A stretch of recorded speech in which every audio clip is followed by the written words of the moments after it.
I'm sorry. Please, don't go. Hello everyone, welcome to What If Issei Left His Family and Became Shido Itsuka from Data Live Movie. Before we start, please go support ValtCCXR for writing that awesome fanfic. This is the translated version I made. There will be some mistaken characters' gender, but of course Issei is a male. Shido Itsuka, formerly known as Issei Hyoudou, was abandoned by his ex-family for not being at the level of his sister Isara Hyoudou. Issei, knowing that he had no reason to stay in Kuoh, would have left, where on a road he would meet a red-haired girl and her family, the Itsuka, who gave him the love that he really deserved, and not like the Hyoudou. As the years passed, he would discover to be the bearer of Dragoch. He is a Red Emperor dragon. Prologue. I am no longer Issei Hyoudou, re-edited. Unknown Pav. I think that by speaking to this diary I could vent about my pain that I have received from my family. I just hope that this notebook is not discovered by anyone, because perhaps the next author will be surprised to see how I at such a young age suffered so much abuse because of those who unfortunately I have to call my family. It seems that I have not introduced myself because my name is Issei Hyoudou and I am currently 11 years old. Unlike the rest of my family, you could say that I was born different. This is because I have a different hair color than my family, since they have a typical brown color. Instead I have a strange bluish color, although something that does resemble me are in my hazel eyes. Although I don't understand why they always forget about my existence and have excessive favoritism for my sister. This has caused me to have to learn at a young age basic things of the home, like cooking on my own, although I admit that at first it was not easy, but I stray from the subject. There would also be times when the four of us would go out as a family, but almost always on those outings, they always forget about my existence and leave me stranded. This will be the last note because I, simply Issei, am leaving this place. I'm tired of being just a vile shadow in this family. End of Pav. Issei would have finished writing the book, where he would put it on a shelf and take out a backpack where he would keep the essentials to survive, and then open the window of his room and leave. No one would notice how in a moment the presence of that child would have vanished and they would continue sleeping in peace. Back with Issei, she would have walked at a calm pace to the entrance of the forest. Although it was not the best idea, it was one of the most favorable options, since if someone saw him alone during those hours, they would not hesitate to call the police so that an officer could then take him back to his family. Seconds, minutes and hours would pass since Issei would have entered that forest, where Issei would be thinking about repenting, but the feeling of abandonment grew greater and his anger began to increase. It should be noted that Issei, also in his school, was called a pervert by his sister at a young age. Those thoughts of hatred towards his sister and also his family would make Issei's arm begin to shine, so that then a striking gauntlet would begin to emerge, but this would have dull colors, and in its center, there would be a large jewel that is emerald green, but this would be just as dull as the rest of the gauntlet. Our protagonist would be surprised by this, but would feel like someone was watching him. Then he began to run. Damn, this is the last thing I needed. Apparently, that kid isn't as naive as he is for his age. The appearance of the stranger would be shown to show someone around 35 years old with angel wings, but these would be different because they were black. Back with our protagonist, they felt like someone was following him at great speed, so he would try to speed up, but it would be too difficult for him. At a certain moment Issei would have a small smile, because he would feel a sensation of being able to run twice his current maximum speed. Come on, I'm too close to losing that guy, I just have to go faster. The little blue-haired boy would say, blue-haired boy who quickened his pace, but would feel how the unknown subject strangely came closer, alarming Issei, who at a certain moment would feel a blow on his back and would be sent flying towards a tree where he hit its trunk. Well, boy, it seems you're faster than you look, but that won't help you at all. Escaping from me will be useless. Then the jet black hair would pierce the blue-haired man with a spear of light, who would notice how he would have a hole in his stomach. Damn, I was too slow. Issei would be dying slowly. Then the fallen angel, seeing how the child was better, decided to leave the place, leaving Issei alone, but when he was going to make his last blink, a silhouette with a glycided appearance would appear. You can't die, or all my attempts to bring you back would have been in vain. Dear. That last word would be said by the stranger in a whisper that Issei couldn't hear. Who are you? I am the one who will save your life so you can move forward and live happily, but that has a price. That price will be that you keep this power that will serve you in the future. While the silhouette spoke, it would take out what would be a sphere of light. This will be the power I will grant you so that you can live with the problems that are coming your way. When Issei felt that sphere enter, he would feel how his wound was covered, but within seconds he would fall. I hope you can be happy in the future, my beloved and dear Shinji Takamiya. Hours would pass where Issei would wake up, but the only thing he would remember would be that he was pierced by a spear, but then he would quickly see the wound, but he realized that it was no longer there. Issei would walk again for a few hours until he reached a road where he felt that due to exhaustion, he would fall unconscious, but he still recovered but felt weak. Several minutes would pass, but Issei, due to exhaustion, would fall to the ground, but a car would stop on the side of the road, leaving Issei a little surprised. "Hey kid, what are you doing here alone at this time of night?" "I ran away from home, the people who claimed to be my family were just interested and then they forgot about me, so I decided to escape." Then upon hearing what the boy said, two people would get out of the car and one more would look out the window. "And tell me what your name is." But Issei wouldn't answer for the pain and resentment he has towards his own name because of how his family treated him, so he decided to lie and have a new name. "Shido, my name is Shido." Then the woman would take the floor. "So Shido, tell me, why are you here alone in the middle of the road?" "Well, you see." Thus Shido would begin to narrate what happened in his daily life, all the days of hunger and mistreatment from his family, the bullying he suffered and many other things. "I really never thought how there can be such disgusting people in this world, it's definitely disgusting." "Yes, but there's nothing I can do. I guess I should continue on my way. I wouldn't want to bother you." "Don't worry about that, love. Do you think it's a good idea to help him? We can't leave him alone and helpless on the cold road at night." "I don't mind, but we should find him an orphanage." But Shido would begin to do everything possible to prevent them from doing so, due to an experience he had in the past because of his family, who in order to go to the beach and make Shido or Issei not accompany them at that time, put him in an orphanage, where for several he was mistreated by several children and even beaten. "Please, anywhere but that place, please, I beg you." Shido told them about his experience, hoping they would come forward and give him another option. "Well, but the other option would be to adopt Haruko. For me there is no problem, I remember that Kotori wanted to have a brother to keep her company, but after I had become infertile that wish of Kotori disappeared, especially because when we went to the orphanage to look for a brother for her, she was being bothered by several children, so what do you say, Tatsuo?"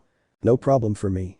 Shido would begin to fear, but for some reason he would begin to trust this decision that could affect him positively or negatively, but it was no longer time to back down, it was simply a matter of betting on destiny, and maybe now destiny was appearing to him. Then Shido would think and accept the proposal because of how he suffered for his lineage and hoped to live better with his new possible family, who sought to receive the affection he never had. "Yes, I want to go with you, please." But in the vehicle he could see a girl with a fiery reddish color and eyes of the same color as before, somewhat curious about the situation she was seeing. She was surprised by how attentive her father was towards the boy, but seeing his state she understood it perfectly. In Shido you could see that he was suffering from hunger and his clothes were worn out. "Are you really sure about this decision?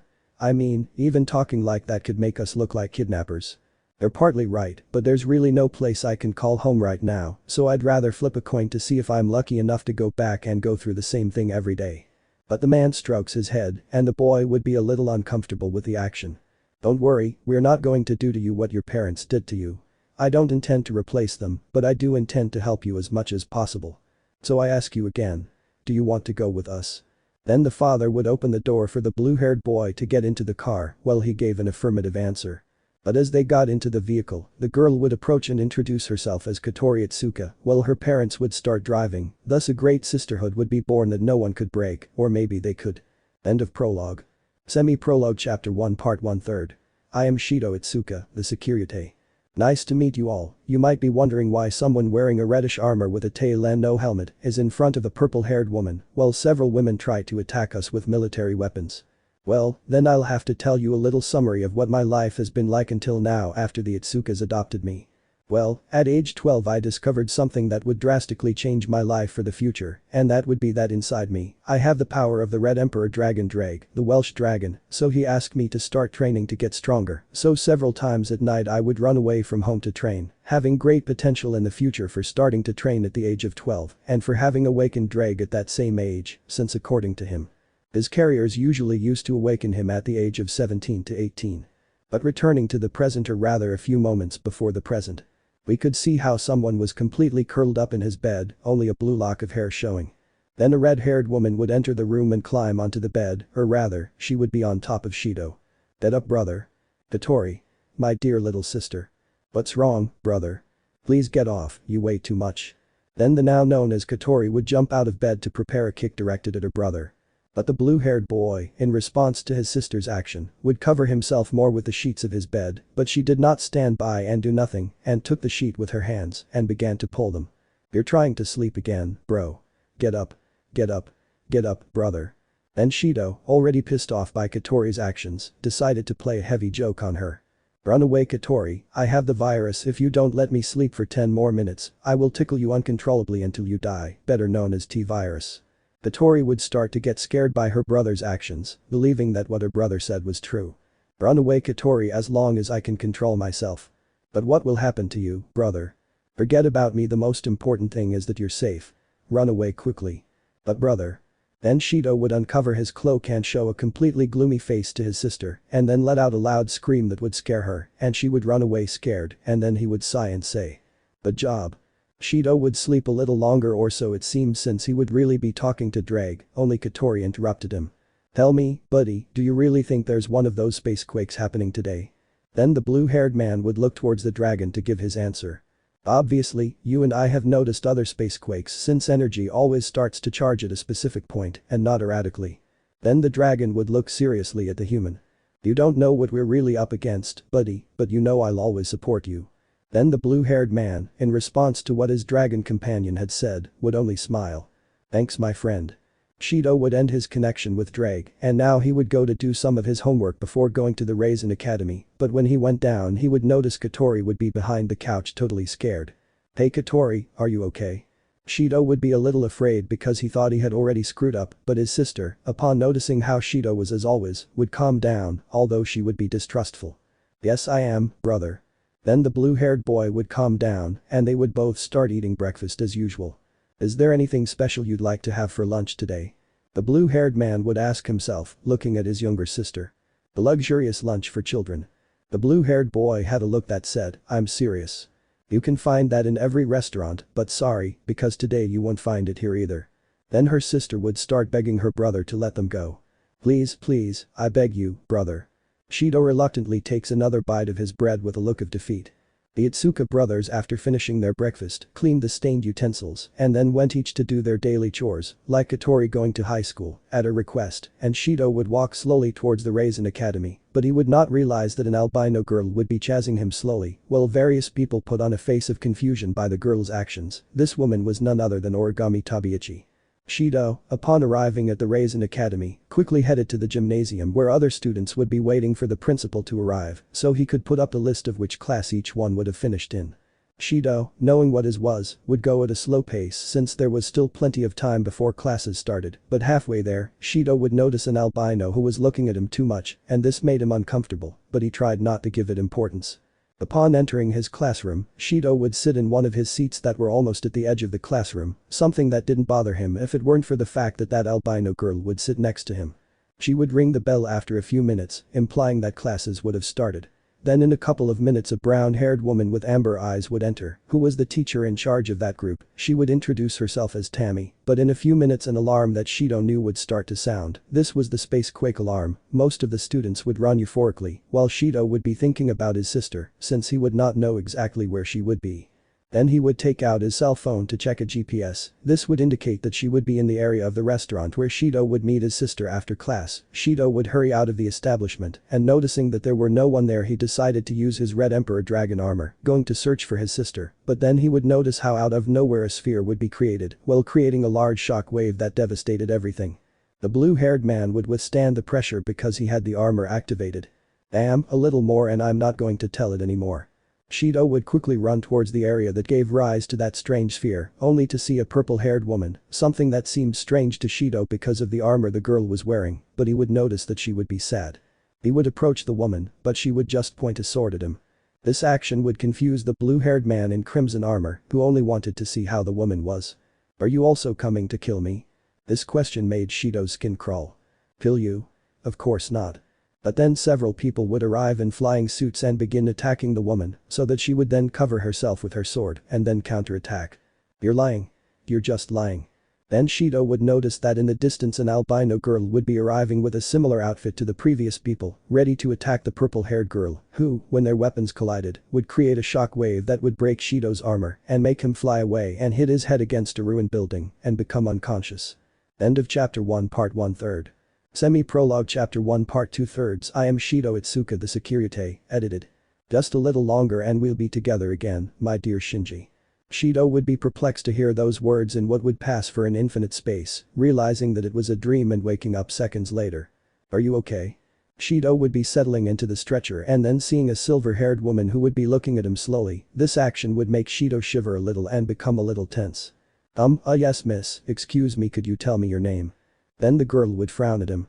It's not rude to ask for someone's name without introducing yourself first. This would make Shido more nervous since it was true. You're right, sorry, my name is Shido Itsuka. Well, I guess it's my turn, my name is Reincarnation. Something that Shido would only notice about the woman was her dull tone and the large dark circles under her eyes. How long has it been since you slept?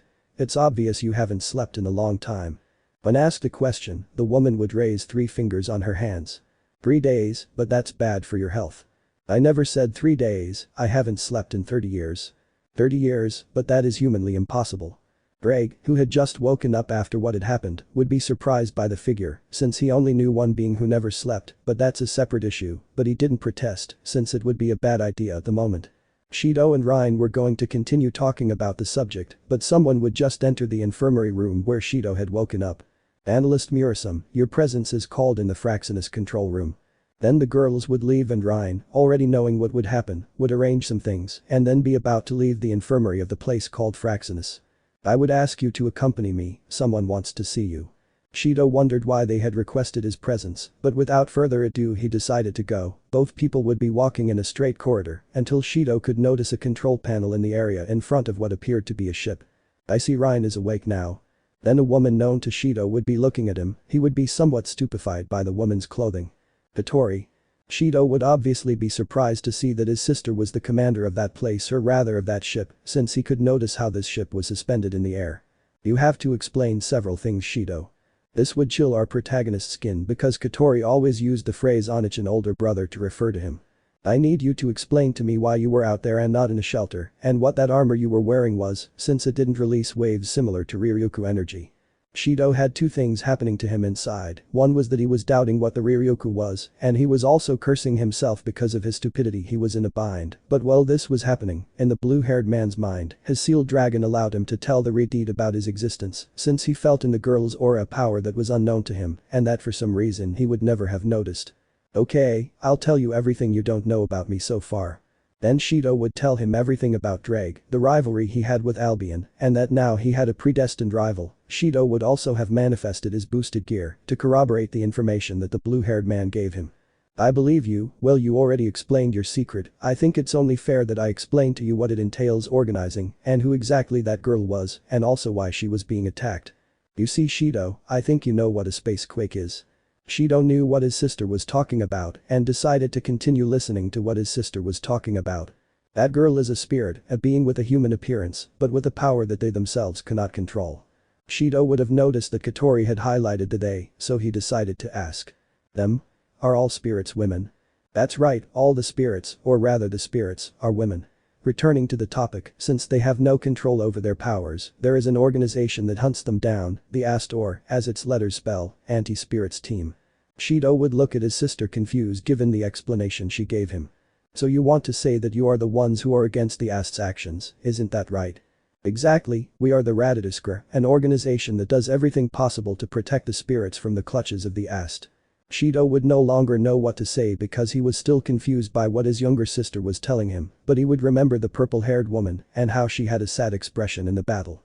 Is there any way to save them? Shido currently had a serious look, he did not want to see people suffer from things similar to what happened to him in the past, from people's rejection, so he would have decided to do everything possible to save that girl. It does exist, although I don't think you like the method at all. I don't think that method is that bad, Katori, please tell me. Then Katori would blush slightly, something that confused the blue-haired man again.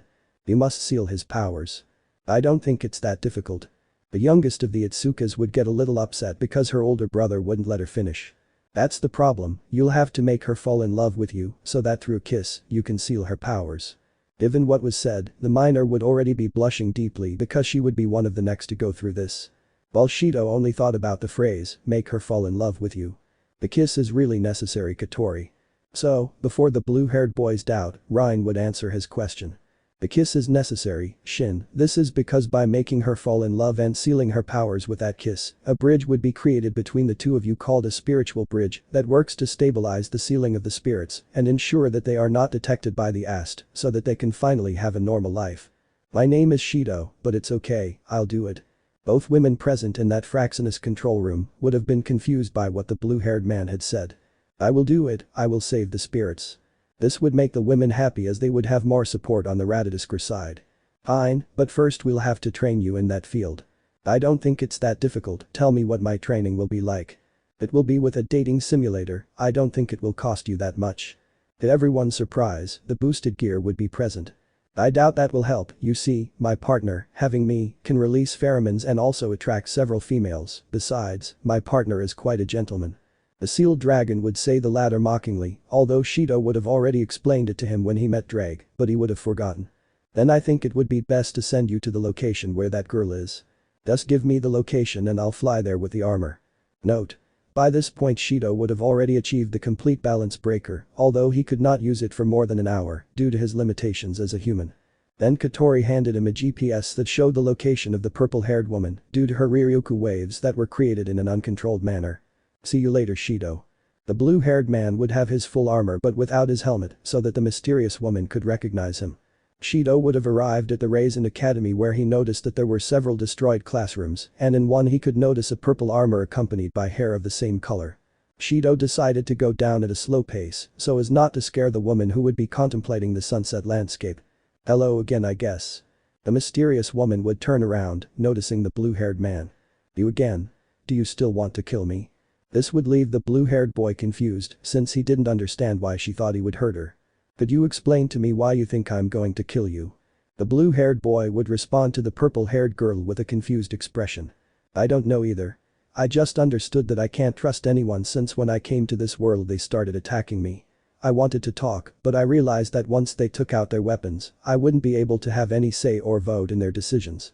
Tell me. Aren't you planning to attack me or kill me like the others? Shido felt bad when he heard what the woman said. Of course not, I'm Shido Itsuka. But the woman would make a gigantic sword appear and quickly attack the blue-haired man in crimson armor, although he would quickly evade it. You lie. You're the only ones who lie.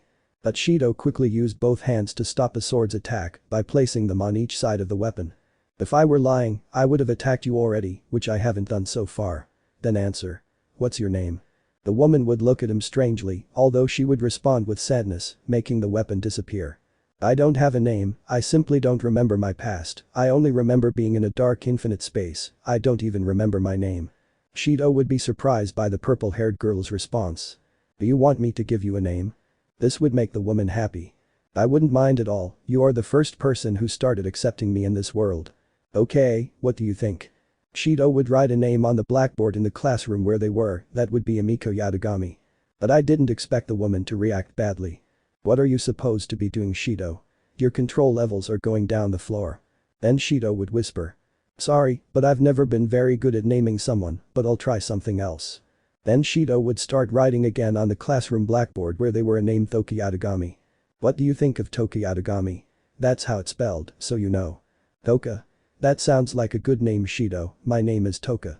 But before they continued talking, some missiles would be heard directed towards both of them, but it would be nothing since for some reason, Toka would manage to create a shield that would block the missiles from the Ast's leaves. Looks like we have company. Shido after saying that would use his wings to propel himself towards one of the magicians, where he hit her in the stomach to send her to the ground where in the location, a boost would be heard from his arm. Dragon shoot. Shido would create a sphere of energy from his hand where his gauntlet is that hibit directed at the magician who managed to impact her, leaving her out of combat.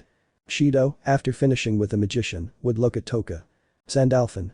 Shido would be confused upon hearing that name since he would know that it belonged to one of the first angels, but then he looked in amazement as the purple-haired girl would create a sword where a great energy would be seen where she would attack the other magician with a few stabs, but at a certain moment, Toka would move away and create an energy attack with a slash of her sword.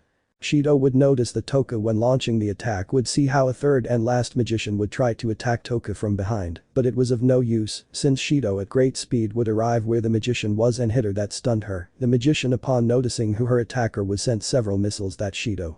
The blue-haired man, thanks to the training that Drake gave him, managed to dodge all the attacks, and one of them would give a redirected kick to the magician, leaving her unconscious by the explosion of the missile in her face. That was too easy, although I think the armor won't last long, right? Shido would say, mentally speaking to his tenant. You're right, remember that as a human being you have several limitations with balance breaker, it would be better if you did the possible appointment to help the purple larva. You're right Drake, rest for now. Then the blue-haired boy's armor faded and his academy uniform became noticeable, but he didn't give it much importance and decided to go to Toka. Hey Toka, would you like to go on a date with me? The sad blue-haired man would say. What is a date, Shido? Shido wouldn't know how to explain that it was a date, so he asked his tenant for help who was half asleep, but he agreed anyway. You see, a date is when two people go out and have a good time while doing various activities, such as eating at a restaurant, going to the park, playing in an arcade, among other things. Then Toka would think about whether to agree, but would end up accepting since he was the only person who was accepting her. Okay Shido, let's go on a date. Then Shido would give a smile to Toka, who for some reason would have blushed. I'll see you tomorrow, just look for me when I'm out of the house. Then Shido would start to turn around. Okay, see you tomorrow Shido. End of part 2 of chapter 1. Semi-prologue chapter 1 part 3/3, re-edited. Note. The quote portion will be shortened, this was decided to save time and get straight to the main plot. Shido would have left the Raisin Academy and went straight home since through some communicators that Katori gave him before leaving, she would have told him to go directly to the Itsuka home. Shido upon arriving home would cook dinner for him and his sister, since for both of them, it would have been a hard day and they wanted to calm down and let off steam with a plate of food, both after finishing eating clean the kitchen utensils and other dirty items, to finally go to sleep to start another day, although for Shido, it was a little strange to see how his sister now had his usual attitude, if it could be called that. Time skip. A day would have passed since the incident on the first day of classes at Raisin Academy due to a space quake, and only half the campus remained intact, so classes were going to start being voluntary for a while. Shido decided not to go since he had his date with Toka that day and decided to wait for her in front of her house. After a few minutes, a purple trail was generated in front of Shido, where Toka appeared with her spirit suit, or better known as her astral suit. Hello Shido. The spirit would happily say, although his curiosity to know exactly what a quote is was evident, since a single definition was not enough for him and he wanted to have the experience. Toka. What are you doing wearing your astral suit? This would confuse the purple-haired girl, although she would understand the reason because it can be detected by the ast. Do you want to see me naked, Shido? This would make Shido tense up a little due to the woman's question. No, just wear something different. On the street, by chance, a student from the Raisin Academy would pass by and then Shido would come up with it. Toka, could you try imitating that girl's outfit? That'll do, I guess. Then the woman, noticing the outfit of the woman who was passing by, found it convincing, so she agreed. Toka is covered with a temporary glow where a few seconds later she would now appear in the Raisin Academy uniform. Thus began the date between human and spirit, where both would have gone to have a good time, passing through a very typical square of the city, but with a good atmosphere, suitable for the occasion, where Toka was fascinated by the amount of food stalls that were in the area. For Shido, he was bewildered since it seemed that the girl had never eaten any of those dishes so common in the world, although he found her surprising passion for Kanako bread curious, since it seemed that she fell in love with that bread at first moment. Both would go to a restaurant to eat something, since it was one of the few orders that Shido did accept on their date, since Shido wanted the date to be as he and Toka wanted, not as Fraxinus decided. Although upon entering the restaurant, he noticed how Rine and Katori were serving, the pair would sit at one of the restaurant stalls, and at that very moment Katori and Rine would approach the stall to serve the two. Although it seemed that Katori wanted to complain to Shido for not complying with the orders given to her by the Fraxinus, she resisted since she realized how Shido could keep up the pace on the date, so she decided to understand it in a good way, although at the time of asking for Toka's order, everyone was amazed by the absurdly gigantic amount of food, although the problem is that Rine and Katori then had to pay for it. Time would pass, and both people would leave the restaurant where Shido decided to enter an arcade, and Toka was curious, because of the neon lights that covered the place, both would have a great time with a large number of arcade machines that would be in the area. Then Toka noticed a claw machine where Shido, upon seeing what the prizes were, would get a drop of sweat on the back of his neck and I'm style, because the prizes were Kanako bread plushies, although he went to play the machine anyway, attempt after attempt the machine was ready to release the prize, but the plushie would stay on the edge of the space that the machine had for it to come out. Shido was disappointed by what happened and then saw how Toka released a frequency of her power towards the machine, where from one moment to the next, the plushie would have fallen, and Toka happily took it. And so they would go to several clothing stores, food stores and a movie theater, making the two have an incredible time, and to end the day both people went to a park that the city had where they had a view of the city, both would admire the beauty of the city with the sunset. So this is a date. Toka would say happily while looking at Shido. I hope you like this quote, Toka. Both of them wouldn't realize that a white-haired girl would be targeting them, more specifically at the purple-haired girl. But, I don't know if the world will accept me yet. Shido, faced with the girl's fears and nerves, would hug her. Calm down, as long as I accept you, you'll see how others will do the same, and I can guarantee that, since I will always accept you, and if I'm wrong, I'll protect you and accept you even more. Just give me your hand so you can see that what I say is true. That answer would make the woman's heart race at Itsuka's response. Thank you. It would be the woman's short response as she hugged the blue-haired man more tightly. While this was happening, a certain dragon would be depressed since his entire existence. He wanted a relationship like that with a certain dragon queen, but it turned out to be a failure for love, and also seeing how his carrier was quite a gentleman made him look like an idiot. The blonde-haired woman from a hill higher than our pair of lovebirds would be aiming at them, but above all in her main objective, the purple-haired woman. This was for two simple reasons. The first was because the woman could represent a big problem to the Ast, and also because of jealousy that she was with a blue-haired man and not her. I asked permission to shoot. Tabiichi Origami stood coldly before the girl and desperately waited for the order from his superiors. Permission granted. Then Origami had no choice but to shoot at the girl, but something essential for her happened. Shido would have pulled Toka to prevent her from suffering from the bullet of the blonde-haired girl, but unfortunately for the blue-haired girl the shot would have reached him. Shido. Shido, please answer. The dragon sealed inside the blue-haired man tried to help but was not very effective due to his limitations as a human. But the purple-haired woman had noticed the presence of the blonde woman who was wearing her Ast magician costume. Damn you. Damn you. Damn you. You killed Shido. But the face of the blonde Tabiichi Origami would have darkened and showed total fear. Yo Maeda Itsuka, yo realmente Maeda Shido Itsuka. While this was happening, Raditsuka was in complete chaos, although Katori and Rein stayed out of it. You all have to calm down, Shido is not dead, look closely. Then, from the Fraxina screen, it can be seen how Shido's corpse would have a purple flame next to a reddish one with green touches where the bullet passed, which in A or B way would be healing the area damaged by the Ast agent. Back with the pair of women, it was clear that Toka was upset, or rather furious, by the actions of the white-haired girl. This world refused me. A huge lightning bolt would fall and cover Toka. Adonai Melech. The purple-haired Hibis still summoning her astral suit again. Sandalphon. The sword would begin to emerge from the ground, leaving craters in the dreams of the area. At the moment the sword came out, Toka would make a slash in Origami's direction, something that the magician thought would be of no use to the purple-haired girl's action, but from the same slash a large mass of energy would be created in her direction. It's you. My friend, my soulmate, you killed Shido. I really did kill Itsuka. But the phrase that the purple-haired woman said, she left even more people in shock since she herself confirmed that she killed him. I'll kill you. I'll kill you. I'll kill you. I kill you. You only deserve death. Die. Die. Die. Die. Toka still retained that cold and hateful gaze towards Tabiichi Origami after the action he did. Toka would begin to mercilessly attack Origami using Sandalphon, who had entered Halvantalev mode, while Origami covered herself with the shield provided by the Ast observation team. But from so much pressure exerted on the shield, it broke as it could no longer withstand the pressure exerted by each energy thrust. I killed someone, apparently I'm not so different from spirits, father, mother. Then Toka would aim at Origami with Halvantalev towards her neck. Shido, I will avenge you. But a large presence is approaching in the direction where Toka and Origami were. Toka. The scream would be heard behind the purple-haired girl to reveal how Shido with his balance breaker activated approached while flying with his dragon wings. Shido, it's really you. Then the woman lunges at Shido. Yes, I am, or so I think. But Shido noticed how Halvantalev would begin to flicker in a reddish color. Toka, what's going on?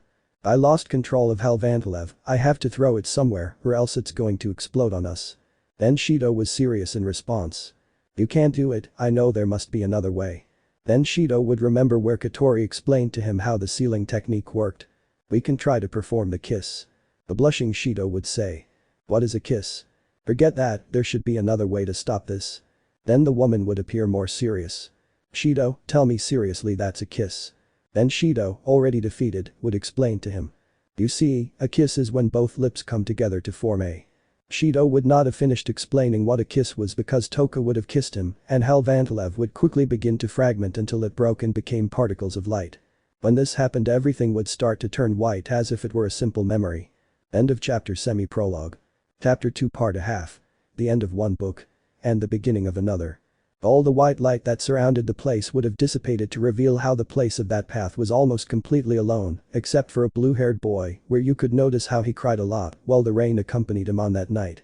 Even though it was to save them, it hurts me to have made them forget me. They were the first to show the love and affection of a family, something I never felt. Because I'm just a damn weakling who doesn't know how to keep his word. Then a gem would be noticed in the blue-haired man's hand. You know more than anyone that this is not your fault, you can't feel bad, it was the only option, at least feel happy that they now have a normal life and are not persecuted by the Amsterdam group, my friend. Then Shido would give a fake smile to his partner. Okay Drake, I'll try, buddy.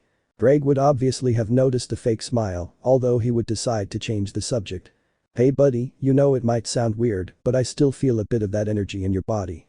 This would surprise the blue-haired man, since he went back in time, so that nothing related to the spirits existed to avoid the end by Mio Takamiya. But how, if I traveled to the past and Mio's birth was prevented, how can I have the powers of the spirits? It seems your connection was not only with your body, but also the spiritual connection was forged in the boosted gear. Then Shido would leave in the rain to the outskirts of the city, so that no one would see him or notice him. Comrade, try to summon those angels that belong to all your females. Then Shido would concentrate and start trying what his partner asked him to do. Shido would be trying, but it seemed almost impossible, but then Shido would summon the boosted gear and would start making increases in his arm until one way or another, he would be achieving it. Saldanfin. Incredibly, the sword would have been summoned, but there would be something strange about it, it had no color or life like in the past or future, as he wanted to see it, since the sword only had gray tones. Shido was surprised by the appearance of the sword, especially for its dead colors, since these were not in the past. Then he decided to summon his other angels following with Zadkiel the angel of Yoshino followed by Camel of Katori, then move on to Raphael of the Yamai twins, followed by Gabriel of Miku, Haniel of Natsumi, Metatron of Origami, Raziel of Nia, Michael of Mukuro and finally Zafkiel of Kurumi, and to Shido's surprise even the clock that was given in his eye to use Zafkiel had dead colors and without traces of life. Then Shido would summon Saldafin again to make a slash to the sky, and to his fear, even the energy attack that came from the slash had dead colors. But how can I even summon them? Shido would say, shedding tears because the angels brought him memories that he lived with the spirits in general, something that for now he did not want to think about because he loved them with all his soul, and thinking that they would no longer remember him was something that hurt him. Shido would begin to cry in silence while he carried Saldafin and saw the rainy snow, but as they always say, in the darkness, there will always be a trace of light. Half a month would pass and winter in Japan would be ending, although Shido reflected and decided that it was best to return to his hometown, the city of Kuoh. She made this decision to face her past and forget the pain that the future or past with the spirits brought her. It would be a week before Shido returned to school, and he currently had a part-time job at a fast food restaurant to make ends meet. Although on that day something happened that the blue-haired man thought would be impossible. As Hiba walked along the path that contained a small park and a beautiful view of the city, he would see a head of purple hair in the opposite direction from him. Shido was surprised to see who it was. It was none other than Thoki Yatagami, the first spirit he met and sealed his power. He noticed how the woman approached him, for some reason Shido froze. Nice to meet you, my name is Thoki Yatagami, and someone special gave me that name, how long Shido? This phrase that Thoka said, Shido would start to cry because she did manage to remember it after the events of Mio Takamiya and the restart of the world. Thoka, do you really remember me? Shido would say, shedding a flood of tears while looking at Thoka. Of course, how could I forget the first person who accepted me when everyone else rejected me, the one who showed me the warmth of a family, the person who accepted me as if I were a human when I was a spirit, and the person I fell in love with. Then Thoka would unexpectedly kiss Shido, leaving him surprised and also Drake since he was listening to the gossip. Drake would be thinking that if in one way or another he could help, the power of the angel Sandalphon could return and recover in one way or another the power of the other angels. Thoka and Shido would separate from time and would begin to talk to Thoka about how his life was going after that event that caused the group to separate. Do you have contact with the others? Shido would have a downcast look at this, but Thoka would answer him. Yes, I have contact, in fact all of us except Miku and Nia live in the same house, but in this world, but I am the only one who has complete memories of the past world. I guess when you got here your memories weren't 100% correct, right? Then the purple-haired woman would sigh. That's right, at first I only had small fragments of the old world, but as the hours passed I felt as if something was coming back to me. Come, follow me. Then Thoka would grab Shido's arm and quickly leave until they reached a small forest in the city. "Thoka, why did you bring me here?" Shido would say confused, but the action that Thoka would start to do would surprise him. Thoka would begin to raise his power a bit trying to summon his astral suit, but it would be almost impossible due to the little power he had, because he no longer had control of it, thanks to Mio Takamiya, but at a certain moment, a small flash would come out of the woman, after a certain time the flash would go away, and would allow the woman to be seen again, but this one would have his Astar suit summoned, but this one would have dead colors. But Drake would be reflecting on something that Ryan or rather Mio Takamiya said to Shido in the other world. Mini flashback. Remember Shin, the product of the ceiling and the angel, is due to the feelings of both individuals, but also to the power that it must carry, since this same one, if it cannot have the power of one of the two, will be deactivated. End of mini flashback. The boosted gear would be present on Shido's arm, something that the blue-haired and purple-haired girls didn't even flinch at, since they knew what would happen. "Partner, I need you and your female to kiss and use your power to recreate the spiritual bridge and then pour your power into Saldafin to try to restore him." Soundtrack for the moment. Both would begin to concentrate while Drake was in charge of verifying if the power of both was increasing. Surprisingly it would have increased, but not to a great extent, but it was fine for the ceiling. Both embarrassed, they slowly brought their lips together to see what happened, and something strange would start because instead of the Toke suit starting to disappear, for some reason it would start to flicker between those dead colors and its original color palette. The flash would begin to form in both individuals where the characteristic colors of both can be seen, the blue color, but with red parts on the part of Shido, along with Drake and the purple color on the part of Thoka. When it dissipated for some reason Shido was in the balance breaker without his helmet and Thoka had regained the colors on his astral suit. Both would have looked at Saldafin who was still with dead colors, then both would take a hand of each one, while with the other they began to send power to Sandalfin who had the dead colors. He would begin to blink trying to recover his colors and his life, but it would be complicated for them. Shido would begin to send a few increases to Thoka with his transfer ability, capable of sending power to his companions. In this case Thoka and then Shido would increase his own power, causing a flash to form in Saldafin, and he would recover his colors. End of part a half. Chapter 2 Part 2 halves. The end of one book. And the beginning of another Christmas special. Shido and Thoka would have left that forest that the city of Tengu had to begin walking in the streets of that city while the snow began to fall on the place and the mythical lights of the time were present. The two would start what would be a kind of date where they would go to a movie theater to see a random Christmas movie that was on the movie theater billboard. What movie could we watch Shido? Then Shido, among the entire catalog, would find one that began to catch his attention since the name of the film brought him a bit of nostalgia. What do you think about watching Wonka? What we're seeing is a kind of prequel to what already existed. Then the couple would go see the movie, something that brought back nostalgia, since they both had several memories from before everything went to hell, because of the last event that Shido opened named Final Judgment. After finishing watching the movie, they went to a not so expensive restaurant, since Radadiskra no longer existed, and there would no longer be anyone who would pay for their dates like before. Both would eat ramen, and although it was expected, Thoka wanted to eat like a bottomless pit, but she understood that Shido's pocket was currently not at its best, so she limited herself to eating 3 portions of ramen, while Shido only 1. Both would go to an arcade that curiously was the same as the one on their date, but would notice that there would be many new arcade machines, but one caught their attention because that machine for some reason had Dragon Ball fighters. Shido and Thoka would start playing on the machine where Shido would use a team made up of Ultra Instinct Goku, Super Saiyan Blue Gogeta and GT Goku, while Thoka would use a team made up of Super Saiyan Blue Goku, Hefla and Super Saiyan 4 Gogeta and they would choose the Rocky area. Shido would end up winning and would make a dramatic finish, more specifically that of Gogeta Super vs Gogeta GT. Both of them, after finishing the confrontation, which was very close since they were both very good at that kind of video games, would go for a walk in that park where it all began while the snow fell. Christmas time would approach, and Shido would take Thoka to his apartment that had a tree, but that of DJ Mario, but as the saying goes the thought is what counts, both would be having a Christmas turkey dinner before 12 o'clock arrived. Currently it would be 11 at night and both would sleep in Shido's room, which in Thoka's opinion, was almost the same as her room when she lived in the Itsuka house. It would be the morning of December 25th and Shido would begin to wake Thoka up, but she would be stuck to his body. In the end he managed to wake her up and both of them would go to the tree where last night, without one noticing, the other left a gift on the tree. Both would be surprised to see how many second gifts there were. But as far as I remember last night I only left my gift. They would both say at the same time, surprised by what the other had said. But why did you give me something? After all, I wanted to make it up to you for leaving you alone all this time. Both of them would be surprised again by repeating the same phrase at the same time. Thanks, Toka Shido. Both would have the gift they bought, and starting Shido would give his gifts to Toka, she would be happy, but more would be made to denote nostalgia, since it was the same gift as their first date, a Kanako-bred stuffed animal. Toka was happy to have that stuffed animal, but would drop it and would give Shido her gift. Shido would be surprised by the gift. It was a necklace with a ruby and lazuli colored outline that in the center had a dragon of amethyst gems. I know my gift isn't the most interesting in the world, but I thought it would be a nice gesture after what we've been through, especially in the other world.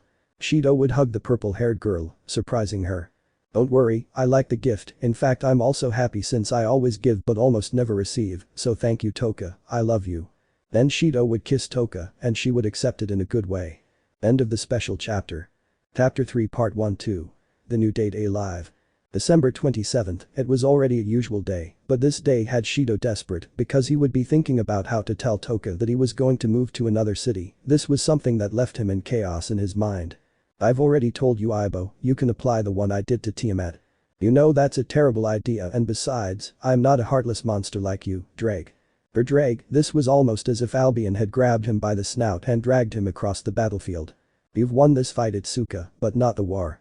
This would make our protagonist have an I'm style drop on the back of his neck. I think you took this too seriously, but please help me think of a way to get rid of Tengu if she thinks I'm breaking up with her or leaving her. Do you really think there's a way to tell a woman that? Well, you can tell her you're going to confront the white guy. This would anger Shido a bit because he had already told him that he wanted to have a quiet life with the people he cared about. You know I wouldn't even tell her that as a joke. She's going to think I care more about a stupid fight than my relationship with her. Stupid fight. Do you even know how long Albion and I have been fighting? No, and I'm not interested either. By this point Drake was tired and it was clear he just wanted to sleep. Whatever Drake, but speaking now of the white man, how did your fight start? This question would catch Drake off guard and make him too nervous. I'll be honest with you, too many centuries have passed and I don't even remember anymore. Wait.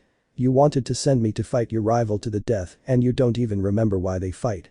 Nah, more or less. Shido would have a vein popping up in his forehead at this point due to the dragon's response. Don't you think it's better to fix the stupid thing you did with her and stop your stupid fight? You know why I don't give up, I don't want to be an embarrassment to the dragons. Then retire Drake, you've literally been sealed in the boosted gear since the War of the Three Factions because you want to continue a fight for no reason if you're already old anyway, according to you even Tannin retired. While Shido gave this proposal to Drake, the dragon's mind would be thinking something else. It would be a good idea to retire, I no longer have reasons to continue fighting against Albion, I think that even he also wants to have a quiet life after all. I should also apologize to Tiamat for having left her alone all these years, maybe even when she sees me she will want to kill me, or maybe she has become what Shido calls Yandir. Drake, having already thought about the proposal, would answer Shido that. Okay, partner, I'm going to retire on one condition. This would leave Shido intrigued so he would ask him. What condition Drake? I need to replace your human body flesh with that of a dragon and also for you to bear the title of the Red Emperor Dragon. Shido opened his eyes in disbelief after what his partner said. You mean it, mate, that title is something you hold in too much prestige. That's right, but from your point of view you made me think if it was worth retiring and I think so, I'm too old for these things, my friend. Shido would look back at his friend with nostalgia. And to think that you weren't always so sentimental. When he said that, Shido would remember how the two met, especially when Drake introduced himself with great pride and arrogance to his blue-haired companion. I know, but after everything you went through with your females, you made me ask myself a question in my dragon mind. And what would that be? How did she feel after what he did to her? After all, it was a stupid idea to abandon her just because of a fight. So you've made up your mind. Shido would look at the great dragon that lived in his mind after asking that question. That's how it is. Aren't you going to retract it later? You're correct. Then Drake, I promise to charge and take your title of the Red Emperor Dragon to the top. Let it be, partner, no, Shido Itsuka formerly known as Issei Hyoudou, we will have to enter the supernatural territory to have to search for the Archangel Michael and the Dragon God of Dreams, the Great Red.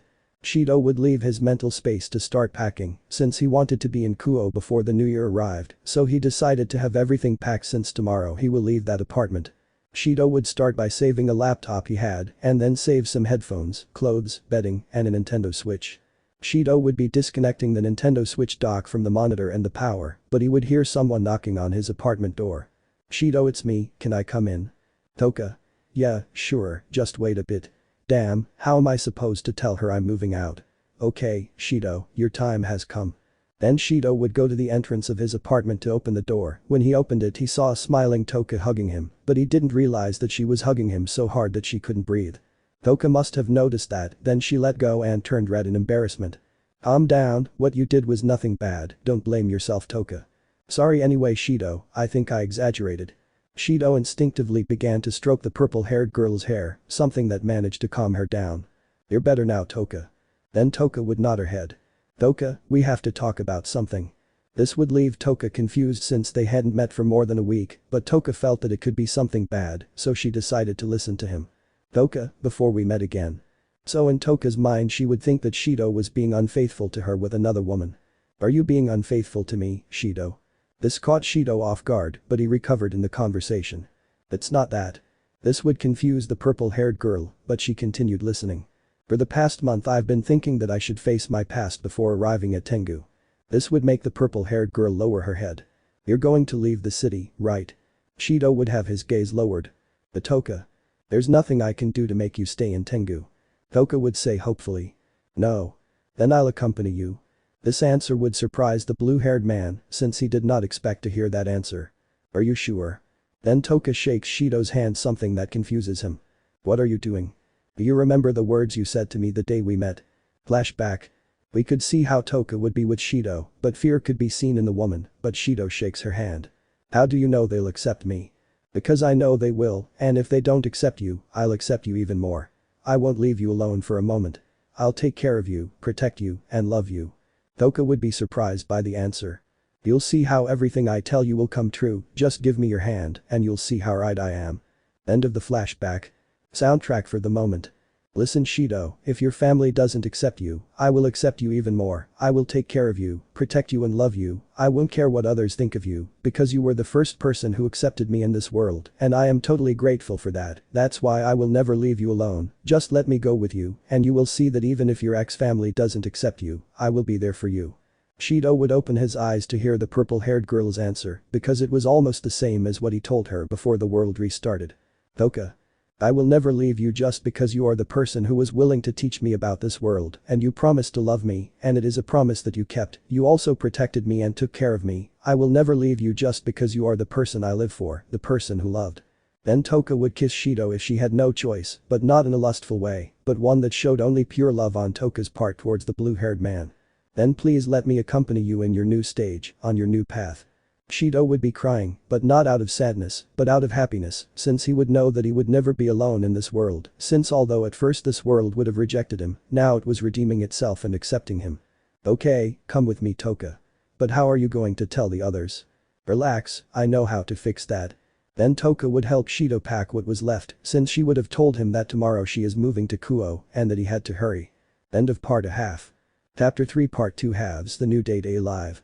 Shido and Toka would have already finished packing Shido's things to leave tomorrow for the city of Kuoh and face his past.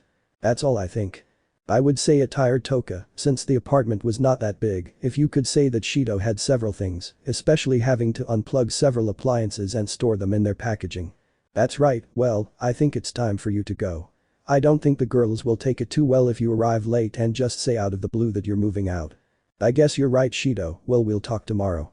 But before Toka leaves the apartment she would give Shido a kiss.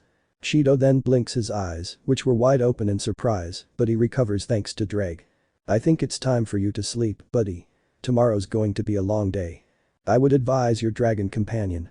You're right, buddy, tomorrow will be a long day, by the way Drag, remind me quickly tomorrow that I have to look for an academy. So in Shido's mental space you could see the dragon wearing glasses while holding a notebook and pencil. Understood, mate. So Shido had only left his pajamas on his bed so he could change, and he only had the bedspread on his bed obviously to at least be covered with something at night. Good night, friend. Shido would tell his tenant that he would respond in the same way. December 28th. Shido would be waking up waiting from that dream he had a little while ago, but he quickly remembered that he had to leave the apartment, so he quickly ran to the shower while his roommate encouraged him. For Drag, Hasey was a way to encourage him to hurry up, Shido would literally be going 1,000 miles an hour. Meanwhile elsewhere. We could see a purple-haired girl waking up while hugging a Kanako-bred stuffed animal. But she would also remember that she had to hurry to be able to leave for Kuoh, but then a Redeed would enter her room. "Wake up Toka, breakfast is ready." Then the woman would look at the time on her cell phone and get scared because she thought she had already screwed up. "It's like it's 9. I have to hurry up."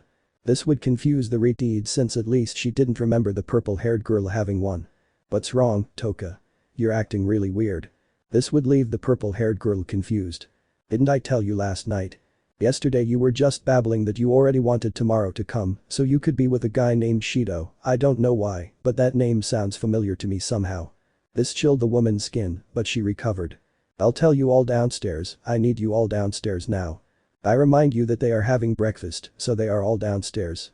The Redeed would answer Toka, who would have calmed down. "Okay, let's go down." Then the female duo would go down to the kitchen where there would be a table next to them and they would see all the spirits having breakfast except Miku and Nia since they were at their respective jobs. None of them became human because Shido currently has the dominion of the spirits and their powers as spirits are currently dormant. Apart from that, Kaguya and Yuzuru did not return to being the original Yamai because the canonical timeline, at least for this fic, was damaged too much, allowing things like this to end up happening. "Good morning Toka." They would all say to the purple-haired girl who showed herself serious. "Is it coming Toka? You're never serious, at least not out of nowhere." Then Toka sighed to break the news. "Now I'm moving to another city, I forgot to tell you last night." This would make everyone surprised because it seemed to them that Toka was becoming independent. "Well, I think that's all, I'm going to take a shower and then I'll leave." None of the other women could utter another word as Toka had gone back up to the second floor to enter the shower. "And we're just going to let Toka go?" Itsumi would say, taking the word that the other spirits would set their sights on her. "Did I say something wrong?" The green-haired girl would say, a little nervous about what would happen. "I guess so, she already knows how to behave. But why would she leave?" An intrigued Kaguya would say as everyone's eyes focused on her. "Perhaps he's bored of people like us." The green-haired woman would say again, who would now have lowered her head, showing how little confidence she has. "Note, at least in my opinion, I don't think it's because of that, I think you want to start from scratch or go live with an old acquaintance of yours." "I think Yuzuru is right." Origami would say, supporting the word of her student. "I guess we could give Toka a farewell gift before she leaves." Then all the spirits would see Yoshino, who was the one who spoke, although then they noticed Mukuro, who had not spoken until that moment, although when they saw her they noticed how she was eating the portion of food that was for Toka. Seeing that again, they fixed their sight on the light blue-haired girl. "What kind of gift, Yoshino?" Hitori would say, looking at the girl. "I think they could do it for something basic, like helping Toka pack her suitcase." The one who would have answered was Yoshinin, the puppet that Yoshino always had in his hand. Statement, "I think Yoshinin is right." Then Yuzuru shouldered Kaguya to say. "Request, can you help me pack Toka's things?" Then her twin would get up and accompany her to Toka's room to quickly pack her suitcase. "Okay, but what can we make your second gift?" Irideed would say again to the now smaller group of girls, including Mukuro, who would happily have already finished all of Toka's food and would have her face somewhat stained by food remains, making Katori look at her more out of the corner of her eye while she became nervous. "Is something wrong, Katori? I think you're staring at me too much." Mukuro would say that she was a little surprised because she wouldn't have noticed anything because she was engrossed in her food. "I think I have an idea for Toka's second gift." Then Katori would get up and start cooking. "Hey Yoshino, Natsumi, I need you to go buy some bread. Kanako, you're Origami, can you give me a hand here?" The white-haired girl, just like the golden-haired girl, wouldn't respond for a bit. "Girls? Is something wrong?" Katori would say to the others, who quickly responded. "Oh? I heard you, I was just thinking about something." The white-haired girl would say as she watched the light blue-haired girl and the green-haired girl leave the house to go to the nearest bakery. "And what was that you were thinking?" Katori would say that she was a little intrigued by her partner and friend since she never acted like that out of nowhere. "I don't know exactly, but lately I've felt, you could say, an emotional void, as if I had forgotten something or, better said, someone who was important to me." The white-haired girl's answer would leave the redeed intrigued, but then someone would respond. "Do you feel the same way?" Mukuro would say this, making the other two look at her. "I don't know why, but I have the feeling that Muku is missing someone special in his life, as if he had forgotten him, and Muku feels bad about that." Then the redeed and the white-haired girl felt frustrated because even though the redeed didn't admit it, the same thing happened to her. Minutes would pass while Katori and Origami finished cooking curry, Toka's favorite food, then Kagaya and Yuzuru came down from the second floor, although with a drop of an anime-style sweat, since it was better that the others did not find out the size and content of the suitcase, and finally Yoshino along with Natsumi returned from shopping for Kanako bread. Toka would come down from the second floor already bathed and puzzled as to why her room had been cleaned in such a short time and why there would be a suitcase in it. But when she got off, she was surprised by the others because she realized that they were saying goodbye to her with at least a nice gesture. "Girls, is all this for me?" Toka would say as she watched Katori and Origami try to stop a hungry Mukuro upon seeing the curry they both prepared, but also how Kagaya, Yuzuru, Yoshino and Itsumi would be trying to hide a large bag with Kanako bread inside so that Mukuro would not jump like a lion towards them when she was hungry. "That's right Toka, we wanted to give you a small gesture from us before you moved." Katori would say so a confused Mukuro would ask. "Toka is moving." So that later he could see how Toka and the others attended. "So who will Muku compete with in the eating competitions?" The golden-haired girl would say with a lowered gaze. "We understand you, Mukuro, but we can't force her to stay." Katori would say trying to cheer her up. "At least call us from time to time Toka." Affirmation. "You should call us at least once a week to know that you are okay." This would make everyone present shed an anime-style sweat, including Natsumi, who was a pessimist about everything. Okay, calm down, if you must, I'll come back to Tengu from time to see you, anyway, we're a family, aren't we?" I would say Toka to ease the pressure of the situation. "I think you're right, it's best for you to go Toka, but first have this, Origami and I prepared it while you were bathing." Then Yoshino and Natsumi would approach her with a bag of Kanako bread. "We didn't want to be left behind either. I hope and appreciate the breads we chose since I'm terrible at choosing." A shy Yoshino and a pessimistic Natsumi would say, but they also gave their friend a smile. "Hey, don't act like we didn't do anything. Sadness, I hope you visit us from time to time Toka." I would say the twins looking at the aforementioned one and giving her a smile. "Yuku will miss you already, especially because of our competitions to see who ate the most." I would say the golden-haired girl to give her a smile like the rest. "Thanks girls, I hope we see each other again." He would say as he put the rest of his things in a bag and also took his suitcase. "Thank you for being my friends. No. Thank you for being my family." The purple-haired woman would say before crossing the door and disappearing from everyone's sight. Meanwhile, we could see how a very tired Shido arrived at the Tengu bus terminal while looking for Toka with his eyes, but as the seconds passed, he would smile when he saw his beloved Toka. "Are you ready to start over?" the man would ask the woman. "That's how it is. So let's start with our appointment." End of chapter. Chapter 4 part a half. Starting DxD. We could see how on the bus that was taking our protagonists, the blue-haired girl was sleeping, while a purple-haired girl was happily eating her favorite bread, Kanako bread. While elsewhere. Currently we could see a kind of living room with a more classic look, but there were 4 people there, a redhead, a black-haired woman, a brunette, a brown-haired woman and a blonde-haired man. "Do you think there's still hope in cancelling your engagement, President?" the brunette would say, looking at the redhead who was looking out the living room window. "I want to believe that, Akeno. We're all training to be able to win and break that commitment, but I'm afraid. I'm afraid of losing to his entourage." The redhead would say that a few small tears were beginning to flow. "We know, President, but I think we still have hope of winning. We just have to keep trying." The brown-haired girl would answer so that the redhead would turn around and look at her.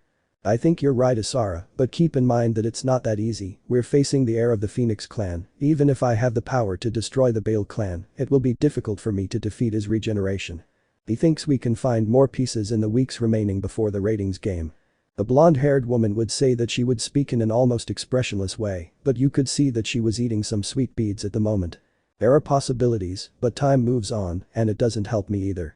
Then the redhead would look at the blue morning sky since it was currently 11 in the morning. "I think that's all I wanted to talk about for now, if you'd like you can leave." At what the redhead said, everyone would leave the room to do their activities, leaving the redhead alone, who continued to look at the window. "Even though it sounds hypocritical of me, if you're still there, God, please help me with this." After the redhead said that, I would have a severe headache. I understand, this hurts a lot." The redhead would respond with the pain that was evident in her. Back with our protagonists. Toka, wake up." Shido would yell at her since she would have fallen asleep on the bus after putting away the bag containing the bread. Toka would be scared by the scream, although she was going to complain to him about it, but then she realized the situation. "We're almost there, so get ready to get off." Shido would say, who was now thinking about where he could find an apartment since he couldn't just act like an idiot in his old home and say, "Family, I'm back." Because Shido had a grudge against them for what happened a few years ago. If I remember correctly, near the academy here, there should be an area with a few departments. Then Shido saw how the bus entered the bus terminal, where he had gotten off there with the purple-haired girl, who was holding the blue-haired girl's hand. "Welcome to my hometown, Toka, welcome to Kuoh." The blue-haired man would say with a touch of nostalgia, seeing how the city, according to his opinion, had not changed at all. "I don't think it's a big deal, Shido. I know that anyway, this is a small town." Then both of them with their things would go to Kuoh Academy to have a reference point to look for an apartment or rent a house for the time being. Then, upon arriving, they noticed one or another student leaving the institution to buy something to eat. "Excuse me, do you know where there are houses for rent or some apartments nearby?" Shido would say, asking a pink-haired girl who was standing there. "Yes, just go about 4 more down the street and turn left. By the way, are you new residents of Kuoh or are you just visiting?" "New residents, we wanted to live here to have a quieter life." Neither Toka nor the other woman would have noticed how Shido said the end of the sentence with a bit of disgust. "Well, I think I haven't introduced myself, my name is Shido Itsuka." He would say while bowing. "Toki Atagami, a pleasure." After Shido introduced himself, Toka felt that she should do it too, and so she did. "Nice to meet you, call me Hikari Murayama." I don't remember if Murayama has a canon name, so I'll use that for now until someone corrects me. The pink-haired girl would say while repeating the action of the aforementioned. "It was a pleasure meeting you, Murayama, but we are in a hurry."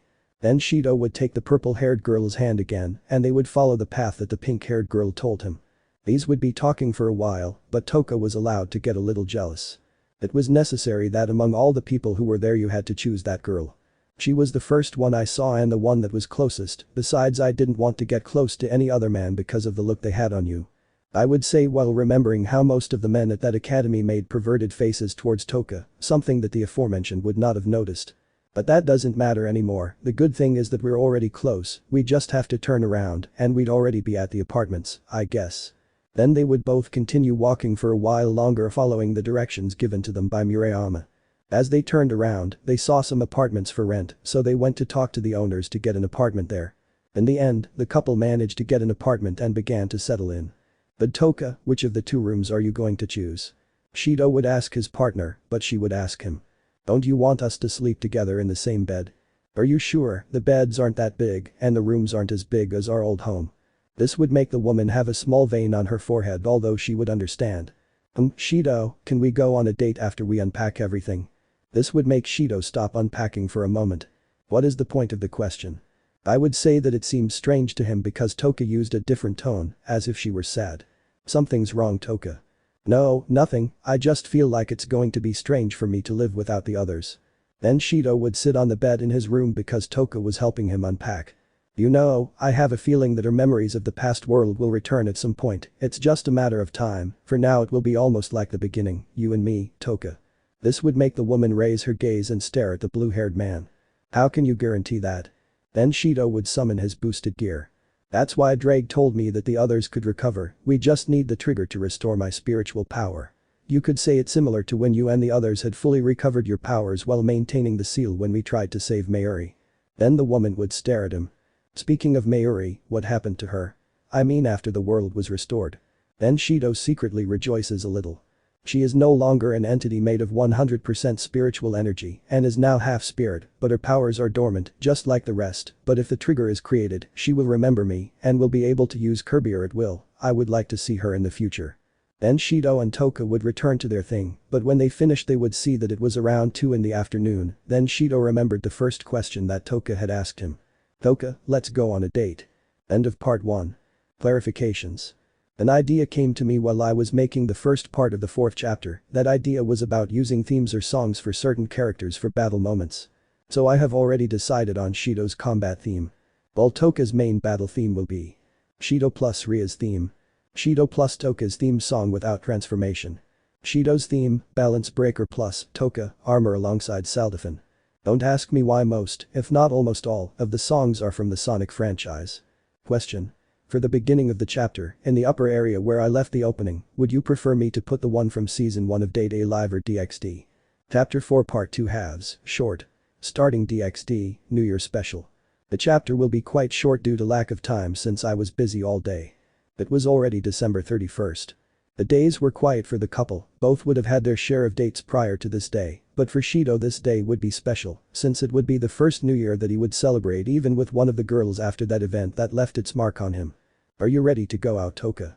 The blue-haired boy would ask from his room since he was putting on a kimono to spend the day, just like the purple-haired girl.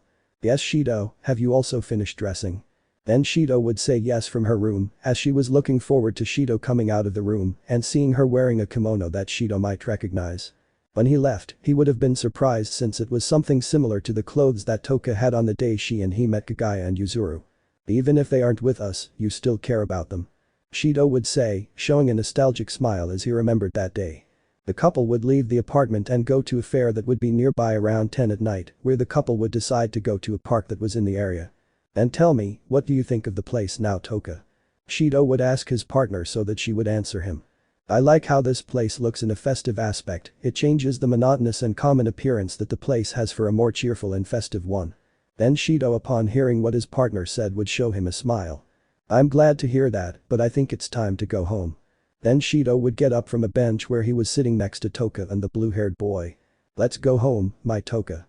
Then, both of them, hand in hand, would start walking to the apartment that he and the purple-haired girl had rented. The couple didn't have a big dinner when they arrived, but they did have a good time, spending the rest of the year with each other to welcome the next. When it was around 12 at night, both would look out the window while a full moon was reflected that accompanied the place. When the clock struck the hour, the fireworks would make an appearance and illuminate the place with their characteristic glow and brilliance. The couple would look at each other a few seconds after the fireworks began and give each other a kiss full of love. End of chapter. Special short. Chapter 5 Part 1/5. This is High School DxD. It would currently be February, but both Shido and Toka still could not enter the Kuoh Academy due to a problem with their registrations, although today the pair of semi-spirits would be wearing the academy uniform and would begin to leave towards it without realizing that two people from afar were watching them from different directions. "Wow, it seems that kid didn't die 8 years ago, maybe he doesn't even matter to me, but did he survive and I pierced him in a vital part. I would say a man who looks like he's in his 40s. Well, elsewhere. Apparently that's the Sekiryuutei, but since he's here, maybe I can ask him for help with my forced engagement." He would say mentally a Reed was hiding from him since he felt the aura of the Red Emperor Dragon. The couple would be entering the academy and would be surprised by its appearance. Now they understood just by seeing the entrance why this academy was so prestigious, even more than the previous one with Hibamiku. "We arrived, but we have to find the principal's office. Hey Toka, can you help me ask for directions to find the principal's office?" Then the purple-haired girl would approach a blonde-haired boy who was walking by and touch his shoulder. "Excuse me, do you know where the principal's office is? We're new here and we need to get there." Then the blonde-haired man would turn around. "Of course I can help you. But don't you think you should have introduced yourself first? And since you spoke in the plural, you must have someone with you."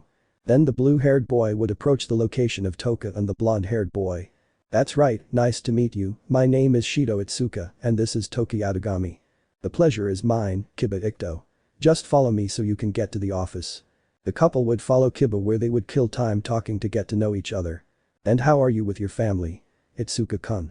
This would leave a lump in his throat. He knew he couldn't tell her that his entire family on the Itsuka side had forgotten him because of Mio Takamiya. He couldn't mention his biological sister Mana Takamiya anymore since she, like Mio, had ceased to exist, and he couldn't say anything about the Hyoudou either since it was something he hadn't faced yet. "It's something I don't want to talk about, Ito-san.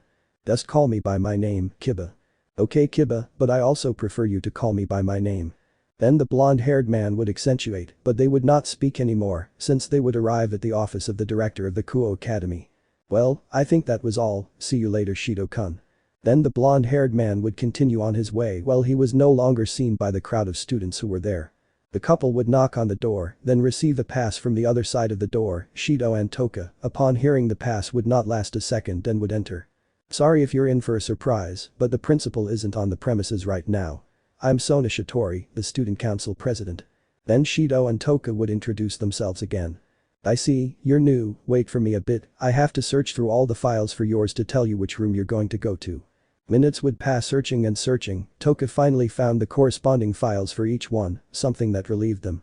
"You're in room 2B, take these papers and give them to your designated teacher. If you need them, could I guide you there? I see none of you are familiar with the institution." The Asinteria couple, they were overwhelmed by the looks they received from the rest of the students of the institution. This seemed to be told to them by the look on Sona, who perhaps was not so surprised, because it was already normal in that institution. Since that academy became mixed, some had the desire to enter that institution because of the women who predominated in the place. The three individuals would leave the principal's room to walk through the corridors. Shido and Toka would be walking behind Sona, but Toka could be seen uncomfortable. "Hey Shido, I'm uncomfortable with the looks from others." "Just ignore them, Toka, they are just hungry people who don't care about the feelings of others and only focus on the body." This would be heard by the students who were there, who would give an angry look towards the newcomer for speaking about them like that, even though it was true. The bell would have already rung, and the couple could see a classroom with a sign indicating Class 2B. "This is as far as I go, I'm sorry for the behavior of the other students." The black-haired girl would make a small bow towards the couple, who only told her that for her it was something normal, and so it was, since it very frequently happened in the Raisin Academy. Shido would knock on the living room door. After a few seconds the door opened, revealing someone around 30 years old. "Excuse me, can I help you with something, young man?" Then Shido would give him the papers, where the teacher quickly read it. "Just wait a bit, when the notice tells you to, you can come in." The couple would accentuate and wait for a few seconds. Inside the classroom, you could hear the students talking while not paying attention to the teacher. "Students, I need to deliver some news." But no one paid attention to him. "He takes me, students. I need to give some news." But again no one even turned in his direction. Then the teacher took the blackboard eraser and hit the blackboard. Obviously everyone, upon hearing the sound of the hit, turned in the direction where the teacher was. "Finally, as I was saying, I have some news to give you." Then some would be sweating a drop of sweat over the scandal the professor made, so that they would take it into account. "We have new students today, you can come in now." But the teacher's indication, the couple would enter. "Well, since they're here, it's normal for them to introduce themselves." Then the teacher would give him a piece of chalk. "I need you to write your name on the board along with your presentation." So first he started writing his full name, but the funny thing for Toka was that he was using a middle name that she would never have heard of. "My full name is Shido Issei Itsuka Hyoudou Takamiya, although I prefer to be addressed as Shido or Itsuka." But among the crowd of students there would be a brown-haired girl with hazel eyes looking perplexed at the blue-haired boy. She doubted that he really was her lost brother. Shido would then hand the chalk to Toka to write her name. "Your name is Toka Yadagami." The men would be celebrating upon hearing such a beautiful name, because translated it was a name with a surname with great meaning, and its translation was Sword of the Night of God. "I think you should start with the questions now. Okay students, ask whatever you want." "Hey Yadagami-san, do you have a partner?" The bold guy in the room would ask with an idiot face, but the purple-haired girl would answer him. "Yes, I have her, and he is the man I have by my side, and I would never change him for anything in the world." This would make several boys cry for losing such a beautiful woman, and unconsciously made women do the same for losing an opportunity with Itsuka. But what a strange academy, and yet it is among the best in Japan. The blue-haired Shido would say mentally. "Hey Itsuka-kun, are your hair color and Yadagami-san's natural?" Then the blue-haired man would emphasize.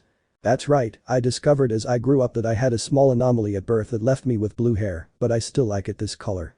Shido would say, but before he could say anything Toka would start talking. "And in my case, it's also natural due to family genetics." For obvious reasons Toka couldn't say anything more than that, and another lie, since she can't tell anyone for obvious reasons about the existence of spirits. "Where do you two come from?" "Since we've never seen him in Kuoh." "We come from Tengu City." The purple-haired girl would say, looking at the blue-haired boy, while she had the memory of the day they met in her mind. No one had a question to ask anymore, so the couple saw a couple of books in the corner of the room and decided to sit there on their own accord. What they both didn't know was that by being at that academy, their lives were going to change radically. End of Part 1. Chapter 5 Part 2/5. This is High School DxD. It would have been a month since Shido and Toka had entered the Kuoh Academy. The couple would have settled into the atmosphere of the new academy, although it could be said that it was no longer the same as when they arrived, since they would be in a classroom with 6 other people waiting for someone to arrive. But I think it's best if we summarize what happened a couple of weeks ago. Flashback. We could see how he asked Toka to go ahead to his home, since Shido had something to do with a bank that would be there. He needed to add some funds to his card because he needed to buy some things that he couldn't buy physically and was forced to buy them on online pages, something that frustrated him, and also the purple-haired girl for not being with her partner, but the blue-haired girl promised to cook what Toka wanted when she got home after adding the funds. "Just don't be late, Shido." The purple-haired girl would tell him to continue towards their home. "You know I won't." Then the couple separated without knowing that a fallen angel was spying on him, but especially on the blue-haired man, since she felt the aura of his sacred gear, but since Shido kept his aura low, the angel could not recognize which sacred gear it belonged to. Then the best bit her lips when she saw her next prey, she already knew how to act. You won't escape from any of us now, Shido Itsuka, or rather Issei Hyoudou. Then the black-haired woman disappeared into the shadows. But back with Shido, he felt like he was being watched. Hey Drake, did you feel that too? When the blue-haired boy asked a question, the dragon would answer him. That's right, well, I think it's time for you to introduce yourself as the new Red Emperor Dragon and my fellow successor. You know perfectly well that we can't yet, we have to find the big red one and the Archangel Michael to be able to free you. This would be like a bucket of cold water that fell on the dragon, because above all it was because the dragon told him that he had to do that to be freed. Okay, I'll just wait a little longer. Both companions would continue talking about how Drake wanted to be released and finally retire. Time skip.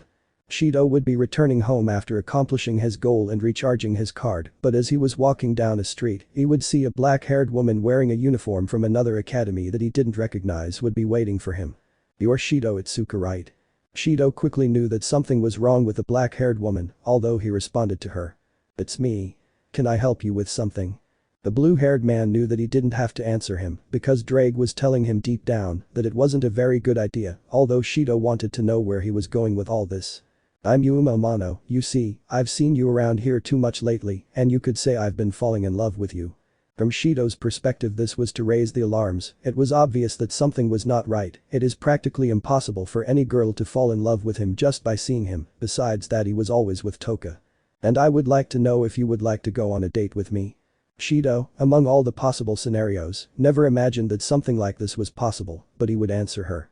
Okay, when would it be? Shido would say with a serious face. Or tomorrow afternoon. Then the woman would pretend to be embarrassed and leave. Shido, noticing how the girl had really left, decided to talk to his partner. Are you sure you're doing this, mate? That's right, Drake, I want to find out some information. I know she has other intentions, but I want to see what she's up to with all her acting. The dragon from his sacred artifact would only sigh at his companion's behavior. I can't refuse to let you do it because I'm stuck here anyway, so whatever you think is right, I'll believe it too. Shido wouldn't know if he said it to cut off communication with him and go to sleep, or if the dragon was being sarcastic, so he better kept quiet and started walking. It seems the problems will never end. I just ask myself, am I really ready to face them? Although I will face them if I am not ready just to protect the last smile I have left here. Shido would continue walking towards his home, ceasing to be visible in that place, but no one who passed by Ali noticed the presence of a white-haired girl who was spying around the place secretly, both the blue-haired and the black-haired girl. I'll have to tell the president about the fallen angel. I just hope that the new possible piece of my president isn't seriously injured. That girl would think, but maintaining that serious and expressionless profile and then disappearing. Time skip. Shido would have arrived home with a slightly more serious touch, something that Toka would have noticed, although she decided to wait for Shido to want to tell her and not provoke him. Shido would start cooking in a small kitchen in the apartment the couple was currently staying in. Toka could no longer stand the silence, so she decided to ask him about the blue-haired man's current behavior. Is something wrong, Shido? This question would make Shido relax a little and sigh as well. There's something I need to talk to you about, Toka. I also need you to be here, Drake. Shido, who left the curry heating, would proceed to leave it while sitting on a chair. And what is it you have to talk to me about? The purple-haired girl would ask with a touch of confusion. There's a fallen angel who's probably looking to kill my partner. The dragon will manifest as a precious jewel in Shido's hand, something that would not surprise the purple-haired girl due to the dragon's intervention, but due to the information provided. The fall is behind Shido. Toka would ask as a dark aura began to emanate from her. I want you to tell me what that bitch who wants to kill my Shido was like and who she was. I think we're really screwed up now, buddy. If you ask me for a little help or something like that, I'll just say I'm going to sleep. Damn lazy dragon. They would both say mentally while watching with fear. Answer me, Shido, who was that bitch? Shido was completely scared shitless inside him. He just wanted to escape from the apartment and take refuge as much as he could, even though he had no way out. Before you do something, let's calm down, Toka. Shido would say that his soul was bursting out from inside. Toka, upon hearing what her partner said, calmed down and dispelled her dark aura. I really need to know who the fallen superior is. I need to cover up information to avoid problems in the future. Then Toka would be curious about what Shido said and ask him the following. What means will you use to search for the information you are looking for? Shido would know that by saying what he had to say he would already be more than dead, but it could be that Shido now had the balls to tell him. You see, the strange thing was that when I talked a little with that woman, she was behaving in a fake sorry way, but you're not going to like what she proposed to me. Then Shido swallowed fearfully. She asked me out. Then Toka would look a little surprised at the blue-haired boy. What did she do? Now Shido was scared shitless, seeing how the purple-haired girl's aura had returned. I demand you tell me where the hell this bitch is. But Shido would have become unconscious from fear. End of part 2. Chapter 5 Part 3/5. This is High School DxD. It would take about 2 hours until Shido finally woke up from his unconscious state, something that relieved his sealed dragon as he wondered if his carrier was dead. Well, with the purple-haired girl she would be calmer, but the blue-haired girl noticed how Toka was cooking with a bit of reluctance, who would have realized how much Shido was starting to get up from an armchair that was in the apartment. My head hurts a lot. What if I hit myself while I was unconscious? It would be better if you didn't know, you're going to feel sorry for yourself, mate, although it was quite funny. Then the purple-haired girl would be serving the food that Shido had prepared, but she herself would focus her gaze on the blue-haired girl, realizing Shido's action. I would recommend that you not get up yet, you hit your head very hard when you fell unconscious. In Shido's mind he already understood why his tenant was laughing so much, but he was still nervous about what the purple-haired girl could do in front of him. I'm not going to do anything to you, Shido. Drake already explained the situation to me, but if that girl tries to do anything to you, I swear I won't have any mercy or pity on her. Shido noticed how that dark aura returned to his partner. Calm down Toka, nothing bad is going to happen, I assure you. The woman still hadn't gotten rid of that dark aura she had in front of the blue-haired man, something that worried our protagonist. Okay, right, we better eat the food before it gets cold. Then both would spend that night peacefully, but for the blue-haired man, something didn't fit since he felt very watched. Both would finish eating as the couple set about cleaning up what they had both used, while the dragon inside Shido would begin to talk to himself. I swear I'm going to protect both Smiles, I'll do it for her, the one I never cared about before, and now I just want to see again, I'll protect both Smiles, so one day I can see yours again Tiamat, the dragon queen of karma. The couple was there talking about how their day went while they cleaned up what they had used, something that was nice for the dragon to see, since it reminded him of the time when he was with that dragon. The next day. We could see how Shido would be walking through the streets of Kuoh, but he would arrive at the city park to see a black-haired girl with violet eyes waiting for him. Did I keep you waiting too long Yuma? And he is showing her a slight smile he would answer. Not really, I just got here. I'm glad about that.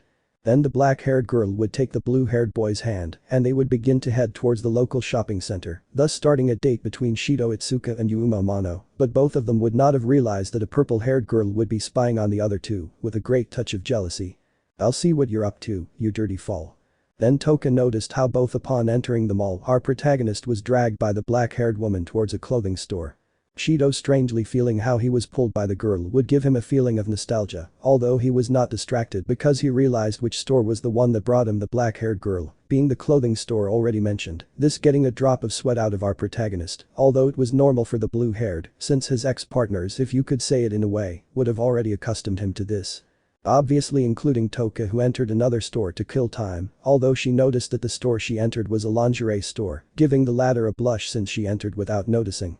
When she left the store with a big blush, she noticed how the hazel eye and the violet eye would be trying on some clothes, Shido would be trying on different shirts t-shirts of various colors, although in these they almost always had almost the same color palette, being purple, light blue, red of a light shade, orange, light lilac, green, white with blue touches, and another completely white, gold and finally a dark red color. But to sum up, their date was quite pleasant and calm, although Shido pretended to be happy because he still distrusted the brunette. Hours would pass, and both would arrive at a city park that would have a small fountain. And tell me, how did you spend your day today, Yuma-chan? I think it was a nice day you and I had. The fearful black-haired woman would answer him.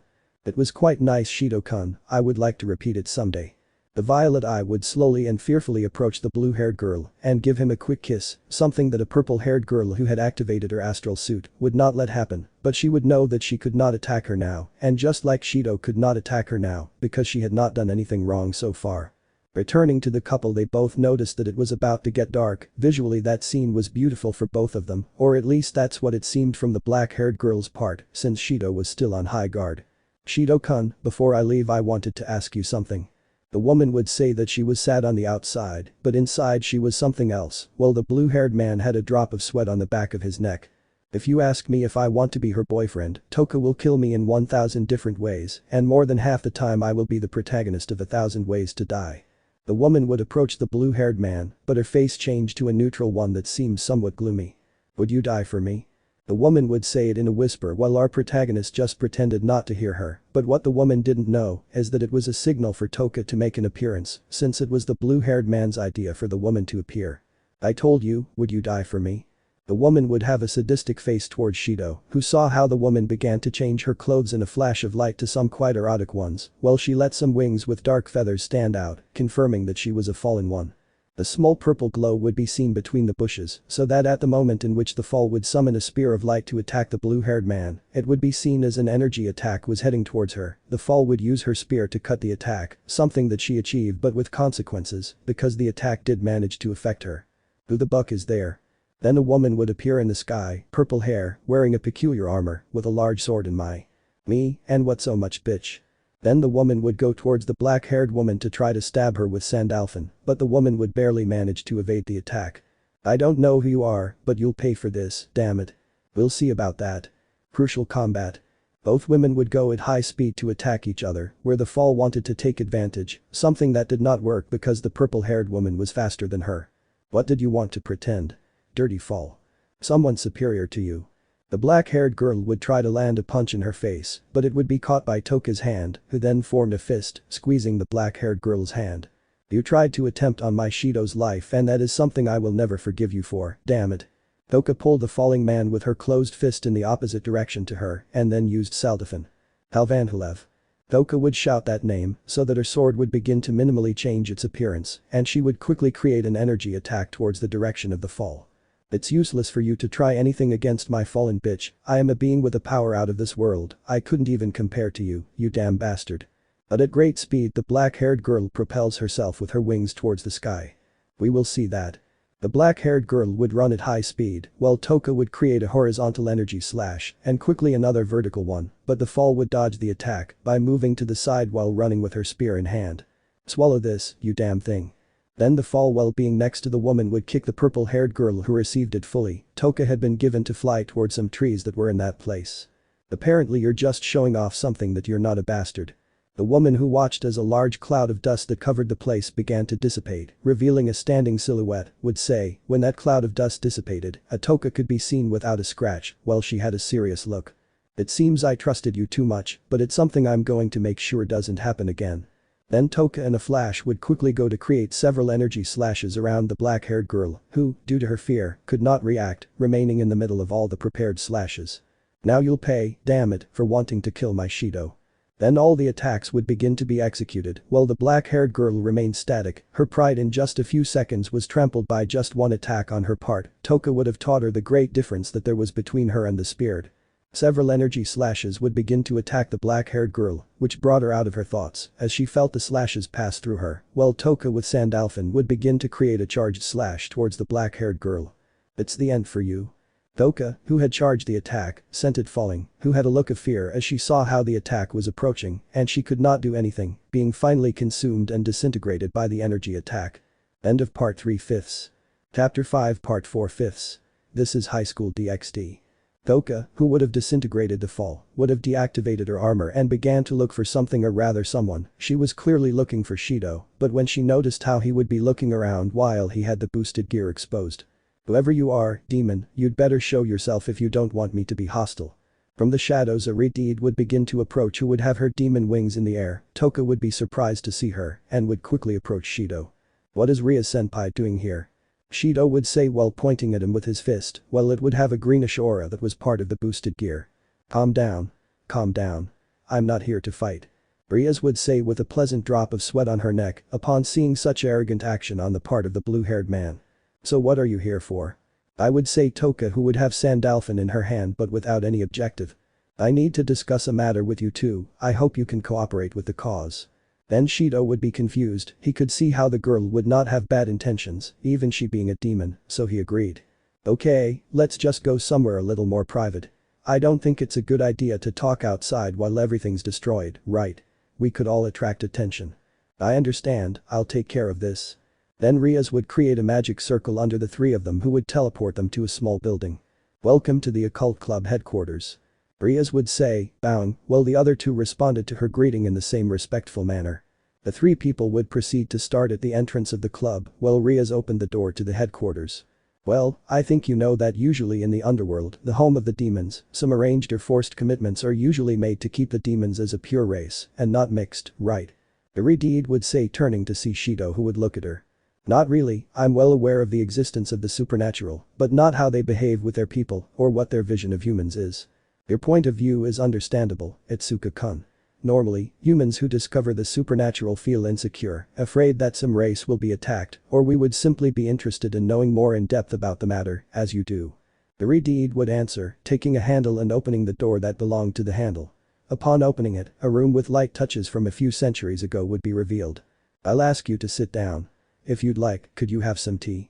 After finishing saying that phrase, Rias would proceed to create a magic circle in her hand, where this same circle was replicated on a small table that was in the place near an armchair sofa, revealing 3 cups plus a kettle that was boiling. Thank you, Rias-senpai, but it would be best not to waste time and get straight to the point. Toka would be the one to speak with a strange serious touch, something that was rare for Shido to see, but he would stay away from it. The 3 people would pour the tea into each of their cups, and Rias would speak. What I told you earlier about the arranged engagements, or just to break the ice, is more the reason why the suits are here. Rias would lower her gaze to a story and resume speaking, while Shido and Toka paid even more attention to the redeed.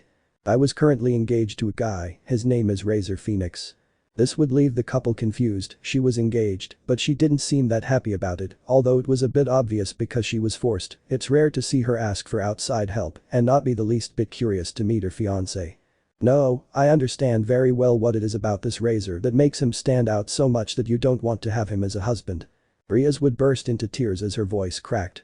Everything, absolutely everything, he is a disgusting, impulsive, womanizing, possible murderer and serious rapist. I think you're exaggerating with the last one. Shido would say with a drop of an I'm-style sweat, but Rias would shake her head. Lately, in several houses of the different pillars, there have been different women raped and others murdered with signs of sexual abuse, mainly the pieces of those families are the same servants, and I say that it is because in those houses, there is a weak signature of magic, along with a little essence of game and some ashes. I see, but what do you want to get to with this conversation? Rias would have a neutral look while making her characteristic crimson demonic aura make an appearance. I'll leave it up to you, but I need you to join my family. I need urgent help since the confrontation with Razor will be in a few days, and I'm quite limited with options. The aura that Rias possessed would fade away, and she would fall to the floor while her voice broke again. Please, I beg you, I want you to join my family to free me from that man. I really don't want to marry that aberration, I just want to marry a person who truly loves me, not for my body, but for my feelings. Lift your gaze. Shido would say while looking seriously at Rias.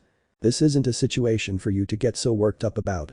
We'll help you, but I need us to win in return. After all, this is a contract. Are we really going to help her?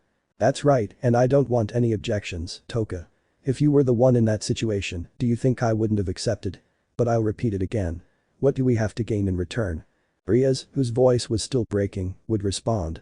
Thank you for everything, thank you for accepting my offer and changing to something else. I could offer you protection from the demons. This would catch the attention of the couple who would be a little confused. How do we know that you could guarantee this for us? You see, I am the sister of the current Lucifer, and if you ask him, no, he can't help me with that since he has nothing to do with the matter of commitments, those are the council demons who are in charge of it. I understand, okay, we accept all your terms, but I still have a question. Does joining your family have a price? That would make Rias nervous, but she would respond. That's right, when I place your pieces, if it's not because all the demonic leaders are in favor, you won't be able to remove your pieces because this could cause your own death. I understand, fine, so be it, join us quickly to your family before we regret it. Rias would go to her typical spot in the living room where she would see a drawer with a classic-looking box inside. Okay, you two will be pawns, each of you has to try to attach yourself to a single piece, otherwise I will have to increase the number so that the pieces are admitted into your bodies. Shido would notice both pieces, but Rias would approach Toka. Can I call you Toka, right? The purple-haired Santeria girl glances sideways at the redeed. Toka, I would ask you to please lie down on the floor to make this easier. Alright. Toka, a little confused, would listen to what Rias said so she could take one of the 2 pawn pieces. Rias Gremory, direct descendant of Gremory, asked that my pieces be joined to the body of Toki Yatagami so that she may live under my custody as my pawn, who will live for me. Shido would look closely at Rias, who would notice that the piece did not fit, but Shido, upon noticing well, decided to speak. The introduction of pieces works by the energy of your king, right? What a good eye, Shido-kun, that's right. I would congratulate Rias, the aforementioned, but the blue-haired man would have a serious look. Tell me my piece, I want to try something. Rias, a little confused, would give him her piece, Shido would concentrate, and a rainbow aura would form around him, mainly its color, which was obviously purple, but when it was another color, it was in a dead or dull tone. Shido transmitted his aura to the piece, causing it to change color a little, since the pawn piece that was previously crimson now had several colors. The crimson and purple were too noticeable next to the emerald green, but the rest of the colors seemed dead. Try to place the piece now. Shido would lie on the floor while his gaze was one of total calm. Rias took the piece and said. I, Rias Gremory, direct descendant of Gremory, ask that my pieces be joined to the body of Shido Itsuka, so that he may live under my custody as my pawn, who will live for me. The piece would simply enter the blue-haired man's body, who would be completely calm. Was it that easy? Shido would say, looking at Rias, who started whistling out of nowhere. Well, Toka, you better reply the same. Then Rias would give the pawn to Toka, who would do the same action as Shido, but she would release a purple aura, while her pawn piece was now crimson and purple. Toka returned the piece to Rias and proceeded to lie down. Rias would take her piece and say. I, Rias Gremory, direct descendant of Gremory, ask that my pieces be joined to the body of Toka Yadogami, so that she may live under my custody as my pawn, who will live for me. The piece would enter Toka's body, who would think that she had none and would stand up. I need you both to think about what you want to expel from your back now. I want to confirm something. The couple would pay attention. At first what Rias had told them seemed to have no effect, but after a few moments Toka's back would begin to itch, and she would see how something began to come out of it. They were demon wings, although in them it was different since around her, she would have a purple aura. Shido, how do my wings look? Shido would not respond since he would be pretending his stomach was hurting, because not only was he suffering from a pain, but due to the pressure he was putting on his liver was also starting to hurt. Some gigantic wings would begin to make an appearance. Obviously they were demon wings, but these were different, just as if aura had green and purple colors, but others also stood out by being dull colors. Damn, that hurts. Shido would be in great pain when summoning his demon wings, but Rias would be totally surprised by those wings. What exactly are you, Shido-kun? Rias would say in an almost inaudible tone that neither of the couple noticed. I think it would be best if we left, Rias. I'll see you here again tomorrow. Rias would come to his senses and see the blue-haired boy. Tomorrow during class time I'll send someone to take you both out and we can talk, and while I'm at it, I'll teach you and introduce you to your classmates. Shido and Toka would nod and then cross the door, leaving Rias alone there. End of Part 4/5. Chapter 5 Part 5/5. This is High School DxD. A few days would have passed since Shido and Toka had joined the Gremory family, meeting their group mates who are Akeno Himejima, a woman too friendly, then a boy named Kiba Ito, someone who for Shido and Toka seemed a little effeminate, although for Shido, it would be a little hypocritical on his part, and last, but not least, a girl from a lower course named Kaneko Taoju, someone quite cold. But who gained her trust by giving her some candy that Toka did not accept because it was not her type of candy that she wanted.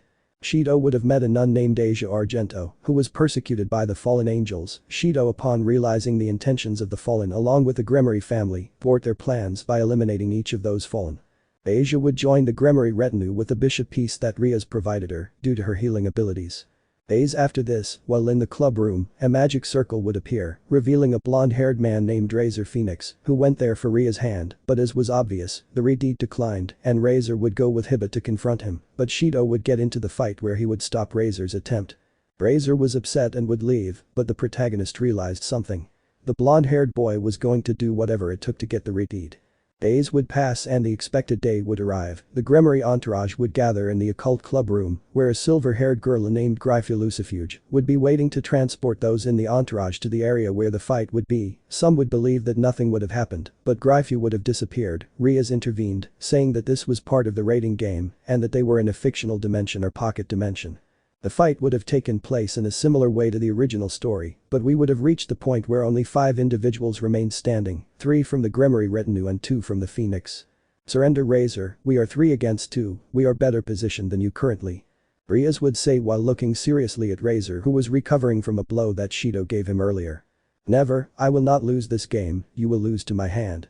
But you better let him go. Toka and I will give him time, this will get pretty intense, and that will be the best. Rias obviously accepted because she had to play it safe. Razor would try to attack her from behind, but Shido would block the attack. Haven't they told you that attacking from behind is for cowards? I don't care about this, I'm going to win this fight even if I have to use dirty means. Razor would begin to emanate a golden aura that would have a large flame of fire, denoting his phoenix abilities. So that's what you're doing, Razor. Balance breaker, boosted gear scale male. The crimson armor would be created on Shido's body, revealing great power on his part, being on par with Razor. Razor. Let's dance.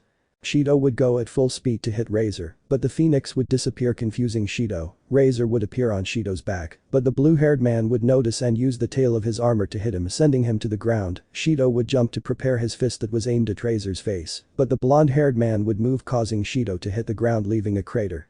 Razor, seeing this with his hand, would create a sphere of fire in his hand trying to hit Shido, but would not succeed as Shido would now hit him in the stomach, causing the energy sphere that Razor had to dissipate, but Shido would receive a blow that would send him flying from Razor's sister, the named Ravel Phoenix. I won't let you touch my dirty lower-class brother. And I won't let you hurt my Shido Adonai Melech. Send Alphen. The great blow would be generated in the area, blinding all the fighters in the fight, so that when the mother-in-law decided, they would reveal Toka with her armor and weapon in hand. Who do you think you are, talking to me like that? Someone far superior to you, dirty fried chicken.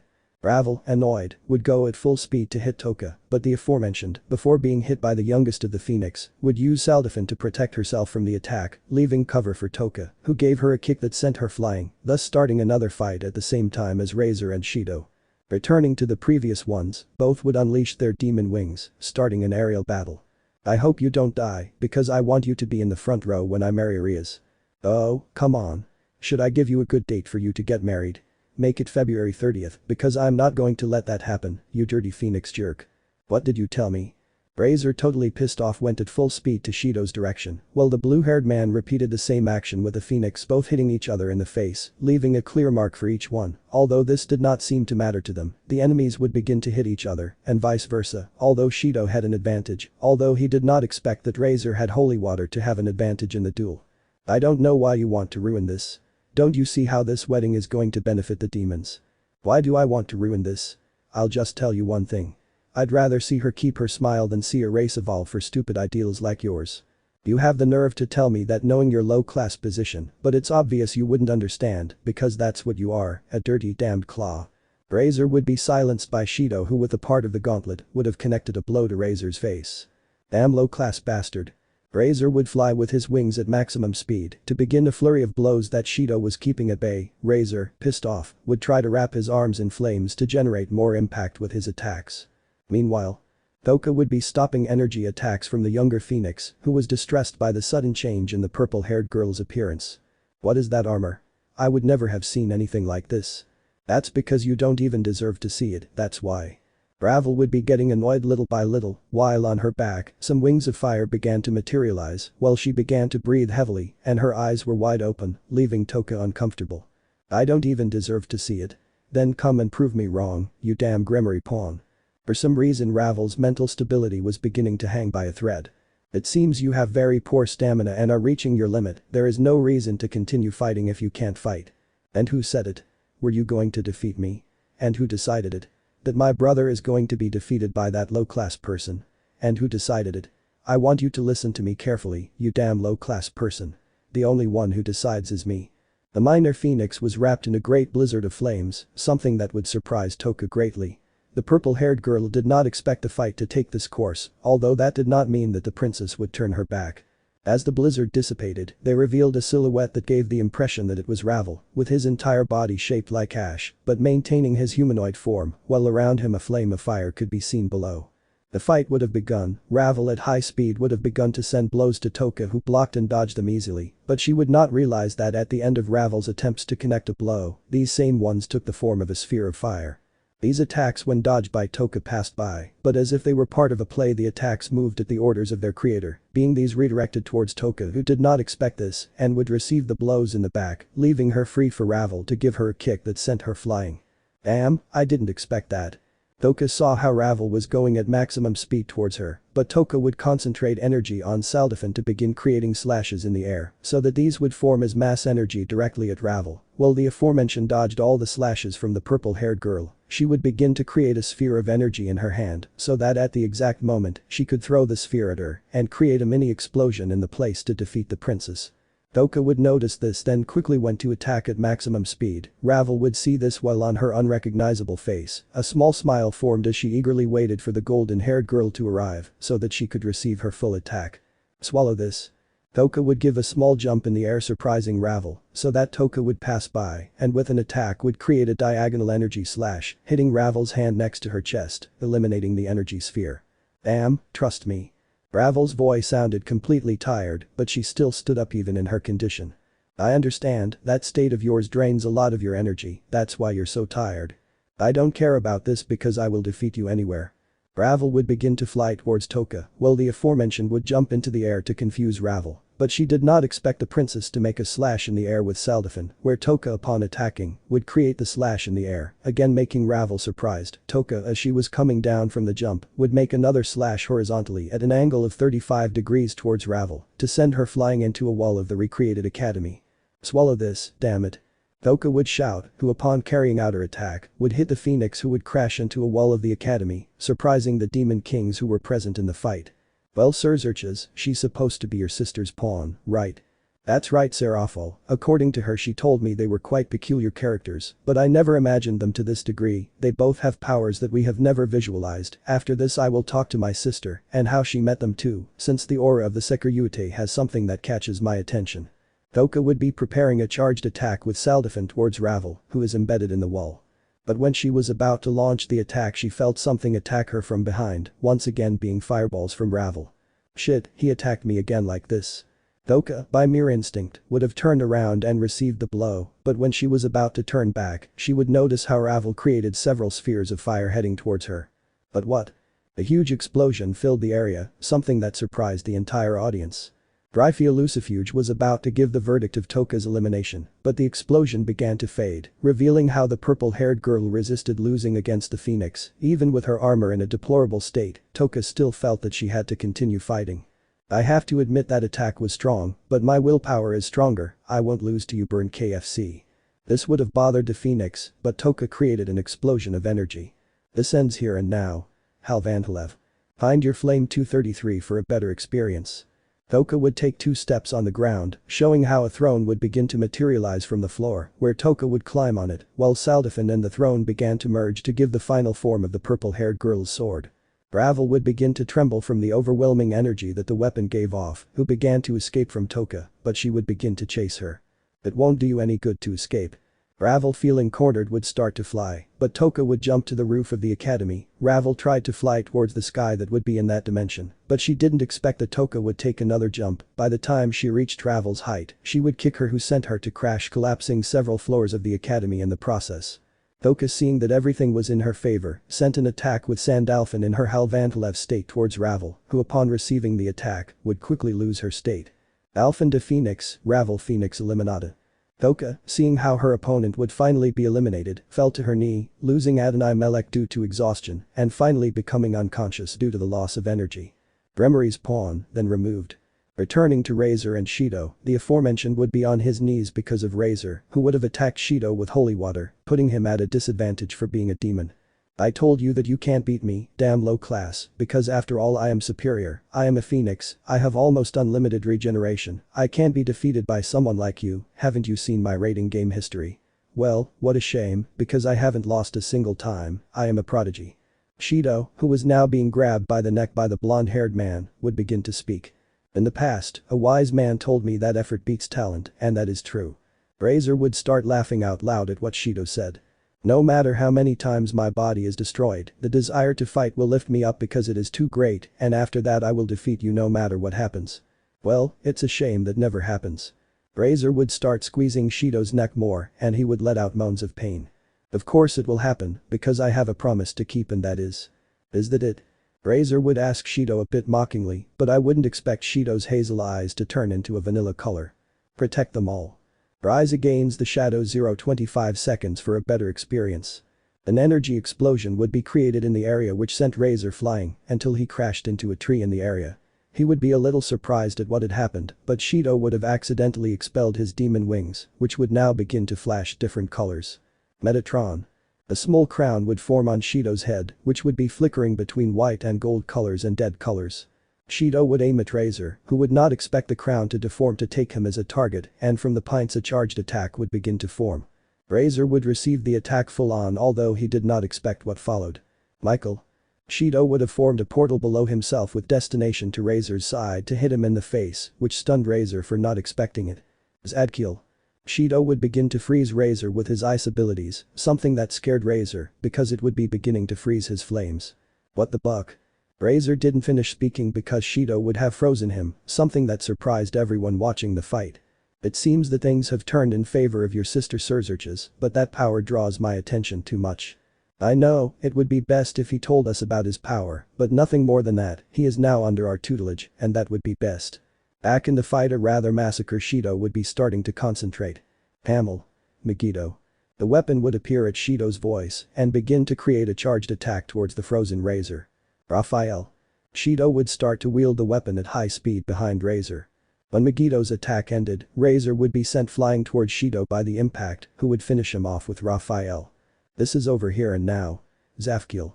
Shido's left eye would turn completely gold and take on the appearance of a clock whose hands would flicker between a gray and a black color.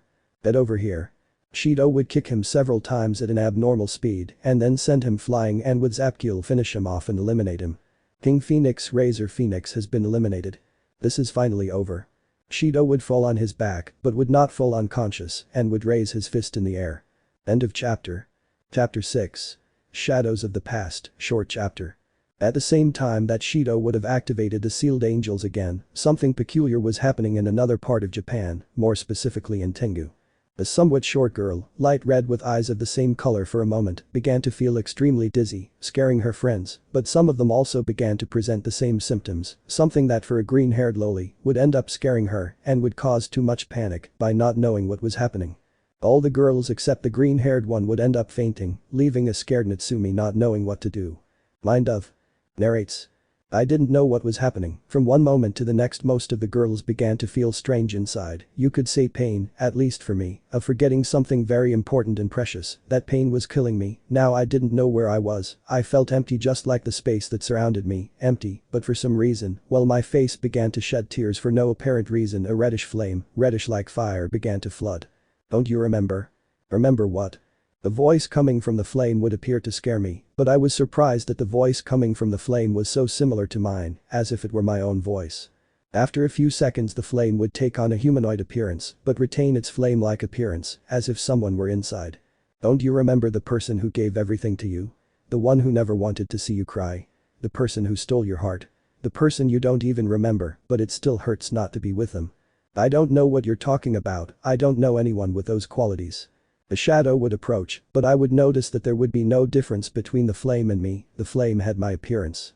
Just try to remember him, the person you love, the person who loves you, even if he broke the laws of space-time, and that's what prevents you from remembering him. Your heart won't do it, don't even try. The flame's appearance would become 100% like me. It was the same as me in every sense of the word, but what distinguished me from her and her from me were the clothes we wore. I was wearing random casual clothes, but she had black pigtails unlike mine, which were white, and she also wore a light red kimono almost like pink with black and gold touches that made her look imposing. She would put her hands on me. It's time for you to remember, you know you love him, your heart knows it, so for them we will be one again. What? She would quickly begin to turn into ashes as the flames began to run into me, but unlike normal flames, these didn't hurt me at all. In fact, I felt as if something was coming back. My mind, from being totally dark, would begin to be illuminated by several memories, but one stood out more than them. Shido. I finally remember you, brother. Hattori would have broken down, starting to shed several tears, while she had a big smile. I'll come for you, Shido. Mind of. Narrates. For some reason I felt like I was dead in life, a terrible feeling that I wouldn't wish on any of my enemies. I felt like I was no longer myself, as if there was something false inside me. I didn't want to have that feeling again. See that you finally managed to come back almost to yourself, another me. The dark space would begin to light up, leaving a white-haired woman confused. Who are you? And where are we? The confused-haired girl would say. The real question is, who are we? The blonde girl would turn around and see herself. But what? Confused, right. Confused, right. Who are you really? Origami would be confused to see someone just like her, except they had long hair. That's the least of it right now you have to remember that. Remember it. The other origami would have a slight smile at the confusion of the original origami. That's right, remember him, the person you want to see, your mind won't remember him, but your heart will. I'm talking about the person who changed even the timelines to see us happy again, as always with Shido by his side. The long-haired white-haired girl would hug origami, who would be having a little sparkle that was changing her clothes for completely different ones. This is. I think you're already remembering, right? The origami eyes would begin to crystallize, while the aforementioned person would fall to her knees on the ground. How did I forget? How did I forget the person I love so much? How did I forget Shido? The other girls would go through the same thing, except for Miku, Nia and Mayuri. I already said in a past chapter that she was alive, but Natsumi had the seizure some time later. Chapter 7 Part a half. The passing of time will not break our bonds. A day passed since the battle between the Gremory and Phoenix groups, giving the Gremory group the victory thanks to their pawn Shido Itsuka. The blue-haired boy was waiting for his partner to wake up because due to the energy drain caused by Hal Vantalev, the purple-haired girl fainted and was taken to a hospital by the Sitri family. In the room of that hospital Shido would be looking at a Toka who was sleeping soundly, but a nurse would come in. How long will Toka be asleep? Shido would ask a little seriously due to the state of the only partner he had left. Most likely, he will wake up tonight or tomorrow morning, although we don't know exactly when he will wake up due to his energy anomalies. A simple exhaustion should take at most 12 hours to make the person wake up. I understand, I'm leaving for today, in case Toka wakes up, contact Rias Gremory so she can give me the information.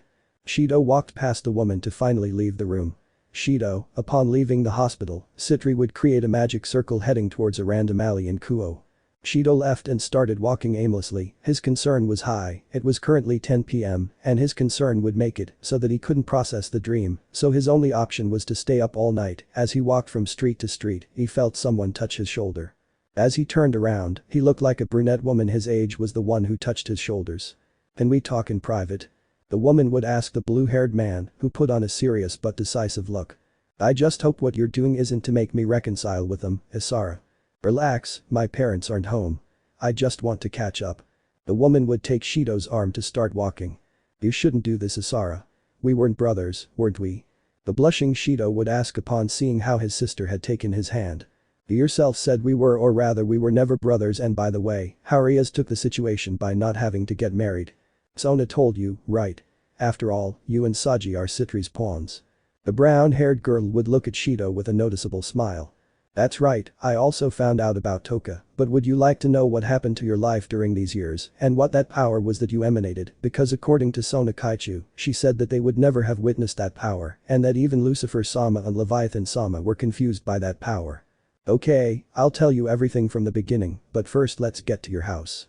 Both of them started walking through the night streets of Kuoh, even some people who passed by gave them some phrases like what a cute couple or I wish it were the two of us. These types of phrases would make Shido and Isara blush deeply after the wave of phrases that people gave them. But the pair of brothers would try to ignore them until they reached the home of the brown-haired girl, who would take a key that she had kept in her pocket, letting her and the blue-haired girl pass. This place hasn't changed at all over the years. Mom and dad tend to be very conservative. Shido would have a small smile upon seeing the place since, even if he had suffered a large part of his childhood for those people who claimed to be his parents, that does not mean that he did not have some happy moments in that place, like the times that Shido and Isara played as brothers in their childhood, or the moments that Shido had with his childhood friend when he was still called Issei. Some memories, right? Isara would say that she would sit on one of the armchair sofas that were in the house. That's right, even though I suffered for them who call themselves my parents, it doesn't mean that I haven't had happy moments. That's good to hear, Shido. Well, can I at least call you by your old name at least when we're in private? This question would make Shido go blank. Should he let her call him by that name that brought back bad memories? But she's not to blame for what her parents have done in the past. Okay, only when we're alone, Isara. I don't want anyone else to find out about my past unless I allow it or know it beforehand. Thanks, Issei. By the way, can I get some coffee or tea? A little tea wouldn't hurt. Isara would go to the kitchen to start preparing the tea, but the brown-haired girl would ask the blue-haired boy something that would make his skin crawl. Hey Issei, I know it's sudden, but where have you been these years? Since you disappeared. This will be a long story, but I'll tell you because I think you deserve to know, and I also know you're someone I can trust. Shido would swallow and start talking. On the day I ran away from home due to your parents' treatment of me, I went to the forest since it was the fastest way to the highway, but in the middle of the road I was intercepted by a fallen angel. I think you already know him, the fallen angel in charge of Rainer's group, Domination. That day he would have attacked me, and that was when I prematurely awakened Drag in me, but the gauntlet that day was different, it seemed off, he and I fought, but for obvious reasons I lost. That fallen angel believed that I would have died at that moment and left. Shido would fall silent and shed a small tear. And he left. Is that all? No, when I was dying, I saw her there, with lilac hair, but in a tone almost like white, long hair and light blue eyes. There I met the woman who blessed me with a power. Mine Takemiya. Are you saying that your power comes from her, right? Shido would look at Isara with a more serious look, because he knew that he was giving some very important information to the one who was once his sister. You're almost right, almost, because she's now resting in peace or so I think, but going back to what I was telling you, being blessed by Mio, she restored me to a much more stable state, enough to continue on my course. While I was walking on the side of the road a car would stop, two people would get out, those people who taught me the love of a family, Tatsu Itsuka and Haruko Itsuka, that was when I began my new journey. It was pretty hectic that night you left. The blue-haired man would have a nostalgic look as he began to narrate again. Later I improved my ties with the people I can proudly call mom and dad, also with my little sister Katori. Shido would stop after saying that because he would see how Isara would have a dark aura running through her being, while she had an innocent look. So someone wanted to take my place as your sister. Before you say anything, let me finish telling my story. Well, as I was saying, over time I strengthened my bonds, and every night I escaped from home to train my power as the Red Emperor Dragon. That was my life until April 10th, when I met her. Shido would have a rather nostalgic look while looking at his sister. Me too. That April 10th was the one that changed my life. That day I entered a new world, but I also met the love of my life, Toki Atagami. End of Part 1. Chapter 7 Part 2 halves. The passing of time will not break our bonds. Shido recounted all the events from when he was in Tengu City, something that surprised Isara after what her brother had to go through, especially upon learning who her biological family was, since in this timeline, she wouldn't know if Mana Takemiya was still alive, just like with Mio Takemiya. But let's change places and see Toka's situation. She would still be unconscious from the loss of energy, but inside herself, in her mental space, something would happen. Toka would be staring into space while talking to someone, that someone was her counterpart, Tinka, as Shido would have named her in the past, a name she decided to keep. Tell me, what exactly was it you wanted to talk to me about, another me? Toka would say as she now looked at her counterpart. I just came to tell you that the others have finally woken up. You say that. But she would be interrupted by Tinka who continued speaking. That's right, the other spirits have already woken up from their deep sleep. They regained their memories moments after Shido was able to activate the powers of Ryoku. Shido did what? He would only let out a small chuckle at the look of confusion on his counterpart's face. I thought you would realize even if you were unconscious due to the great increase of spiritual energy in Shido's Sephira, but I think I was wrong. You see, Shido when he was about to lose, had a great mix of feelings, something that for our Sephira turned into power, thus managing to activate the spirits. But then how did Shido activate the rest of the angels, should those angels be half dead? Toka wouldn't know why, but she was worried about what her counterpart would tell her now. Don't you know? Have you ever wondered why we haven't disappeared in the meantime? How do we remain on this earthly plane if we're not human? You mean what? Toka would be a little nervous about what her counterpart would say. Exactly, Shido Itsuka is now the bearer of Ain Soph, the angel of Mio Takemiya. He may not even have realized that he now possesses the angel of Mio Takemiya. So, Shido really ran the risk of even eliminating himself just to protect us if that angel didn't accept him as its bearer. Toka would look at the ground while shedding tears. I think you know the answer yourself. I still don't understand how that boy on the day you met was willing to give his life for you. He really is quite a case. The truth is that Shido has always been a man who gives everything but never asks for anything in return. That's what I like most about him, his kindness. Returning to Shido and Isara, the blue-haired man would have a book in his hands while he let him see more exactly how the events in his life in Tengu were. Elsewhere, more specifically in an apartment, a blonde-haired woman would suddenly begin to faint. Subconscious. The blonde-haired girl would be looking at the place where she was with a bit of confusion, but a woman would be with her back turned. She would be wearing a suit similar to a nun's looking at the girl. The unknown girl would have a book in her hands and would look at the blonde-haired girl. If you're wondering why I put Nabelkol, it's because she's a bitch. I only put her because she's part of Raziel and Beelzebub. It's been a long time, mother. The black-haired girl would say, looking at the white-haired girl, how much would that be? Mother. Sorry, girl, but you must be confused. If I were you, I wouldn't say that. The black-haired girl approached slowly while holding a book in her hands. That book was none other than Raziel, the all-knowing angel, the all-seeing angel. The girl would open the book and make a pencil appear in her hand from who knows where, but when the brunette would start writing, a severe headache would hit the white-haired woman. Various memories would begin to be reflected in the mental space, while the white-haired girl would begin to cry. Nia Hanju, one of the last spirits that Shido met, bearer of Raziel, the omniscient angel, would be remembering her life in the other timeline before being rewritten by Shido, remembering her beginnings as a mangaka, moving on to the day that Dem would kidnap her and use her as an object for his plans and investigations, the day where the worst spirit, Nightmare, would end up saving her from that base. How she met Shido and finally how she sealed her spirit powers so that Dem would stop chasing her. Why? How did I forget? How did I forget those parts of my life? How could I forget the person who gave me a new life? How did I forget all of that? I see that my mission here ends, mother. The black-haired girl would say as she approached the sister spirit with Raziel in her hands. Why did you do this, Nibelco? Why are you helping me? I think that is more than obvious, we are part of you mother, if you love Shido, I will love him too even unconsciously, that is why I want you to be happy with him. That would surprise the albino girl as she forgot that detail about the daughter of Beelzebub, or rather, of Beelzebub and Raziel. I think you know what to do now, don't you, mother? The Belkol would say, who would turn into some sheets of paper and return to Raziel. Nia would look at Raziel and take the pencil that Nibelco had previously had, which was lying on the floor while Nia stared at it, swallowing her tears. I have to see if the others already remember Shido.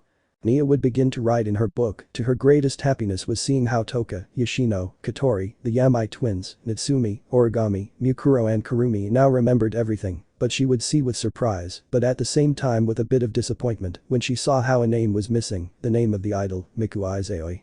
Back with the blue-haired boy, he would have told her everything that happened in his life in Tengu, but Isara would be falling asleep, although she resisted since she wanted to continue talking to her brother. Sorry Isara, but it's time to sleep. Gabriel.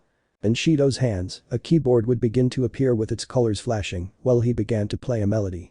Shido, seeing how his sister from his old family had fallen asleep, decided to go to his apartment, leaving her asleep on the couch. Shido would start to leave for his apartment in the dull night in Kuoh, while having a slight smile. I hope we can see each other soon, girls. Back in Tengu but somewhere else, more specifically in a mansion, we could see a sleeping Miku Issei, but something different would happen inside her dream, since it would have been interrupted, but she would not wake up.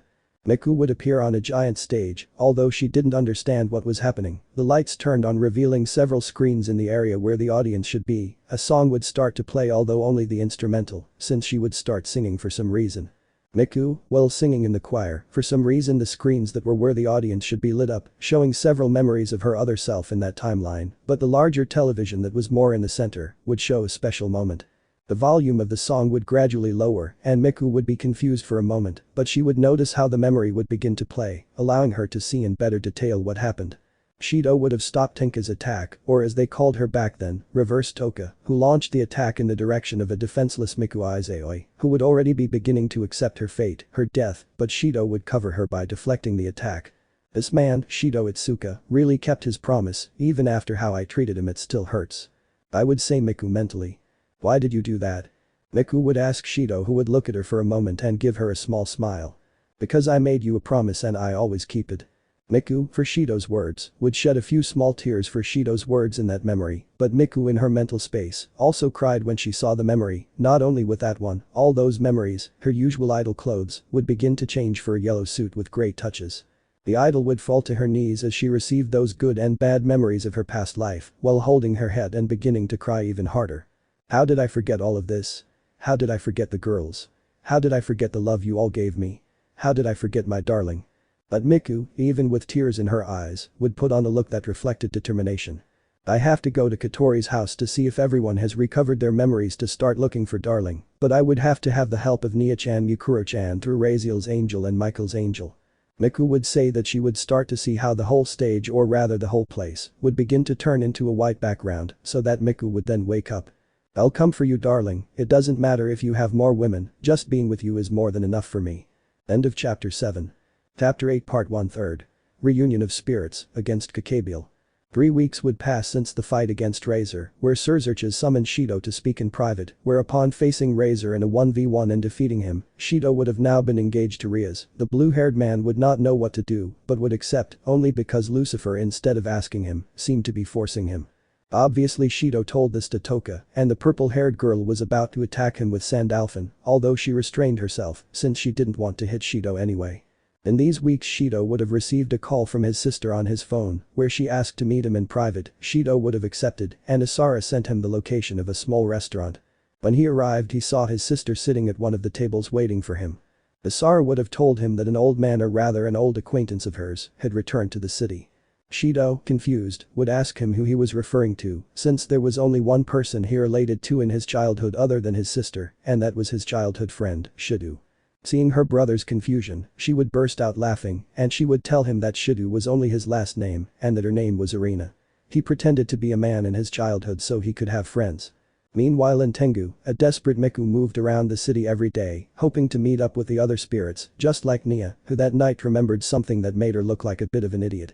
She had forgotten something very important about Raziel, the book being omniscient, also knew how to locate people, the same way she met Shido.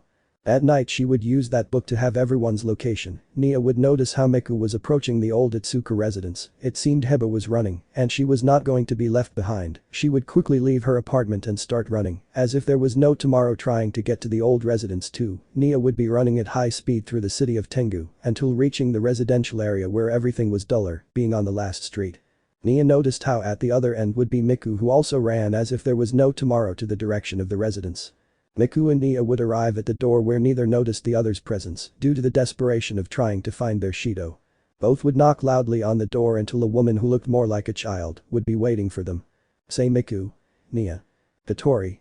Both women hugged Ariti tightly, who was drowning in Miku's breasts. Now I understand what Natsumi suffers for Miku. The rest of the women who lived in the residence, namely Yoshino, the Yamai twins Kagaya and Yuzuru, Natsumi, Origami and Mukuro, would be surprised by the new arrivals. But Miku would notice one spirit in particular. Natsumi-chan. The little green-haired girl would start running to escape from the idol, so as not to start with the same old thing every time they got together, meaning Miku would hug Natsumi so tightly that she might even faint from the pressure. But the Yamai would stop them, to Katori's surprise and Natsumi's relief. I understand that you're happy to see Natsumi, but this isn't the time, Miku. I agree. We have something much more important to do now, and I think you know it, too. Miku would calm down and come to her senses. Thanks, I got carried away in the moment, but for the other Natsumi-chan she won't be saved. Natsumi would feel a chill running down her spine upon hearing Miku's words. We'd better go to the living room and discuss the situation. Katori would say as everyone nodded and went to the residence hall. We still know what we have to do now, right? Find Shido. They all said at the same time, to Katori's relief. Exactly, but now I have my suspicions about Toka. She was apparently the first to recover her memories and the power of her respective angel, Sandalphon. You're right, Toka was the first to remember Shido. I could verify it through Raziel. Nia would say as she made the book appear in her hands. Wait a moment, Raziel is omniscient, so he knows where Shido is. I would say Origami to get Nia to affirm her word. That's true, but I need Mukuro and his help. But before Nia could finish her sentence, someone would appear from the shadows of the room. And you were thinking of doing that without me? The voice would say from the shadows, so that then an old acquaintance of all would appear. Kurumi. They would all say as they stood on guard.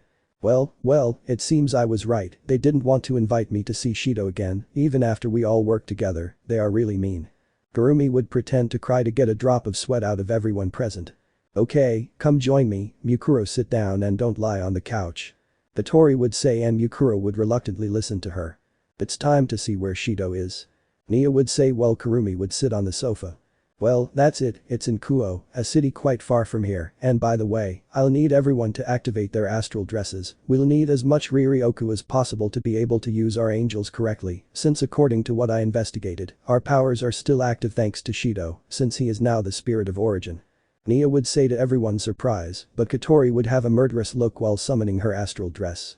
Or you for doing something to my brother, Kurumi. The problem was not with Mio Takamiya, not with Shido. Kurumi would say while looking seriously at Katori for what she said. Well, leaving that aside, Mukuro, I need you to make a portal with Michael to Kuoh. You're fine, but you need a more detailed picture of the place. Nia would sigh and start drawing the place, revealing an academy, while someone with armor was fighting with someone who seemed to be an angel, but with black wings. Are you okay? Yukuro on the wall would make a portal while activating her astral dress like everyone else, revealing a large athletics court on the other side of the portal. End of Part 1. Chapter 8 Part 2/3. Reunion of Spirits against Gabriel. The spirits, upon passing through Michael's portal on Mukuro's part, saw that everything was destroyed, while a crimson armor was fighting face to face against a fallen angel. They also noticed that in the middle of that place, there would be a barrier, but they would see how a Cerberus was about to eat a little white-haired girl. Walking Yuzuru. Affirmation, walking. The two orange-haired girls would start running towards the Cerberus. When they were close to it, both would take a big leap. The Canif. Both would use their weapons, and these would combine into one, having a similar appearance to a bow. The arrow was quickly sent towards the beast, hitting it squarely and freeing the little one. The white-haired woman would be confused by her savior's outfits, although she better not give it importance due to the current situation. Perfect Yuzuru, it's been a long time and we still haven't lost the touch. Affirmation, that shot was perfect. But the twins would see the others running towards them. This was quite prudent, they could have killed someone we didn't know if he was on our side or not. Maybe you didn't see how Yuzuru and I went through that beast, right Katori?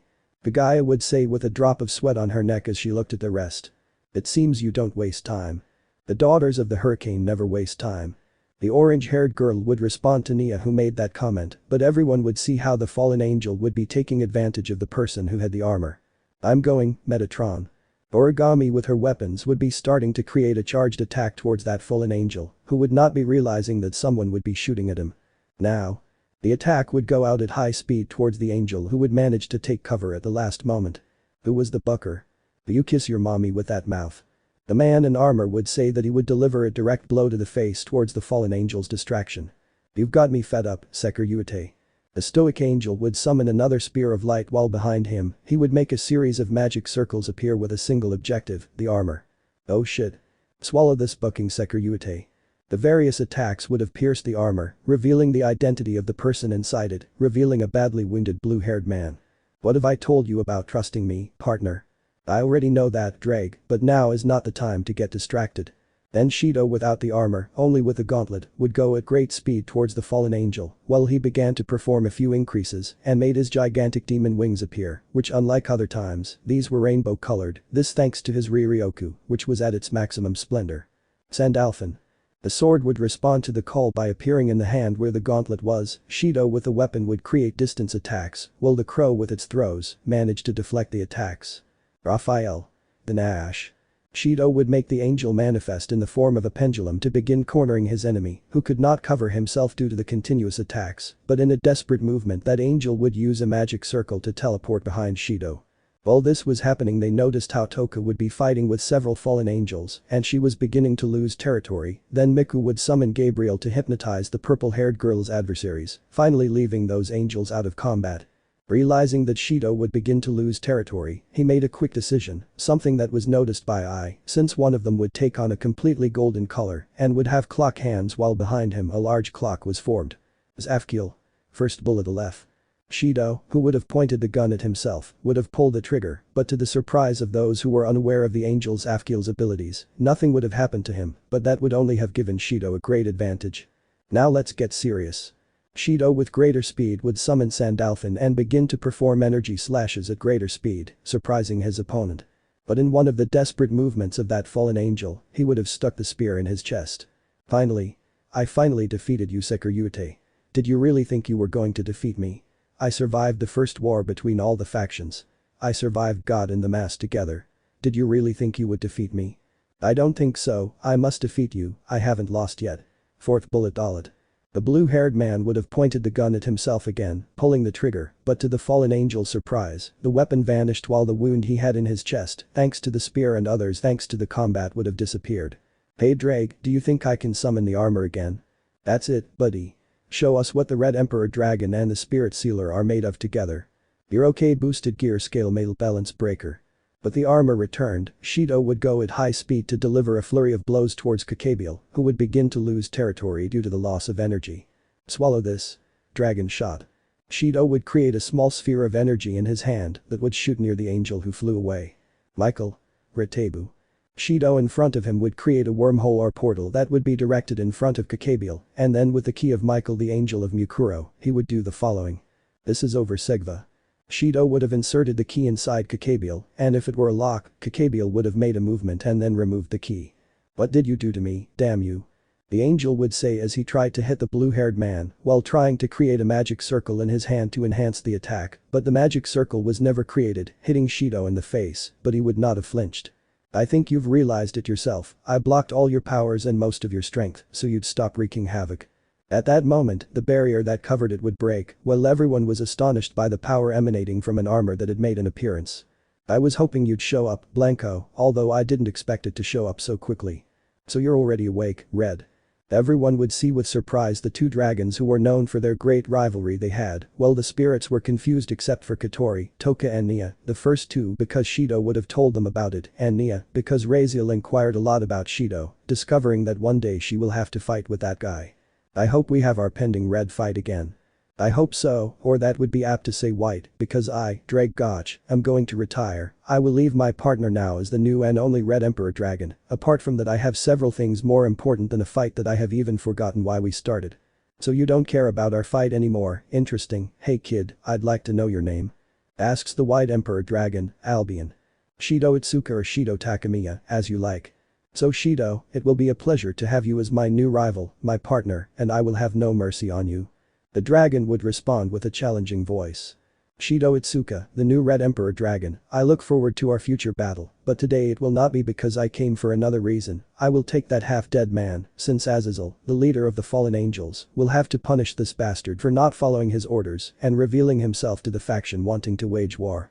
I will also wait for our white fight. Luckily, what is your name? You know mine, but I don't know yours. Shido would say as his armor vanished. My name is not relevant for now, I'll just tell you to be alert because you never know when I'm going to show up for our fight.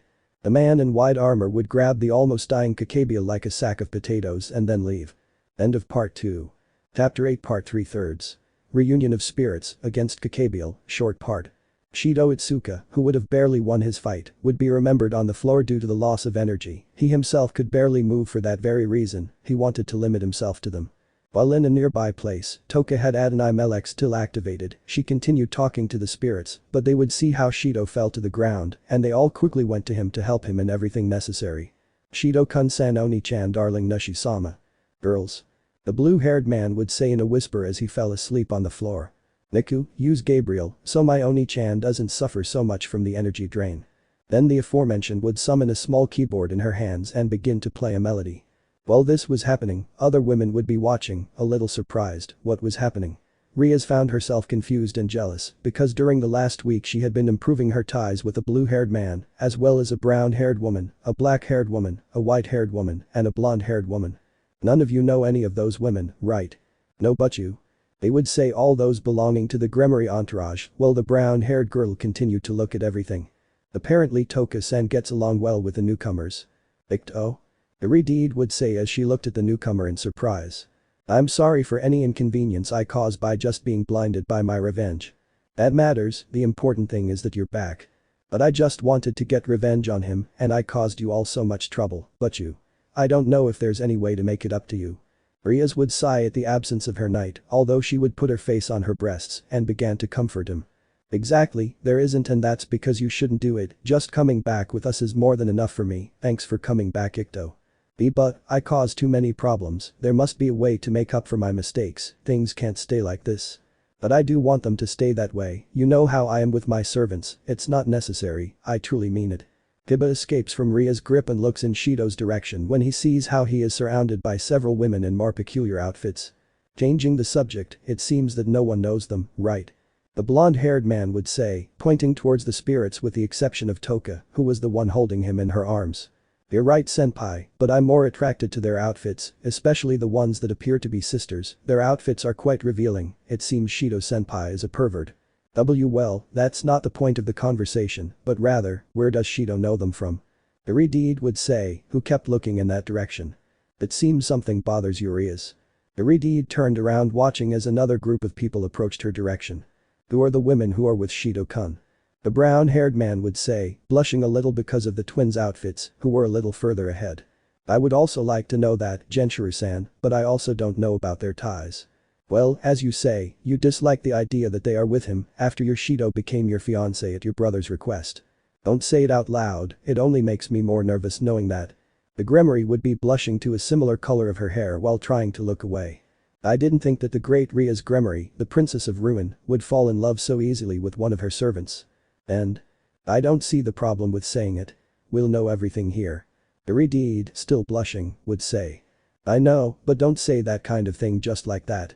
You're fine, but why was the academy so destroyed? Sitri would ask, looking seriously at the Irideed who kept looking the other way. It was the fault of that fallen angel. When Shido Hiba took the advantage in combat, Gabriel in a desperate movement created several magic circles from which 100 spears of light came out. Shido seemed to be the one who had the greatest relevance in the confrontation. Not only Shido, but also Ikto, he had a great fight against that renegade exorcist, and that old man, Kiba managed to do what we all thought was impossible. The Gremory would say, now looking into the black-haired girl's eyes. Impossible. Kiba did what we all thought was impossible, he managed to combine the sacred with the demonic or the blessed with the cursed. Wait, if that mixture is actually made, that means. Sona would be speaking nervously, she was somehow worried about what her friend would say, even if it was from an enemy faction. That's right, just like the original mass, the biblical god is also dead. But the spirits he would be quickly healing Shido due to the vulnerable state that Zafkiel would have left him using without training him. Do you think Darling hasn't had anything bad happen to him? Let's hope so, using Zafkiel leaves the body numb for a long period of time, apart from the normal energy drain, but Shido was so careless as to use my angel without even training it, something that even for me when I had no experience in using my angel, could be quite dangerous due to its consequences. Kurumi would answer Miku, who was still looking at Shido. Oh right, I could have done this a few minutes ago, it won't be as effective, but at least it will help. Zafkiel. Dalit. Kurumi using her weapon would cause Shido's body to restore to a point before the fight, ending the energy drain problem. By the way, Toka, you owe us some answers. Okay, just don't keep looking at me, it's awkward. The purple-haired girl would say, still with Adonai Melech activated, but she saw how the other spirits would sigh and deactivate their astral dresses. Seeing what the other spirits would do, she would repeat the action, all of them remaining in more usual clothes, except for Toka, who was wearing the uniform of that academy where she was now a student. How long has it been since you got your memory back? Why did you leave like that and not help us recover our memories? Ask, what is that garment you are wearing? I hope you didn't do anything to my darling. How did you get your memory back? Toka, seeing how her friends were invading her with questions, would be uncomfortable with 2 of the 5 questions, but she would begin to answer. End of chapter. Chapter 9 part a half, short. Back to the same old thing. Breg, shut up. They're going to castrate him. They're going to castrate him. They're going to castrate him. Yes, as you can imagine, in Shido's subconscious, he could see the girls through the boosted gear, who as always, would be fighting over something stupid or similar. Toka unintentionally brought up the topic that Shido was now engaged to Rias, and for that very reason, Dreg would be singing as a joke about the big problem he was going to get into when he woke up. While this was happening, in the real world each of the girls signed up with their angel in hand. I am his sister, it is more than clear that I am going to take care of him today. Protest, sorry Katori, but you'll have to leave it to someone else. My sister is right, but Yuzuru, I will be the one taking care of Shido today. Of course not, today I'm going to be with Shido. None of you will be with my darling. It seems like you guys want to play dirty, but I'm the most experienced at this. Nia, how many times have we told you, if in the manga you show someone being treated medically, it doesn't mean that they are actually Heisei. I agree with Natsumi, you are one of the least suitable to be with Nushi-sama. And yes, everything went back to how it was before, the spirits fighting to see who gets to keep Shido while he was unconscious. So they'd realize I'm just staying in boosted gear to know what to say. The blue-haired man would say with a touch of sarcasm. Come on, do you want them to break your ass when they find out or what? No Dreg, it's just that, I don't know what to tell you so as not to screw up with the engagement issue with Butchu, besides I need to think things through, because what's coming will be big. The blue-haired boy would be looking at the dragon that was behind him. I understand you, you could say I'm in the same boat, so we have to know what we have prepared for the future, or else that door that has been open for our entire lives could close. Where is Dreg so metaphorical?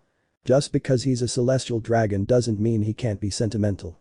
Maybe you're right, my friend, but don't do it anyway, it looks terrible on you, especially because of your voice. What's wrong with my voice? Dreg simply isn't up to these situations. Shido would start laughing at the dragon while he was serious. Well, having you as a friend, why do I need enemies? The annoyed dragon would expel the blue-haired man from the sacred gear.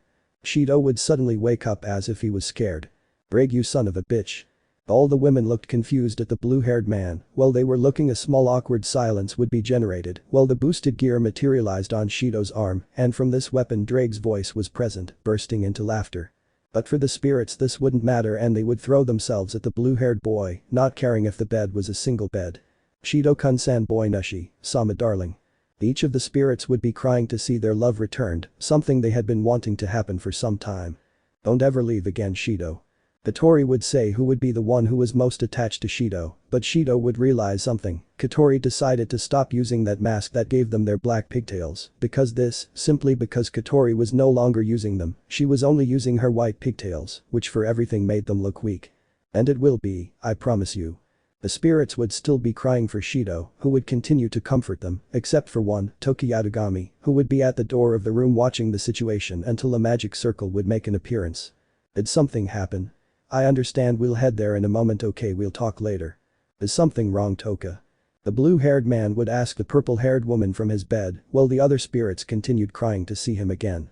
It's Rias Butchu, according to her she must give us some information about a delicate situation, so we'll have to get ready. Okay, although I already have an idea of what it could be about. End of part 1/2. Chapter 9 Part 2 halves, short. Back to the same old thing. So what are we losing, walking? Shido, as if by magic, would have escaped from the girl's grip. Who is that Butchu? Nushi-sama. I would answer the one that should be lowly, but her growth was quite premature. I don't know why I put that XD while looking at the blue-haired man. It's hard to explain and I don't think it's very simple for you to digest, but it's okay, Butchu could be said to be my master, just like with Toka. They would all have their eyes open, except for Toka who would be next to the blue-haired man. I already knew they wouldn't be able to digest it. I hope they don't think that with the term mistress, they think Toka and I broke up and are now masochists. I forbid you, you can't go with her. The red-haired lowly would say as she saw her adoptive brother, technically ex-adoptive brother, since in this line Haruko and Tatsu never adopted him, as he stood next to Toka as he crossed the door. It's not that I want to, but I have to go, it's something important, Toka, prepare a magic circle. Understood, now that I think about it, it was effective to ask Akeno to teach me some magic. And I'll also teach you a little bit of sadism, but nah. Shido, after finishing speaking, saw how Toka would make the circle. This one would be placed next to the purple-haired girl, looking in the direction of the spirits. See you later. The spirits would rush towards Shido's direction, except for Toka who was at his side, but as they were about to arrive, they would notice how these two were no longer there. Damn, there were too many of us. Slow. Katori would hit the floor of the room with a frustrated face looking into nothing. Changing location, we could see how in the occult club room there was a magic circle beginning to make an appearance in the place where the blue-haired man and a purple-haired woman would come out, but when both left the circle, a sphere of destruction would have passed through the blue-haired man's face. What the hell? What did I tell you about transporting directly to the club? Rias would say with a vein throbbing in her head and her eyes closed, accompanied by a grumpy face. Deep-eaten Butchu, but I couldn't channel my energy well, and this time it was more of an accident than on purpose. Okay, just this once I'll let you pass, but don't let it happen again, understood? Rias, after finishing speaking, would open her eyes, looking at the couple who were embraced by the aura that Rias emanated, while the two were sweating profusely. I said, understand. Understood Butchu. Iridied sighed as she watched the action of the two present, drawing a drop of sweat from the back of each one's neck. What am I going to do with you two? Okay, back to what matters to us. I need you to tell me what the powers of those women who appeared out of nowhere in the battle against Gabriel are. Shido would turn pale at the Iridied's question and start talking. They are spirits, just like me and Toka, but obviously their powers are different from mine and well, I have sealed most of the spirits except for one, and I am also a spirit carrier. Like Shido and as you already know Butchu, I am a spirit and as is obvious, Shido has a quantity of my power sealed in him. Rias would listen to the answers to her pieces while thinking about something.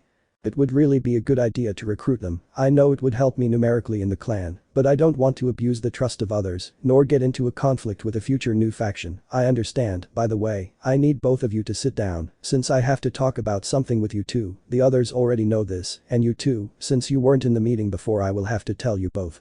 The couple would walk towards the armchair while Rias sat at her desk. And what would that information be, Butchu?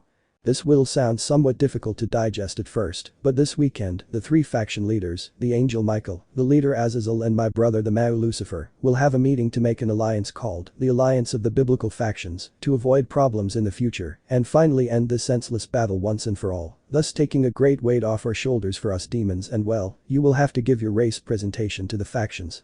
Since you are a completely new race. At the Redeed's explanation, Shido would see how much it would be to the Redeed.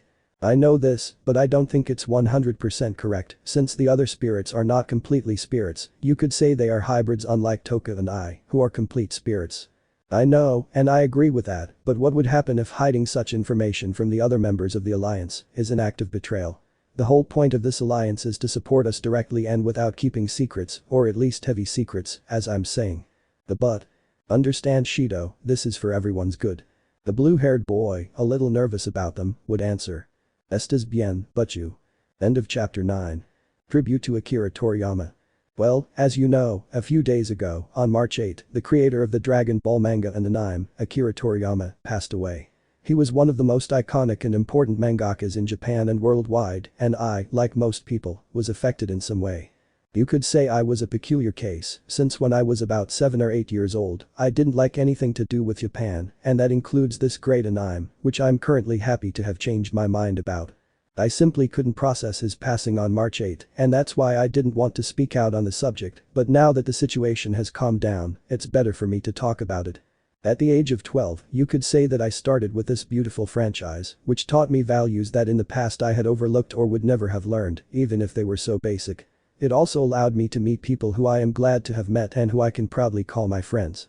Obviously we all have moments that we fondly remember from this beautiful franchise, such as Goku transforming into Super Saiyan on Namek, Gohan with Super Saiyan 2, Goku Super Saiyan 3 versus Majin Vegeta Super Saiyan 2, Vegeta's sacrifice, Ultimate Gohan, the appearance of Vegeto, the end of Z, Goku in the Battle of the Gods, Goku managing to obtain Ultra Instinct, the last battle of Goku and Frieza versus Jiren, Gogeta versus Broly, Beast Gohan versus Cell Max. I'm sure that in the future, even without Toriyama present, I will be able to enjoy beautiful moments with this manga anime. Thanks Akira Toriyama. 1955-2024. Trailer for the new arc. Time can't erase everything. I never thought I was special in my life, just the shadow of my adopted sister Asara, but that changed when I moved house. But that changed a long time ago, I will fight to the death to protect those I love. A sunny day marked the day of a new month, where at the Takamiya residence several people were getting up from there, but the curious thing is that in one of the rooms, there were about 14 girls getting up, but among several women, there was a shoulder that apparently was somewhat uncomfortable. Was that necessary? But all the women responded in unison. Yes, and it was worth it. Another atmosphere would be reflected where the blue-haired man would be with a lost face while looking into nothingness, while the girls from the occult club and the spirits would not know what to do. Asia, W, where are you? Please come, W, we still have too many things to do, like the sports day at the academy, Asia, ACI. Hey you demon, you just made my carrier's biggest mistake, and that mistake you will pay dearly for is messing with one of his loved ones. Shido would be starting to expel a rather powerful dark aura, while his vanilla-colored pupils flickered between that color and a totally gray one, just as his hair flickered in that color. ACII. Shido would expel a large amount of energy, sending the other people present flying. Boost boost. Boost. Boost boost boost. Boost boost. Boost. Boost boost. Boost boost. Boost. Boost boost boost. Boost boost. Boost. Boost boost. Boost boost. Boost. Boost boost boost. Boost boost. Boost. Boost boost. A second explosion would occur, but instead of seeing Shido in the place, a dragon could be seen in the place of the aforementioned one. Finally the pieces are in place for my plan, but remember my love, I will not make the same mistake again, never again, the third time will be the charm. Arc 3. Time can't erase everything. Chapter 10 Part a half, short. The Terrorist. For a few days now, things between the three main factions of the supernatural world have been calming down quite a bit, this due to the decision of Sirzechs Gremory, or as everyone knew him Sirzechs Lucifer or Mao Lucifer, due to the lack of reasons to continue with that senseless war. But what would Shido be doing right now? He would be sleeping peacefully, but he felt how suddenly the bed made a creaking sound and then the bed itself broke, throwing Shido to the floor. But what? Shido would see for sense to see the reason why the bed could not hold the weight, but he would notice how all the spirits would get up from the already destroyed bed. Is it daylight yet? Wow, kid, you're daring to wake us up at this hour. These words coming out of Yoshino and Nia's mouths would leave the blue-haired man perplexed. Not to be rude, but what the hell are you doing in my room? It seems that Shido-kun is not very happy to see us in his humble bed. Not that it bothers me, but at least ask, besides, what bed? It's all wrecked. MHN. Onichan. Irideed, who looks like a loli, would ask since she would see how this man had pajamas, not like the others who only had their underwear on, apparently the only one who noticed this. Comrade, I recommend you escape now. Why's that? Don't ask, just do it, jump out the window. The blue-haired man would see his sister watching as a dark now came out of these, just realizing the situation. Pause, what do I want them for? Then comically Shido would walk slowly towards the window without taking his eyes off Katori, who was still looking at him. The blue-haired man slowly opened the window and jumped out of the apartment. It's not my time to die yet. Shido would start running through the streets of Kuoh, but he would quickly make a magic circle that changed his clothes to a more casual one, but back with the spirits they would have a vein in their head, but not because of Shido, but because of Katori. And why the long faces? Hesitates. Are you an idiot or are you just pretending to be? Yuzuru would ask the little Ritid who looked at the orange-haired girl. Idiot of what? But now Miku would take the floor towards the Ritid. About everyone's idea, including you, of giving our first time to Darling. Changing the environment, Shido would be going towards a Kuoh forest because he would feel something that would catch his attention. Hey Drake, you felt that too, right? Yes, my friend, but that's not just any energy. I recommend you be on your guard. Alright. Balance breaker. The blue-haired man with his armor would go to the forest, noticing how that energy would be moving in the forest, but also how it was beginning to fade away. Damn, I have to hurry. Shido would quickly use Raziel to search for the possessor of that energy, but would notice as the book says behind you. Then a sphere of energy would graze Shido's neck. But what? Then Shido would be on guard to avoid any attack, but again an energy attack came to him, now from another direction. It seems you're going to play dirty, well, I have my tricks too. Then Shido would summon Haniel, making the broom appear, but the blue-haired man would make the broom take the shape of wings on his back, and he would take a great leap. Let's see if you can dodge this. A shockwave would be created in the place where someone's body came out, revealing a black-haired girl with feline features, who did not look very happy about the blue-haired man's move, but Shido deactivates Haniel, to now activate Sandalphon. Who are you? Shido would say. While staring at the black-haired girl. No one special Naya, just the one who will defeat you Naya. The black-haired girl would begin to launch several spheres of energy towards Shido, who would deflect the attacks with Sandalphon's sword. But the woman would go at great speed and with monster speed would hit Shido in the stomach, sending him flying towards a tree in the forest. What had me, partner, is a Yaokai, more specifically a Nekomata. I know, but why did he attack me out of nowhere? Do you see me as a fortune teller? You better concentrate on your fight. Shido would understand why Drake said that, since the black-haired girl was running at high speed, while her hands began to charge energy to attack him. Shit, Zafkiel. Then a strong energy sent the black-haired girl flying, who would be surprised to see what Shido had behind her. Second bullet. Bet. Then Shido with Zafkiel's pistols would shoot the black-haired girl who would try to move after receiving the shot, but it would be impossible up to a certain point where she succeeded, but for some reason she felt slow. Zadkiel. Sinyan. Shido would create a wave of water towards the black-haired girl, who would get completely wet so that the blue-haired girl would then turn her feet into ice, leaving her immobilized. Now Shido would begin to create surges towards him to begin attacking her at close range, but a magic circle would form beneath her, disappearing. Shit, he escaped. Although there is something that intrigues me about the Nekomata girl.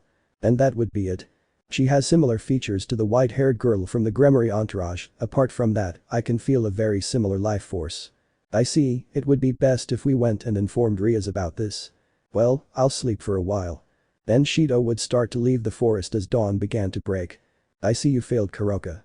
Sorry, but I didn't think I'd be found out that easily. It doesn't matter, at least ask to see how much stronger he has become after so much. So you won't do anything to me? That's right, this mission was just to find out how he was, so I see my plan will have to go a bit further. I see, I'm going to rest, that boy knows how to fight, but anyway, I'm leaving Mio-sama. End of part 1/2 of chapter 10. Chapter 10 part 2 halves. The terrorist. Back with Shido, he picked up speed to try to get to the occult club, where Rias was currently staying, to inform him about the incident, but he seemed confused. She was clearly talking to Drake about what had happened, but seeing the events from the same perspective, he couldn't know for sure either. You're still thinking about it, Ibo? Yes, I just don't understand, Drake. What did she gain by having a fight with me? I understand the fact that I almost killed a cadre even though I'm a low-class devil. It was obvious that it would be notable news because a humiliated cadre isn't seen every day, but that doesn't justify what that woman did. That's why I asked her, what was her objective? Clearly I don't know either, but I could only tell you that you have to have your guard up since most likely someone is planning something and you are someone who could screw up the whole plan, or maybe he's just the grouch for the moment. Maybe you're right, Drake. By the way, currently with the next meeting you told me you wanted to talk to Archangel Michael, isn't that Hasey?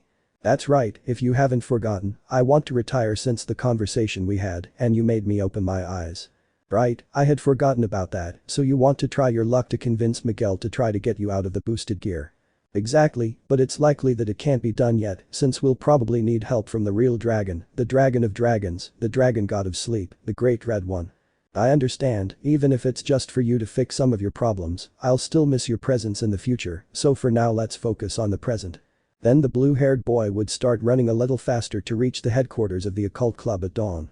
I guess Rias must be here, she hasn't told me anything about her being in the underworld or anything like that. Shido would knock on the door, but received no response from the other side. Well, I have nothing to lose by taking a look. Then Shido would open the door and see through the open space of the door Rias who would be sleeping on the desk. I think I must have imagined it, I'd better make some coffee and wake her up. Shido would create a magic circle where he would take out the ingredients to prepare the coffee and the tools that Shido needed to prepare it, starting to prepare it. With the coffee ready, Shido would serve 2 cups of coffee, one for himself and the other for Rias. Shido would leave both cups on a small table that was between the armchairs and the club desk, then get up from his seat and go wake Rias up. Shido put his hand on the Riti's back, but seeing that she didn't wake up, he began to move his hand more on Ria's back until he saw how she began to react. Akeno 5 more minutes. Does Akeno really have to wake her up? I'm not Akeno, but you. Rias, upon hearing a voice that was not that of a certain black-haired girl, would get scared and quickly got up from her seat. Even though she was not completely awake, she could realize who woke her up this time. It was a certain blue-haired girl already known to her. Shido, what are you doing here so early? Shido would pick up his coffee cup and take a small sip. Well, something happened tonight that I think you should know about. Rias was struck by what Shido said, so she would also take one of the cups and would also feel it, starting to take her first sip, but you could say that she didn't like it at all. What is this? It's quite bitter. Iridid would ask with a face still sleepy, but that still showed a bit of disgust for the taste. It's coffee, I thought it would help you wake up faster but you. Sorry for the reaction Shido, it's just that I've never tried coffee, but oh well, it doesn't matter. What were you going to tell me? Then Shido would remember why he went to the club in the first place. True, but you, well now that I think about it, where did it start? From the beginning I guess. Rias would say with a chibi face looking at the blue-haired man who let out a small sigh. At night I left my apartment for an event that right now doesn't have much relevance, but at a certain point on the way I felt a somewhat peculiar aura on the street. I know I was located in the woods thanks to Drake's help, but when I arrived I met a chick. What was special about that person you're talking about? You told me that Nekashu were extinct, right, but you? That's right, well, there are really only 2 left in existence. One is being pursued by the demon faction for having murdered her master in an attack of what we don't know if it was madness or loss of control of her power, while the other Nekashu is simply said to be dead or missing. Understand? But what is the question about? Shido was going to answer, but he felt the door open revealing the spirits in their astral suits. Relief, luckily you're okay Shido. I say the same as Yuzuru, as soon as we felt how your spiritual power suddenly increased, we tried to go as fast as possible, but we also all had to attend to a small and tiny matter. The guy would say looking at Katori who would have a small bump on her head. Yeah, I get it. Well, back to the Butchu topic, in that forest I was attacked by one of the last Nekashu. The blue-haired man would finally answer while looking at Rias, who would have her eyes wide open. I admit that I knew how to fight, but I still can't get something out of my head. And that would be it. The reason why she attacked me was because of my information about Kakabiel's news, although details about me were given, like some data, my appearance or name were never shown in the news. Shido didn't know what answer to think of to end the topic. Any enemies of yours from the past? That's impossible but you, since I had to modify the timeline and re-establish it from a point, and that would be too far before my birth, if you can call it that. Wait a minute, girls, do you really think she's still alive? Even knowing that I sealed her powers in the past before she did all that. There is a possibility, but it is really low, but there is only one person who can know where you are or what you are doing apart from me with my angel, so seeing it from another point of view, it is very fanciful, but the idea is not far-fetched. Kurumi, is there a way for you to see my memories and see that Nico's aura to see if she is related to me? Oh? That is impossible, because my Zafkiel only allows me to see or modify events in one way or another, but remember that in that past time, you will not have all your senses, since one must remain, so that you can coexist in both timelines, in this case, smell and taste. Shido would sigh upon not finding a positive response from Kurumi. Okay, it's something we'll have to know about in the future anyway. Well, with that conversation over, Shido, I need you to meet Akeno at Himejima Shrine, I think that's what it's called, this afternoon, because Archangel Michael has a gift for you. End of chapter 10. Chapter 11 part a half. The Holy Sword. Before we begin, I'd like to remind you that if you subscribe to my YouTube channel before the new rules of the Wattpad platform are applied in case Wattpad deletes the fic. Rias reportedly told Shido that Archangel Michael wanted to see him because he had a gift prepared for him, but what would that gift be?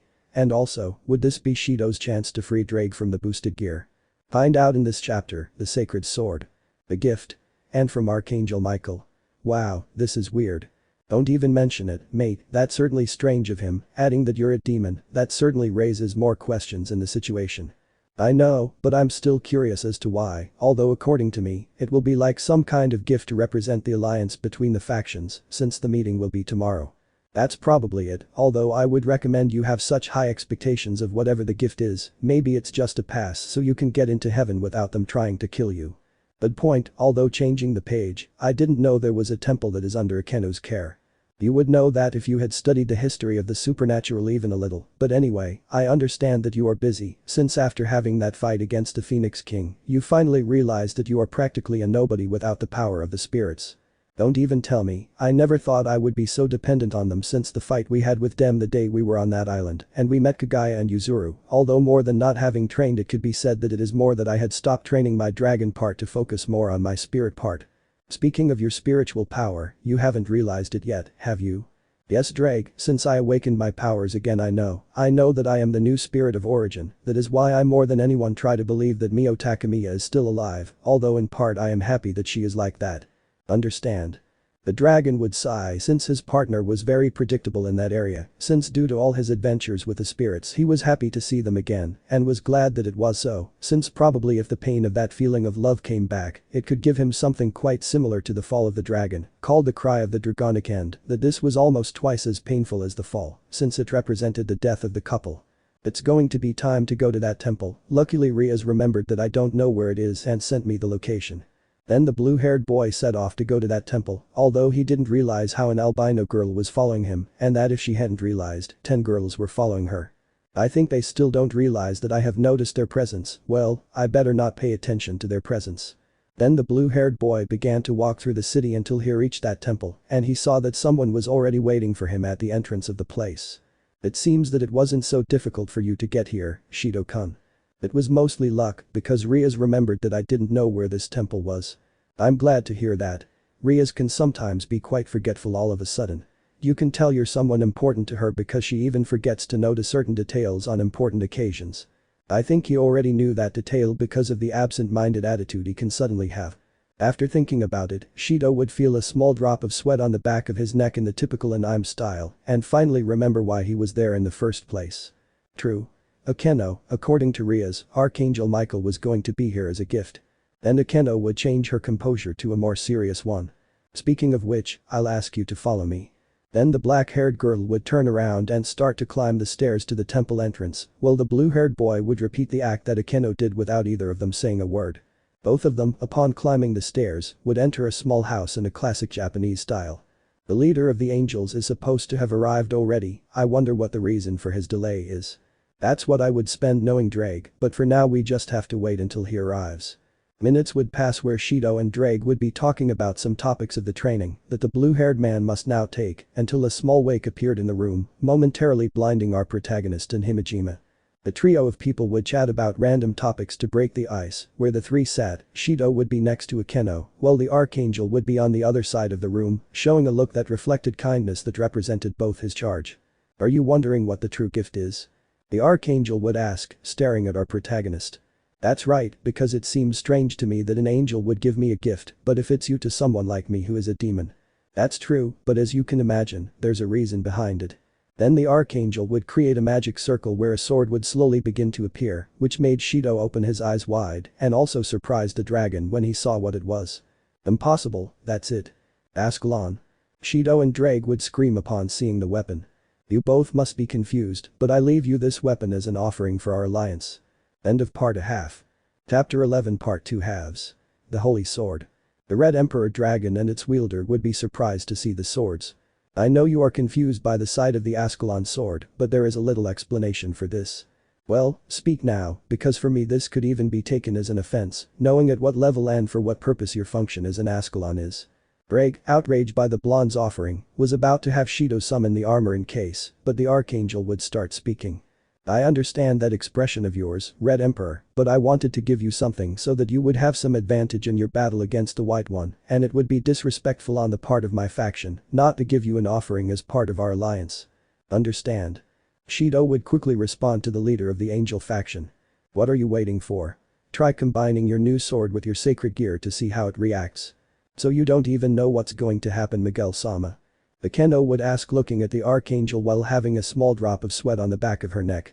I have a high certainty that the Red Emperor's sacred gear, the boosted gear and the Ascalon sword are compatible, because both, like the vast majority of weapons in their category, were created by Father, meaning, although it doesn't make much sense, since one is a sacred gear and the other a sacred sword, they have the same origin, which gives them compatibility.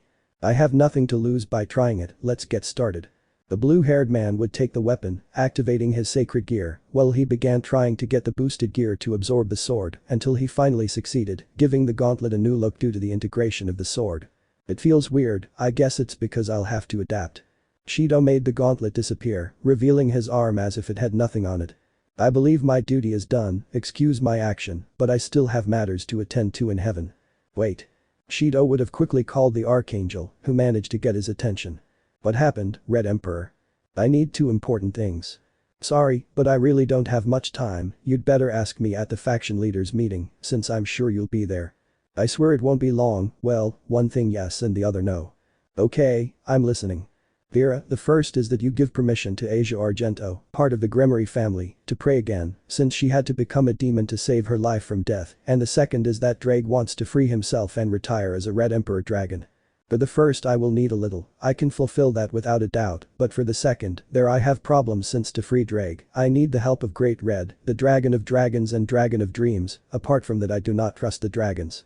Miguel would say the last thing in a whisper, but keeping a calm profile, so that Shido wouldn't hear or suspect. Okay, see you at the meeting. The leader of the angels finally disappeared, leaving the place in complete silence. Shido was about to start leaving, but as he stepped through the door, Akeno grabbed his arm. Could you stay a little longer? Alright. Shido would be confused by the black-haired girl's actions. The black-haired girl served the blue-haired boy some tea while she sat down again. Hey Akeno, when we were fighting Gabriel, I remember he mentioned that you were finally using Barakiel's power. I know it's disrespectful to ask you this, but what relationship do you have with him? I thought you wouldn't have heard because you were stunned by that exorcist, but I don't care. Akeno would sigh to speak again. Barakiel is my father, believe it or not, I am partly a fallen angel, I am a hybrid, since I was born from a strange combination, I am the daughter of a fallen angel and a human, my mother was the daughter of a priest of this temple, time passed, where the priest died, and my mother was left in charge of taking care of the temple as a Maiko, but one day my mother found a fallen angel lying on the floor, and helped him, in that instant I was conceived into the world. I'm sorry for asking, from your tone of voice and the way you said it, something went wrong with that, and you're suffering because of it. Akeno stood up, leaving Shido bewildered, but Akeno quickly took out some peculiar wings, on one side those of a demon and on the other, those of a fallen angel. My fallen angel wings repulsed me, one that made me even meet Rias, but when I became her queen, it only led to a disgusting mixture, but I suppose these dirty wings coexist with my disgusting blood. After listening to me, what do you think, Shido-kun? I don't care about your wings, I'm not interested in your lineage, I care about who you are, and I'm not talking about hierarchical level or power, I'm only talking about your personality, that girl who through her sadism and masochism hides that weak side of hers, but still always shows a smile to others and is willing to help those who need it. Because you say that, I'm just a disgusting hybrid descended from one of the worst fallen angels. Because I know it, I know what it feels like. Because I shouldn't even exist, I only exist because of the desires of the spirit of origin. Akeno would appear confused by the last thing the blue-haired man said. Sit down, it's time for me to tell you a love story, a love that failed because of the ambitious desires of a third party. Shido would slowly begin to tell about the life of Mio and Shinji Takamiya to Akeno, who would be surprised. It was almost impossible for her to believe that he was only the incarnation of Shinji Takamiya, but it was true, and the reason why she believed it was because Shido was there. I always believed that I was just a mistake of fate, but you could say that mine was only a small part of what really happened to you. Calm down, sometimes it's normal to feel like this, since I don't even know who I really am. I don't know if I'm Shido Itsuka, adoptive brother of the spirit Efreet, Shinji Takamiya, the only person to have a relationship with the spirit of origin, Issei Hyoudou, the adoptive son of the Hyoudou family, or Shido Itsuka, the spirit sealer, but I've still moved on, because I can choose who I am, and I know how to choose what I want, and I know that you can also choose Akeno. Choose to ignore that you are Barakiel's daughter or accept that this angel is part of you. I will respect whatever decision you choose. I knew you were the right one, Shido, the only person who wouldn't see me as an object to fulfill his hexwell desires and see me as I really am. I choose to accept that he is my father and move on with my life. Akeno would say, who jumped and threw Shido, leaving her on top of the blue-haired man. End of chapter 11. Chapter 12. The faction meeting, Shido vs Bali, preview and short. Shido would have been there with Akeno, but Rias, who was observing the situation from another side, would end up intervening, preventing Shido from probably being raped, apart from the spirits who were also watching the scene, who were calmer due to the Gremory's intervention. But 2 days would pass where Rias would have officially presented her new piece Zenovia Quarta, where Shido would be confused by the action of the blue-haired girl with green locks and would also reveal his hidden piece, a small vampire with transvestite tendencies called Gasper Vladi, capable of stopping time with his sacred gear. We are currently in the Kuoh Academy Occult Club room, where Gremory members and spirits coexisted at the same time due to Shido, who is going to reveal the existence of the spirits and the new faction. Are you sure you want to do this, brother? Hattori would ask, seeing Shido with a serious face, but also with uncertainty. Not quite, but I have to. This answer wouldn't have convinced her completely, but it would be best to listen to her brother, since for now there would be no other way out. It's strange, isn't it? One day I was preparing to eliminate the spirits, the next I became one, and now I fight to defend them, and now not just the spirits but more races. This phrase would make everyone look in the direction of a short-haired white-haired woman. But that's not all, since we too were previously beings who were persecuted by an association that wanted our power, and now we are going to be with beings similar to us. Itsumi would now answer while looking at the white-haired girl. But that's not all, since we all now have the life we want and wanted, one full of happiness, and only because of one person, our darling. That's true, but it's time to get ready, isn't it? Hattori would ask, looking at the other Retid who was looking at her too. That's true, the leaders of the other factions along with my brother are probably already waiting for us, but in case. Kaneko and Gasper will stay for today. Ah, but why? Okay. These would be the responses of both members, while Akeno prepared a magic circle for the majority of members who were in the club room. Everyone who was going to the meeting would position themselves in the magic circle and suddenly disappear from the place, leaving Kaneko and Gasper alone, without knowing that someone was watching them. Back with most of the Gremory entourage and the spirits, they would appear in one of the Kuoh Academy classrooms, while several people looked at them. I thought you would never show up and we would postpone the meeting for you. Shido would look away towards the one who said that and saw a raven-haired man with a brown streak. I see you're here too. Azazel-sensei. It would be best not to waste any more time and start this once and for all. Ria's brother would respond. Sirzechs Lucifer calling everyone's attention. I say the same, I have to return to heaven quickly to prevent anything from getting out of control and maintain peace in paradise. Shido would see the archangel, but he would see that he did not come alone, since next to him was Arena Shido, his childhood friend when he was still known as Issei. Everything would happen the same as in the original story, but when the time came for Vali to reveal that he was part of the Chaos Brigade, things would change course. It's unfair, isn't it? I'm a descendant of Lucifer and a wielder of the Vanishing Dragon. And you? Just a reincarnated demon and wielder of the Vanishing Dragon. Do you really think I'm just a reincarnated demon? Even if I don't want to fight, it's my only option now. I don't think so, I know you're human. If you think I'm human, come and you'll see how wrong you are. Vali quickly went at great speed towards Shido, who quickly summoned Ascalon through the boosted gear, where Shido would make a gigantic jump surprising Vali and giving him a slash in the back. But what? It was just luck. You'll see.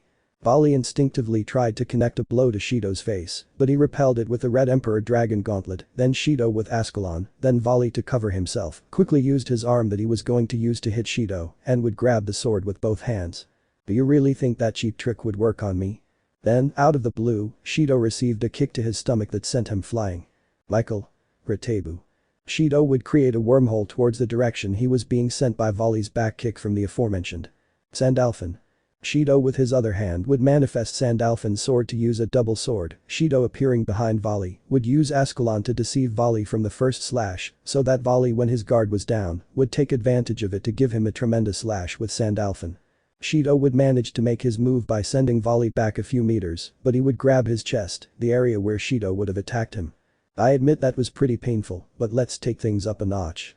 I was going to tell you the same thing, since if you noticed, I have the boosted gear activated, but I haven't made any increases. Vanishing Dragon. Balance Breaker Divine Dividing Welsh Dragon. Balance Breaker. Boosted gear. Then both individuals would use their balance breaker to go against their opponent while everyone present watched the fight. Onichan, do you think Shido-san can beat that person? I'm not sure about that either, we've seen big fights, but none of them have reached this point. Both rivals quickly went at maximum speed, while both fists resonated in the environment and two voices would say. Boost Divine. End of this chapter 12. Chapter 13.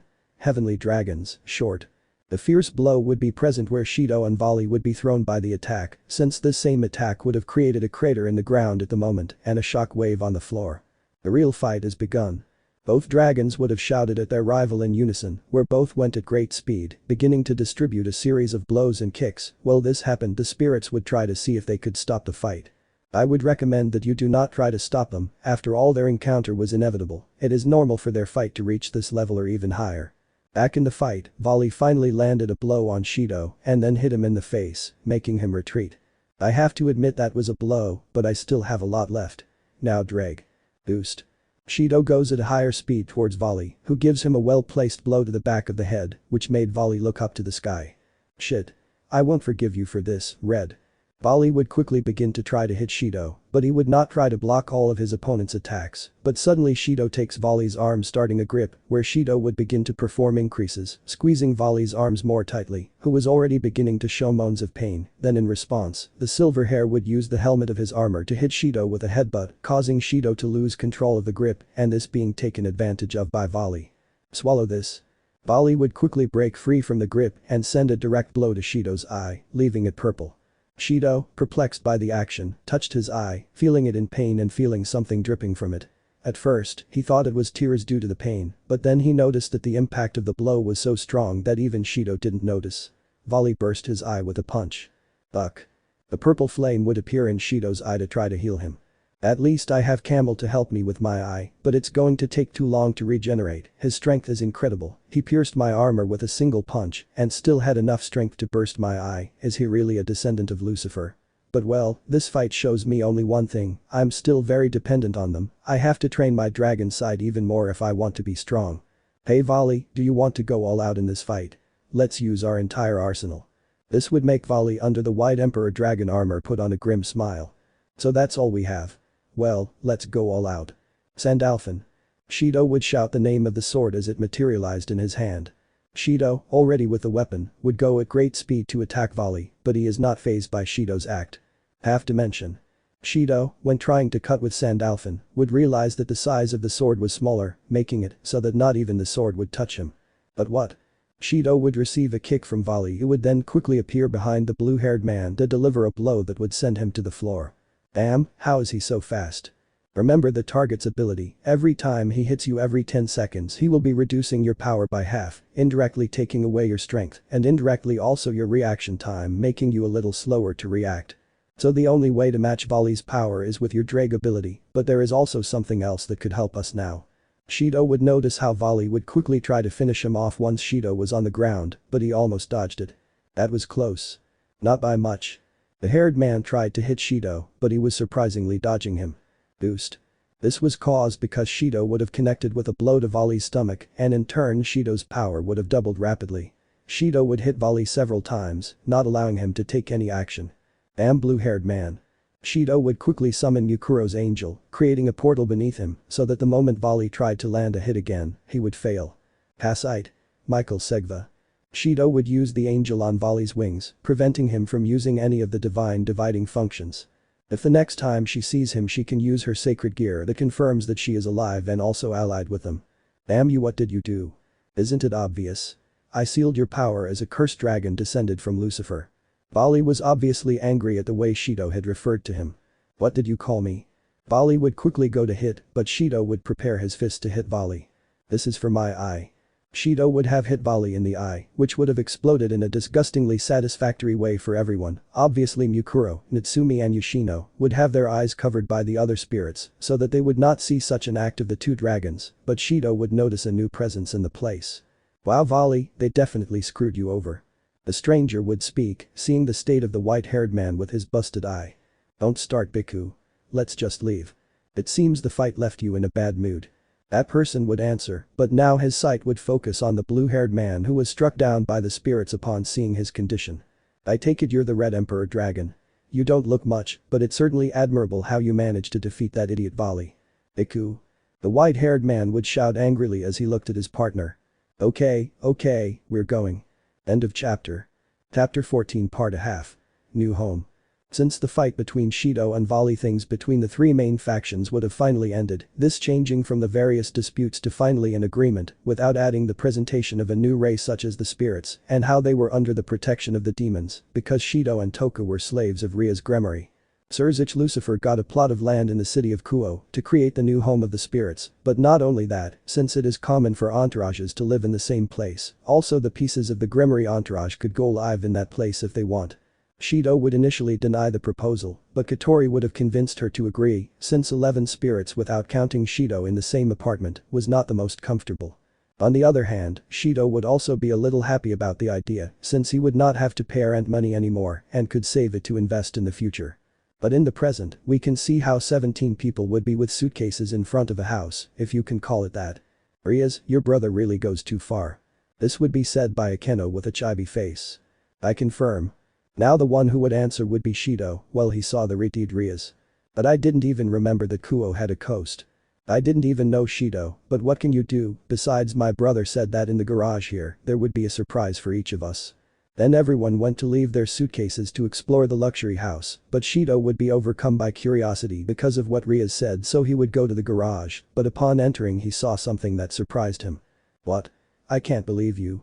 But Shido would see a letter on top of the vehicle, then he saw what it said.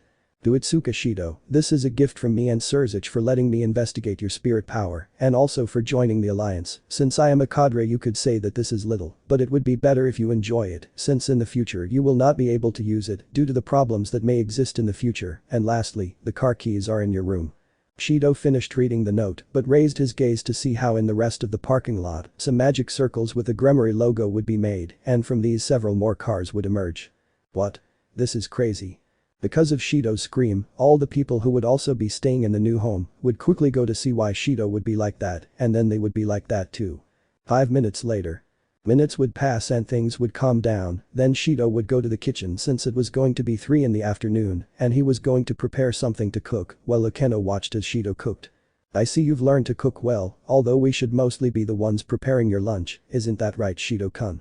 The truth is, for me there is no problem if the one cooking is you, me, or the others, since in one way or another cooking helps me calm down. Well, almost always, there are cases where cooking can overwhelm me. Is it because of Toka-chan? Akeno would ask looking at Shido. Yes, the truth is that I am even surprised by how much she can eat, but it doesn't bother me, since it is her tender form. I understand, although there is something that has intrigued me since the day we spoke in the temple. Which of the two things? Shido would have a drop of sweat on the back of his neck as he remembered how he was almost raped in the temple because of the purple-eyed girl. Well, he was almost raped on several occasions by the spirits, but with Akeno things changed. I'm referring to the woman you told me about. Shido would suddenly stop cooking to pay attention to what she was saying. I don't know why, but lately while I sleep I see a kind of scenery? Yes, you could say that the ground is like a chessboard if you could say so, and in the background a kind of white tree, well there you could see 2 people, a woman and a man, although they were merely silhouettes, but the woman could be seen more clearly, hair almost equal to white light blue eyes, a semi-lost gaze looking towards the ground while clenching her fists in frustration. Shido would quickly recognize the place Akeno was talking about, the place where in the original line Toka was eliminated by Mio for messing up her plans a lot, also where a clone of Kurumi made her open her eyes for once and gave her the key to try to fix things. More specifically, that was the territory that Mio liberated with her angel nominated as Ain Soph, known as the Night World, but the description that Akeno gave him generated uncertainty for Shido. Someone capable of defeating Mio Takemiya, that was impossible. The only way for Mio to be defeated was for her to surrender or be eliminated. In another way of saying it, she was sacrificing herself for the greater good, as it was in the previous line before Mio died to save the spirits. But the more minutes passed, Shido became more static, sunk in his thoughts, doubts entered him, as well as various scenarios of how Mio could be defeated, and also who is the other person in Akeno's dream. But then out of nowhere, Shido felt a blow to his cheek, and then saw the cause, who was Akeno. But why was that? Shido would ask with a certain amount of pain from the sudden blow. You stood still and also ignored everything I said to you for 10 minutes, honestly you were already worrying me too much, and it was also because you were more attentive to the food. Sorry, I was thinking about what you told me, since that place you mentioned to me, you probably think it was a product of your dream, but that place really exists. Akeno would be perplexed by Shido's response, and then saw Shido return to the kitchen to continue with his own business. Could you tell me more about it? Okay. The Night World, that's the name we've given it, is the manifestation of one of Mio Takemiya's 3 angels, where when she activates it, she creates a territory, modifying the matter of our world to her liking wherever the territory is, also ignoring the laws of logic or even physics. Basically, that place is a slaughterhouse. Shido would continue cooking as if nothing happened while he started talking to Akeno, but let's move on to another side to find out what's happening from another perspective. The white-haired girl would be staring into space while being accompanied by a girl, if you can call it that, since the one accompanying the white-haired girl was none other than Office Ouroboros, the dragon of infinity, and one of the strongest dragons currently. Is it really necessary to do this? Yes, then I ask you please if you can take me to Pendragon-san, since she can help me with this, and I ask you as a favor since I am second in command. Okay, I'll call Vali to take you to her, although I need you to help me with something, that angel power you mentioned Michael. Can you undo her seals? Then the white-haired girl who is clearly Mio Takemiya would look at the dragon. I will only help with the seals if you help me locate Pendragon-san first, as I need his help to see something. It's about that boy. Shin. Right. Then Mio sighs knowing that she would be discovered by the dragon. Okay, I don't understand that about feelings, but do your thing, and I'll do mine. End of part 1/2. Chapter 14 Part 2 Halves New Home. Mio Takemiya was accompanied by the Infinity Dragon to a place where in the distance you could see a white-haired man practicing hand-to-hand combat with a black-haired woman with feline features. Clearly those two were Vali Lucifer and the other a Nekomata named Kuroka Hellcat. Both would finish their training when they saw how the two new presences arrived. By good, do your part and I'll do mine, Vali, I need you to show your back mark. Then Vali took off his shirt. This would leave Kuroka a little blushed and dismayed by Vali's action, but then she saw a kind of mark on his back. That mark was shaped like a lock, clearly from the power of Mukuro's angel Michael. It's difficult, but using my power it's almost no problem. Then Mio would extend her hand, and it would be covered with a wide aura and disappear after a few seconds. I see that Shin made your fight very difficult for you. It's good to see him progress, but he's also a danger if I want to have Shin, the real Shin, back by my side. I see we're done here, so Vali, I need you to take Mio to where Lefei is and help with whatever she needs. I understand Office-sama. Mio-sama follow me. Then Kuroka who saw Vali created a magic circle where the three were so that after a few seconds they disappeared from the place. Meanwhile, Shido and the Gremory group along with the spirits would have finished lunch, but a jewel would have manifested on Shido's arm. Buddy, it's time to resume training as you promised me. Okay, girls, I'm leaving now. So the blue-haired boy would get up from the chair, but Toka would take him by the arm. This time we're going with you, it would be better if you trained with a combat reality, right? Shido would see the purple-haired girl, but she would have a look that made the blue-haired girl try to retract, so that Shido would later agree. I think it's impossible to make them stay, so let's go. Shido would walk out of the house and then summon his demon wings with their rainbow appearance, thanks to the energy of the Riryoku, where he would take flight, so that the Gremory spirits and entourage would follow him, moving further and further away from the coast and then going to a more desert area. We arrived well. Shido would respond as he turned around to face all the women. Let's begin. Remember partner, try to fight without the power of the spirits and focus on only using your boosted gear power. Alright. Shido would quickly summon his gauntlet. Boosted gear. Balance breaker. Now Shido with the armor equipped would get into a combat pose while he looked at the women and would make a pose indicating that they would come against him, so the spirits would quickly summon both their angels and complete astral suits on behalf of the spirits. On the part of Akeno she would create a magic circle, where she would change her suit for her priestess clothes. On the part of Zenobia she would take out a normal sword from a magic circle. Since being a demon she had to return her sacred sword. The first to react would be Toka, and then Rias quickly went at full speed against the blue-haired man. But Shido would replicate the same at a certain point to jump and prepare a blow to the ground, creating a crater and a small shock wave, stunning both opponents, so Shido would begin to use a dragon shot towards Akeno, who was preparing a horde of lightning to corner Shido, but because of the dragon shoot, she would lose control of her magic spell, causing it to hit a rocky area and destroying it in the process. Yoshino would now summon an armor and then freeze the ground towards Shido. But he would quickly use flames to thaw the ground and begin to gain territory that was trying to be taken from him, but Shido in doing so would not realize that Zenobia was going to attack him with her sword, receiving the blow and creating an opening in the armor. Well, it was good to ask Akeno for help with some enhancement spells. Damn, I was too confident that the armor was going to withstand that blow, with a quick movement, Shido would hit her in the back of the head, knocking her out. Well, one less. Shido would see Zenobia's body being unconscious and then straighten his sight on the other girls, then Miku would summon a kind of piano so that Natsumi would replicate the same to begin to empower the other girls, starting with Rias who would begin to attack with her energy of destruction with the purpose of destroying the armor. Shido quickly began to repel Ria's energy attacks, but at one point Shido would see a great blow and then look to the side and see Katori with her angel with a fully charged attack prepared. Damn, this is going to hurt a lot. Shido would use his arms in an X shape to cover himself from Katori's attack, but then Shido would notice how from Katori, apart from a red aura, a purple and green aura would also come out, this of course from the empowerment of Miku and Natsumi, but he would also see how a second glow appeared from the other side, so Shido would turn his head, noticing how the ones preparing for his attack were Kagaya and Yuzuru, with their combined attack. This has to be a bucking joke. But inside the armor Shido would show a smile. I see that you have all learned to work in complete synchrony, I really congratulate you girls. Then the twins launched the attack, Shido to counter the attack would take out one of his hands and with the other stop the sister's attack. But I still can't afford to lose. But Shido would not notice how a third attack was approaching him as a result of Akeno who recovered and sent a horde of lightning against Shido, who now without any option, received the 3 attacks at the same time creating an explosion in the place. Clearly all the women were worried about Shido, but then they noticed a voice tired from the pressure.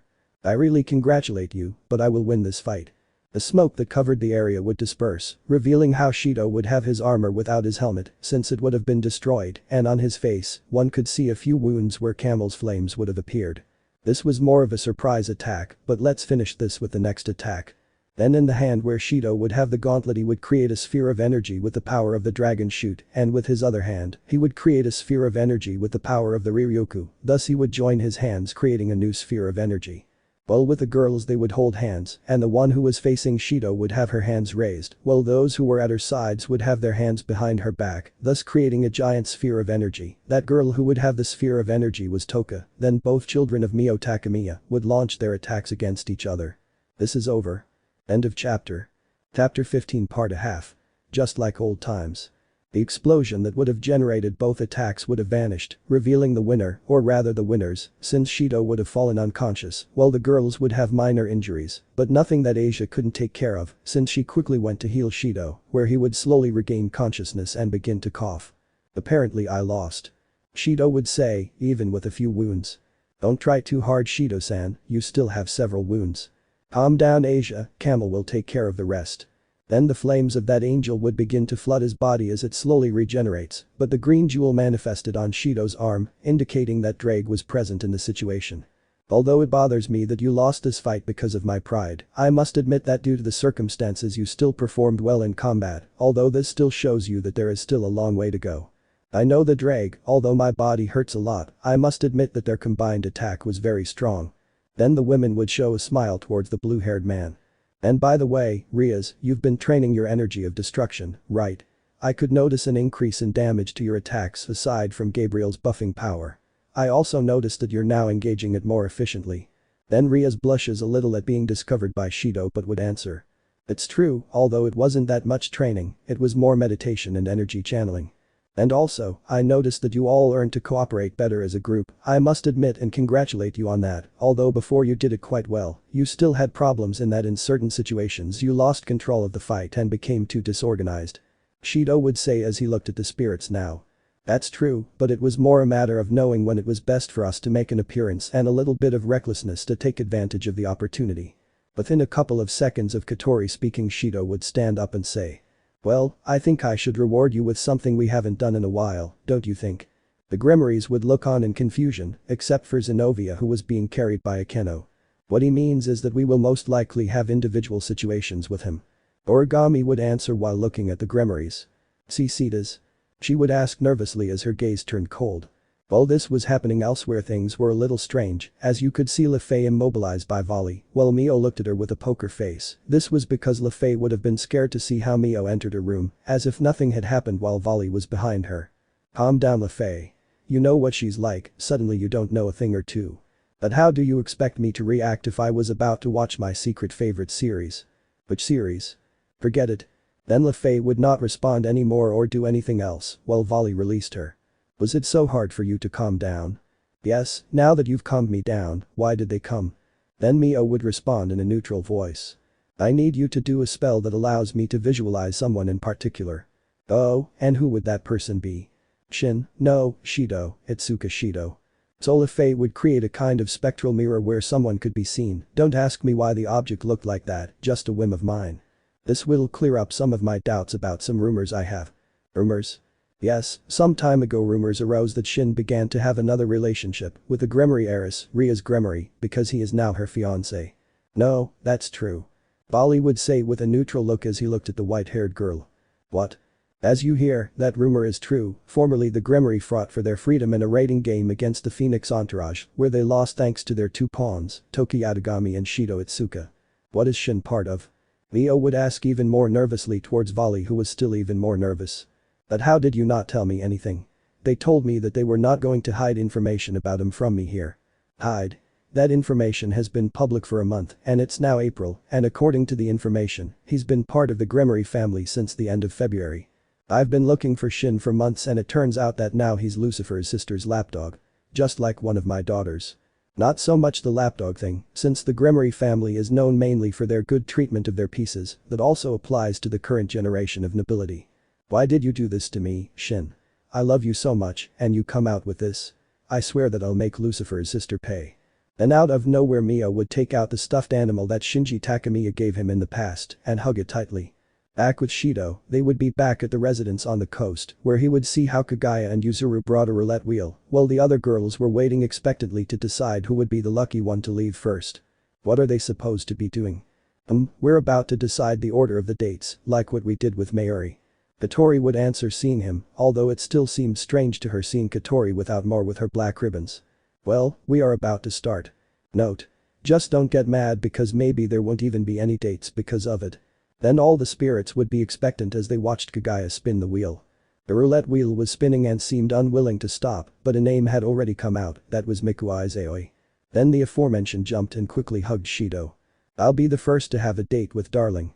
Then the minutes passed and the girls continued to spin the roulette wheel to decide the order. This was Miku Issei, Kurumi Takasaki, Katori Itsuka, Nia Hanju, Toki Yatagami, Izuri Yamai, Natsumi, Origami Tabiichi, Yukuro Hashimiya, Ishino, Kagaya Yamai. It seems I will have my date with my master almost at the end. At least that's better than being last. Consuelo, come on, it's not that bad. You say that because you are in the middle. And I would think that the first one was going to be Miku. Katori would say looking at Shido, who was a spectator throughout the whole show. Well, this is an interesting order, but it doesn't bother me at all, since regardless of your order the idea is to have a good time, although if you think about it, the one who really had the most luck is Kagaya, since she will have more time to prepare a date in her style. Then Kagaya stopped lamenting and looked at Shido, not knowing that Mio was spying on them thanks to LeFay. End of chapter. Chapter 15 Part 2 halves. Just like old times. A day would have passed since the order of the appointments would have started, although Shido was a little worried since maybe Miku would make him transvert since she was the first, although he would be a little relieved by the fact that she did not have in her possession all the material that would have been used for that occasion, such as the skin suit, the wig and suits, although knowing Miku the most likely thing for Shido is that she had bought those resources, and if the case was worse, an even more striking skin suit. Currently Shido would be driving in his vehicle while looking for a parking space at Kuoh Mall.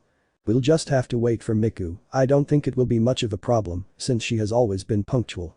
Time would pass until 12 noon, then Shido would see a woman slowly approaching his location. Clearly Shido would have recognized her.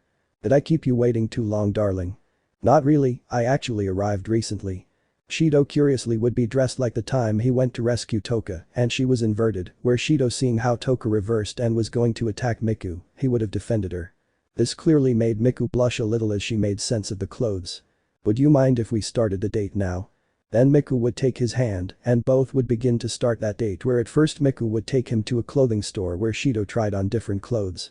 Shido would have tried on different outfits, such as sports training suits, something that made Miku blush, because the thin fabric showed how much of Shido's muscle mass he would have gained in his training. While on Miku's side she would have tried on different outfits, both elegant, exotic and urban style outfits. Obviously both would buy the clothes they wanted, since now thanks to Sirzechs, these expenses were no longer so much a problem. Basically he was supporting the same thing that Raditz did in the past. But returning to the present, the couple would have stopped at an exotic food store of Chilean food. What a coincidence that I am Chilean, where both seeing the different dishes that were on the menu would decide to eat. There the couple decided to try the most typical of Chilean culture, such as the Italian complete, pine empanadas, mote with husillo, chicken casserole, humitas, choclo pie and a sapapilla with pepper. Both of them, upon leaving the premises with their stomachs full, decided to go to the cinema to see a movie, where there were a lot of movies available on the available billboard, but Shido wanted to see an action movie, while Miku wanted to see a romance movie, so to decide who would choose they played rock, paper, scissors, or as it is called in my country, Cachipan, where Miku would choose paper and Shido rock, where Shido had no other choice but to go see the movie. And to end the day Miku was taken by Shido to a music store, where obviously all kinds of instruments were sold, where Miku would see some instruments where she would choose a guitar. While on Shido's party would choose to buy 2 instruments, an electric guitar and a bass. So both would go to a nearby alley where both would observe that no one followed them to create a magic circle and send things to the house without anyone noticing. Then both would walk to another place that was now a viewpoint where the couple would be watching the sunset. It was a great day, wasn't it? I agree, and I still can't get over knowing that thing. It was called empanadas de pino. From what I remember, yes, but what's the point? It's just that thinking about the whole journey on the subject of the appointment, today was a very different day than the time we had our appointment for Mayuri's case. I know that, but it's better this way, there's a greater variety of things to do. Well, I think you're right. Do you want to stay here a little longer? Because, to tell you the truth, this landscape is very pretty. The truth is that yes, this landscape strangely brings back memories of that day. You mean the day Mio died, right? Lying to you would be in vain, it's true, it hurts me in part because I am also Shinji Takemiya, but not the real one. Then Miku would go to hug Shido, who would start to shed some treacherous tears. Calm down, I'm sure she wouldn't have wanted to see you like that, it's sad, that's true, but she wouldn't have wanted to see you like that, even more so if she were queen. Am I right? I think so. Then the couple would begin to contemplate the view of that sunset while Miku was still hugging the blue-haired boy. And so the first day of dating would end. The next day Shido would not take out his hypercar, and this time he would go on foot. The reason was because Kurumi wanted to start her date waiting for Shido outside the house, but the blue hair when seeing the black-haired girl will have old memories because of the suit that Kurumi was wearing. That suit was the one used by the clone of Kurumi, who sneaked away from the real Kurumi to have her date with Shido. Clearly Shido would be blushing for Kurumi because of the gothic outfit she was wearing, but he would try to hide it. Is something wrong, Shido-san? It's nothing, I was just remembering things from the past. Kurumi clearly understood what he meant but decided not to talk about it. Is it okay if we start our date? Shido would ask in a calm voice, then show a smile and extend his hand to Kurumi, where she would take it and both would start the date. While this was happening inside the house you could see how Yuzuru would look at her twin sister with a poker face. The reason? The huge mess she had in her room. This was because apart from having her bed untidy, there would be several marker caps on the floor next to a blackboard where there was a map of the city of Kuoh, and on a desk there would be a computer with an open map application where Yuzuru could see Gaia was looking for different tourist places and areas where Shido and she could relax, and among others, but Gaia was asleep in the desk chair, where Yuzuru without knowing how takes out a broom to clean up her sister's mess. Back with Shido. The couple would arrive at an area a little further from the shopping center, where although there would be some commerce, it was not on a large scale. Then Shido, seeing how Kurumi was a little bewildered by where Shido was taking her, he would just look for a moment towards one place. Kurumi out of curiosity would also look, but she would only see something that surprised her, that something was in Eco Cafe. Kurumi would look out the window of the establishment and she would be left with hearts in her eyes when she saw several cats playing with each other. "Is it okay if we go in?" Shido asked, looking at Kurumi, who nodded with stars in her eyes. At the restaurant, Kurumi and Shido would sit at any of the stalls and then order something from the menu. While they waited, a group of cats would have gone towards the couple. 2 cats went with Kurumi, while others went with Shido. "Wow, you know me well, Shido-san." "I know, but your love of cats only shows your cute side." "Is that really a compliment?" "Doesn't it seem so?" "I don't believe it." Then one of the 2 cats would climb onto Kurumi's head and then go to sleep on top of her, while the 2 cats that were with Shido bit her hands, one on each side. Shido clearly let out a cry of pain that could be heard even on the coast, where it was located on the other side of the city. "It seems that not even a cadre or demon was able to give you a scream like this, cat Shido-san. It's that at least with them I knew they wanted to attack me, but not with these cats." Kurumi would just giggle as she took out her cell phone to take a picture with the cat sleeping on top of her. "I still can't believe you get along so well with most of the cats, Kurumi." Then Kurumi focused her sight again on Shido, seeing how the cats now bit her ear, while another one bit her hair, but Shido would notice how Kurumi focused her phone in Shido's direction to take a picture of Shido with the cats. "Understand?" "What?" "It's for the memory, don't get so upset." "But it's embarrassing." "Oh, is it as embarrassing as this?" If Shido was already blushing from the embarrassment of the photo, now he would have a blush as big as Ria's hair, this because Kurumi gave him a tremendous kiss that surprised him because it was unexpected. "Kurumi. It was necessary." "I don't know, you tell me." "I'll take that as a yes." But both would see a waitress bring their order. "Well, Shido, I know I shouldn't bring this up now, but did you get any information about Mio these days?" "No, I would like to have some wait to know if it is true that Mio is really alive. I know that I am the new spirit of origin, and that removes one of my hypotheses. The only thing left is to see Vali again. If there can be someone who can be told, who is literally counter to us, that would be Mio." "I understand, so we're back to the same thing as last time when we talked about this topic." "That's right, but don't worry, for now we have to make it through this time. So, how about we do what we did last time again?" Then Shido would blush as he looked at Kurumi. "I'm not doing that again. Besides, technically we're married, or are we divorced? Shit, this space-time thing still has me confused. I've already seen you dirty ones, not here. If you came for that, you'd better start reading the Bible. Probably for everyone we are not married yet, but for me you are still my husband, and I am your wife." Then Kurumi approaches Shido and gives him a hickey, but Shido and Drake would be talking. "I don't know if you're very loving or very stupid anymore, to be honest. I don't know, Drake, but in these situations I'd say. Damn, the crazy lady liked it, but I like it too, dude. At least my partner is not a Yandir, so just like that. Wow, what a wise companion I have." Back with Shido and Kurumi, the blue-haired boy would get up to pay the bill. "Rias will probably kill me first, but nah, hey Kurumi. Are you sure you're really going to do it?" Then Kurumi nodded. "Fine, I'll pay and we'll go." Then Shido would go with one of the waitresses to ask for the receipt and pay what he owes the place. Then when Shido finally paid, he went with Kurumi to an abandoned church, more specifically the one that the fallen angels used as a base. This place brings back a few memories, by the way. Haniel. Then Shido manifested the broom, making both Shido and Kurumi change their attire to that of a wedding, so that finally the couple performed the act of getting married. Only Shido did not expect that the spirit girls and some from the occult club were spying on him, but Rias was stopped by Akeno and Kaneko, while with Toka, Origami and Mukuro, they were stopped by Yoshino, Katori, the Yamai twins, Miku, Natsumi and Nia. End of chapter. Chapter 16. Valuable information, express chapter. Always. Always I knew how everything was going to end. After all, I have the power similar to a god or goddess. I always knew that Shinji Takamiya was going to die, and I could never prevent it. Is it what humans call the threads of destiny? Something that even if I have absolute power, it gives me the opportunity to modify some of history to my whim. Equally, whatever I do, it's inevitable. It's bucking inevitable. I knew I couldn't do it, but then Shido, Itsuka Shido, the spitting image of what Shinji once was able to do what I could never do, give me another chance, but I always had a doubt. Why the hell did I fall in love with Shido? why go to that extreme? I guess it was for my other half, right? Rein, Murasame Rein, that selfishness of yours caused this, not wanting to avoid remembering Shinji with Shido, is what caused me to make several wrong decisions. I could only see up to the moment where Shinji died, but I could never see a future where you fall in love with him. That's why another me, I curse you damn Rein Murasame, you caused me to no longer love the person who even gave my name. I hate you. Rein. What the buck? It was currently nighttime, where Shido would have abruptly woken up from his bed, confused. It was just a dream, it's the third time I've had that dream after the fifth date, damn, I don't understand what that dream is, I don't know who's talking to Rein, in that dream, I can only stay still without doing anything, but, I just think there's one person who could be her, it could only be her, Mio.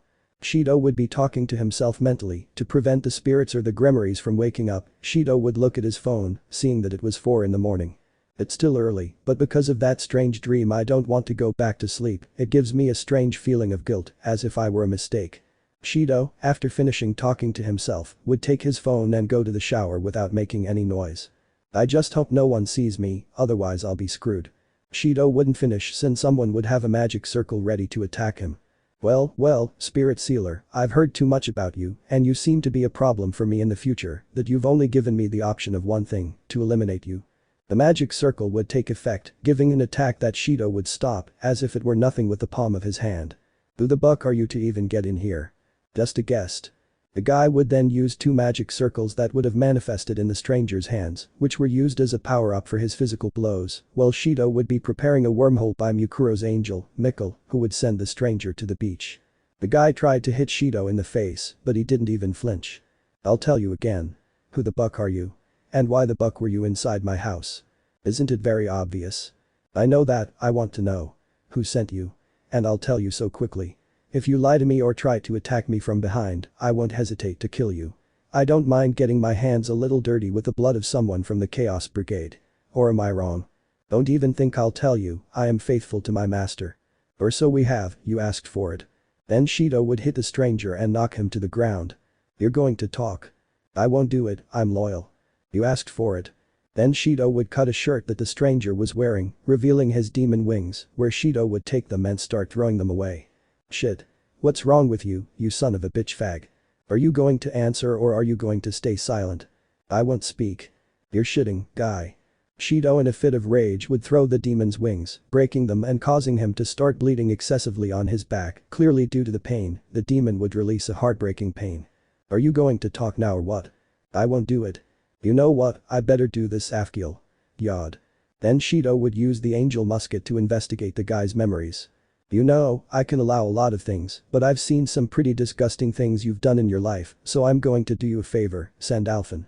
Shido, upon summoning the weapon, would split the guy in half and use Afgil again, but with a different bullet, more precisely Gimel, so that his remains would disappear by advancing his body's period. But the Puppet God project, wow, with them wanting to take advantage of Mio's feelings, to extract them and that Risavan guy use her as a puppet, the name makes sense, but, if you're listening to me from somewhere, damn it, I swear that if you so much as touch a hair on her, I swear I'll kill you. End of Cap Express. Chapter 17 Part a half. Allies and Celestial vs Queen. Days would pass about what happened with the demon that had entered Shido's home, but with the blue-haired man knowing the information that Mio was still alive and how that Risavan was going to use her as a puppet, he would free up all his time, not only because of the fact that he also has Shinji Takemiya's feelings, but also because of what could happen in the future if that war began, due to the Ain's soft power, then he made the decision to cancel the remaining appointments. But 7 remaining to complete them, then Shido when telling the spirits about it would get angry with him, but when telling him about the serious situation, he would also ask Rias to call the Sitri, Phoenix, Bale clans, among others, in addition to the presence of the faction leaders who were in the alliance to keep them on the lookout, and that brings us to the current situation, where so many clans already mentioned and the faction leaders. So you're saying that if that girl wants to, she can eliminate us just because she feels like it? That's right Sirzechs-sama, it's a great danger that she's in your hands, so you know where I'm going. Damn. My days off are over. What's wrong with Azazel-sama? It's not like Shido-kun at all, it's just that Azazel leaves everything to his secretary, Penemu, and all he does is slack off. Well, but back to the topic, you all have to train with our skills, because that Risavan is going to start a war having a powerful piece. But how are we going to unleash our power in record time? The one who would speak would be Shido's other sister on the Hyoudou side, his sister Asara. I was thinking and the best thing would be to divide into groups, meaning that the Gremories, Sitri, Phoenix and Baal will train alongside the Mao leaders. I will train alongside the girls since they are spirits, since you will have to improve your magic. On the other hand, we will have to take our Ryuryoku to the limit. Azazel, you will have to create a special platoon for you and your people, but above all you will have to train in your platoon the use of your corrupted light energy. On the other hand, for the angels it will be something similar, but with their pure light energy. But even if we want to do that, we are still few. I already thought about that, and my idea is to bring old acquaintances. Wait, did you say old acquaintances? You mean? Tori, who was the one speaking, would be interrupted by her brother. That's right, I'm going to bring Mayuri, but I need 2 people to help me locate her. I think the best ones at this would be Nia and Kurumi. Then both of those named would take a step forward. I'll help you with everything I can, boy. I say the same as Nia-san. Then Shido would have a small smile, knowing that he has the full support of the girls. Thanks for helping me with this, but I've also thought about separating Tenka from Toka's body. Then the newly called one would take control of the purple-haired girl's body. And how are you going to do it, idiot? Besides, if you separate me from Toka, that doesn't mean I'm going to help you. I would say that you would be right, but I need you to come closer. Apart from that, I found a way to create a new body for you a while ago, at Toka's request. I achieved that since I was studying the abilities of Raziel, Hangul and a little of Zafkiel's for that. Then Shido would now look over his arm. And I didn't just investigate that for you, but also for Drake, so I could free him, since after this, he wants to step down from his title and leave it to me. So what do you say, partner? Should I create a body for you that varies between your dragon form and a humanoid form? Walking companion. The dragon would respond enthusiastically, then Shido would create a magic circle to a more spacious place, a place close to the forest of familiars. Then let's do it, Hangul. Then Shido on the ground would create a humanoid body of a person between 20 and 25 years old, with red hair tied in a ponytail and emerald green eyes. Seriously, is this what I look like? You're great, mate. Zafkiel. Now our protagonist with a musket in hand would materialize the boosted gear, where he would point the weapon at the gauntlet, where with a bullet he would create a small sphere of energy, where all the dragon's memories would be to put it into the other body.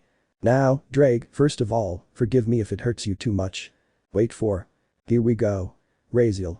Then the blue-haired man would manifest a book in his hands, where he would begin to write that Drake's soul would leave the sacred artifact and would begin to go to the new body, but Shido would feel like a presence would quickly approach, while Shido would also begin to notice Drake's screams of pain, but they also sounded like panic. Drake. The female voice would be heard shouting the name of the celestial dragon as the voice approached the location where Shido and the dragon were. In Chechemer. Shido would come out of shock when he heard a very unmanly scream coming from the dragon, but he would also summon Sandalphon. Okay Drake, you continue with the transfer process, I'll protect you while you finish yours. Good guy, but hurry up. Then Shido would release a crimson aura of Drake's power, because Shido had to keep the boosted gear active, while in that arm he wields Sandalphon, and in the other he wields Ascalon. Then Shido would feel like someone would attack him from behind, where he would realize he would see a great dragon. Shido, without wasting time, would summon his wings to start flying and begin to battle in the air. The dragon would begin to throw several spheres of energy, where fire predominated, while Shido dedicated himself to destroying the spheres or even returning them. The dragon would have grown tired of the blue-haired man making fun of her, then she would use brute force, attacking mainly with her tail, while Shido flew and would begin to go to more rocky areas to look for sharp rocks so that the dragon would begin to get hurt.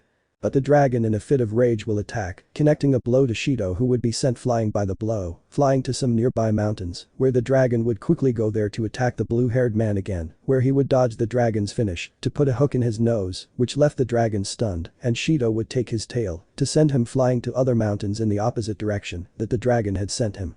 And I was thinking I was going to be stronger. But Shido wouldn't notice how someone would be quickly behind him, who then hit him and sent him to the ground. Then Shido would notice that the dragon was the one who attacked him from behind without him realizing it, but he would notice that the dragon would begin to create a tremendous fire attack, with him being the target. Then Shido would begin to create some Ryuryoku spheres, where the blue-haired man would charge more and more power, where he would then combine them and prepare to launch the attack. Let's see if you can handle this. Then Shido launched the attack. To his surprise, the dragon was enduring the energy attack, where when the Ryuryoku charged attack ended, the dragon could be seen staring. Greg. Now I really think I'm worth shit. Then the dragon, with a look of total hatred, went towards Shido and would begin to create spheres of fire more quickly and powerfully, causing Shido to slowly lose the direction of the fight by not using the armor. Now I understand, I am strong because of the powers of the spirits, but I am also resistant because of the armor, at least I have heightened senses. But Shido could not speak since one of the fire spheres would impact Sandalphon, where Shido would release the weapon due to the fire, causing it to disappear. Should Metatron. So Shido, when summoning the angel, would aim to attack the spheres of fire, causing the dragon to lose essential advantage in combat. Then Shido would begin to create Ryukyu spheres with his hands quickly and would begin to launch energy blasts with objects at the dragon, and then with the hand where he had the gauntlet, he would launch a dragon shot hitting it squarely. Greg, what the buck did you do to make me hate you to death, asshole? Remember I said I had to work something out with a certain dragon. Well, she's a dummy. Wait, it was a female. Then the dragon would get so angry about what the blue-haired man had said that she would change into her humanoid form, revealing a woman with long hair, pale blue hair, eyes of the same color and porcelain skin, with attributes that any woman would want to have to attract attention. I'm an idiot female. Then the light blue-haired girl would punch Shido in the stomach, knocking the wind out of him. I respect gender equality. You missed it. Then Shido would create a large sphere of energy in his hand and then make it explode near the woman's stomach. Seriously, Drake, what did you do to her to make her hate so much? Let's say that woman loves me and hates me. But not that there can only be one emotion, not both. I know. But I did something that she finds unforgivable. And I really want to make amends, but I didn't think it would come at the worst possible time. And what did you do to make the love of your life hate you like that? I lost a treasure of hers that was precious to her. Then a silence invaded the place. Seriously, that's why he wants to kill you. It's not like it was that important. And I thought you would understand me since you are full of stupid women. I mean, yeah. But don't be too hard, you bastard. Okay, listen to me, fourth-rate celestial dragon. I'll distract your Yandir girlfriend while you get your new body. Understood? Okay, but hurry up. I have to tell you that, idiot. End of part a half. Chapter 17 Part 2 halves. Allies and Celestial vs Queen. Then Shido would notice how the dragon would go towards him at great speed being in its humanoid form, where Shido narrowly dodges the blow, where he counterattacked by hitting it in its stomach, but he would notice that it did little or nothing to the dragon, where it would imitate the action of the demon spirit and hit it in the stomach, and to his surprise, the blow was totally strong, where it took the air out of Shido, who was annoyed by that action. He quickly took the light blue-haired girl's arm to take a small boost, dragging the female and then finally throwing her, where the blue-haired man also prepared an energy sphere in his hand, where he threw it towards the dragon generating an explosion. Shit, that punch he gave me in the stomach was painful, thank goodness Camel took care of it. But Shido would notice how the dragon would return to him at great speed to continue attacking, while from his hands, he generates the two spheres of fire to attack Shido, who would react and create a sphere of Ryukyu and the other of magic, causing it to collide with the magic spheres of the dragon, who would quickly throw a kick, where it would finally arrive, but Shido with his arms, would create an X to block the kick. Then quickly to Metatron, so that the angel would attack him from the back of the dragon, who would fall to the ground, where Shido would try to immobilize her, she would do a sweep throwing Shido to the ground and grabbing one of Metatron's pillars and would aim at Shido, where she managed to make the angel react, but Shido quickly summoned Sandalphon in the arm where the boosted gear was and retained the attack with the weapon. Where he would also make an energy slash, causing the dragon to end up retreating for trying to block the attack, where she would notice how Metatron's angel would disappear, but Shido would come up with an idea to use the key to Mukuro's angel, Michael, to temporarily seal her magic, but he would notice how the dragon recomposed herself to once again go towards the blue-haired man, where she created hundreds and hundreds of energy spheres with a single object that was clearly Shido. Where he would use the angel Michael to create a wormhole, but when he was about to prepare the hole, he would notice how the energy attacks were going to arrive, but something would happen, and that was that someone with reddish hair appeared, tied in a ponytail, who looked at the dragon with a serious look. This person was Drake, the Red Emperor dragon and one of the two celestial dragons. You finally appear, Drake. Shido would say with a smile upon seeing his partner, whoever was there would respond with a smile as well. And that blow? Remember I told you Tiamat had a treasure? This is a replica I made emulating hers, basically it's a replica that fits me, the original was lost, but strangely this one was preserved, and by the way Shido, it's time to battle at the same time, I recommend using Sandalphon with Michael, I could see the plan you have in mind, since we're still connected by the boosted gear, but for now just use Sandalphon. Thus the dragon would have a blank look while looking at the celestial dragon, while it only put itself in a combat pose, and Shido replicated the dragon's action. The dragon in an unbridled manner launched herself into the fight, but Shido Shido quickly began to attack with hand blows and a couple of slashes with Sandalphon, and then hook the dragon and make her retreat, but then Drake would do a somersault jumping on top of Shido, and then kick him in the face, where in a dual way Shido and Drake would begin to hit the dragon, where Shido would first finish off with a jump and then give a hammer blow, and on the part of Drake, he would give a critical blow to his stomach, causing the light-haired dragon to retreat. Where then when she was far away Shido and Drake began to create a combined attack. On the part of Shido with his hands he was channeling Ryukyu, and on the part of Drake with his hands he would channel magic, and then at the same time they launched their attacks towards the dragon, where she was no longer strong enough to get up, where Drake would create a small sphere of energy, and Shido summoned Michael again. This is over.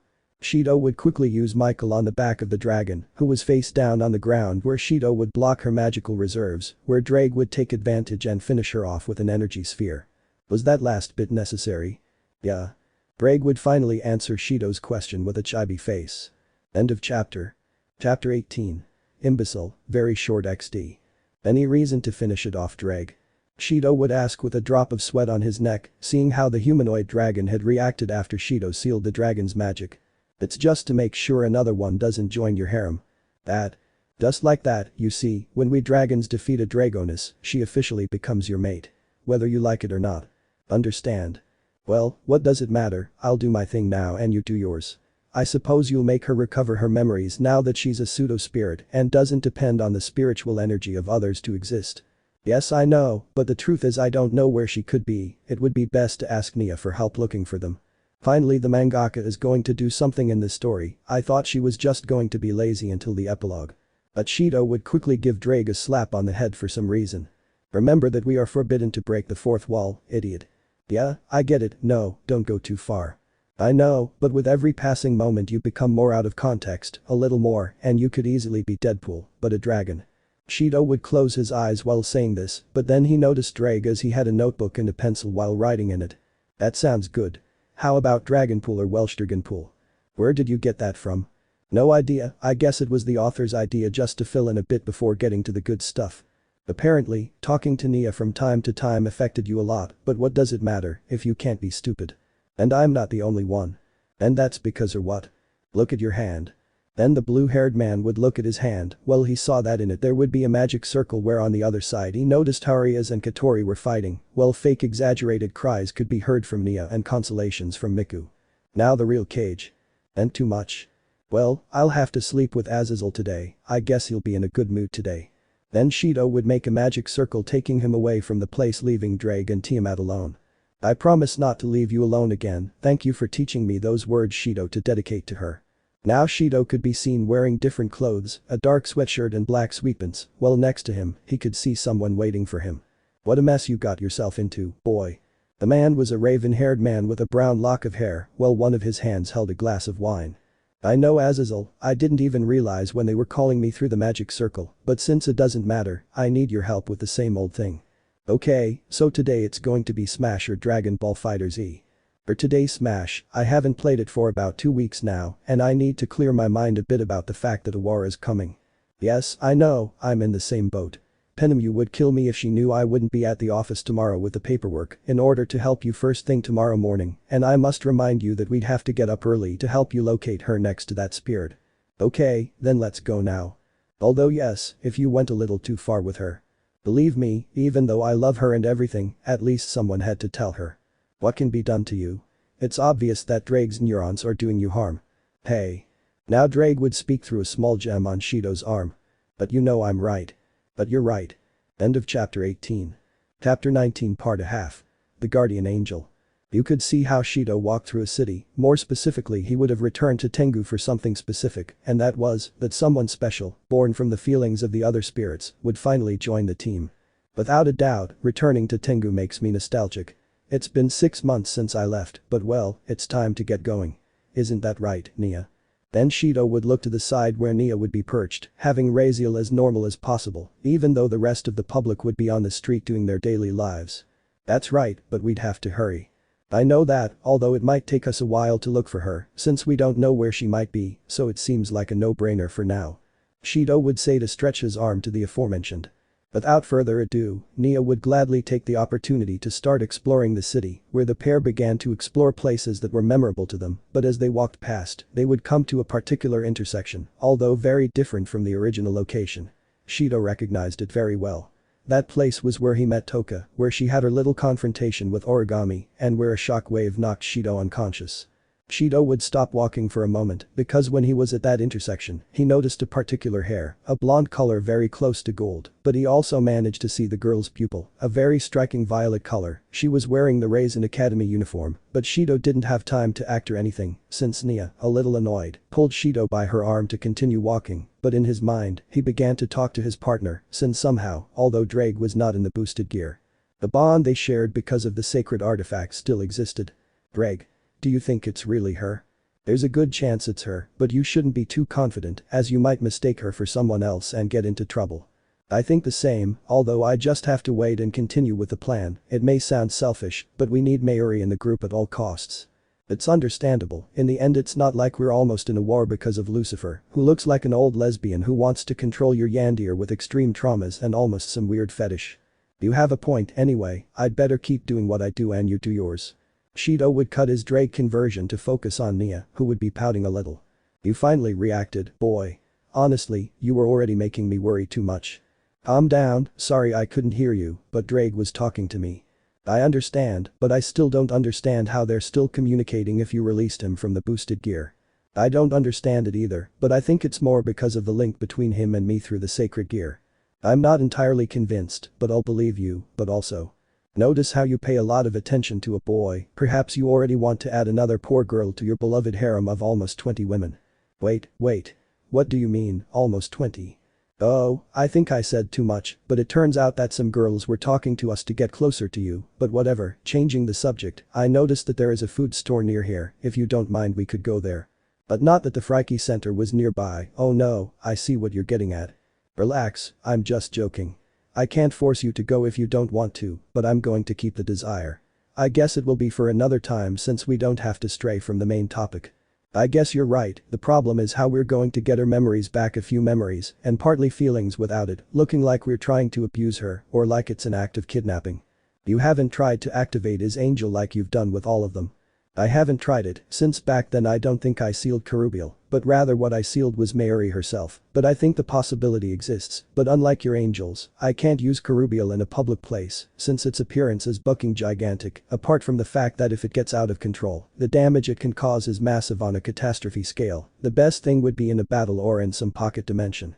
I didn't think you had a very good deduction, kid. The blue-haired man would go back, since the voice that said that was not Nia's, noticing how Azazel made an appearance.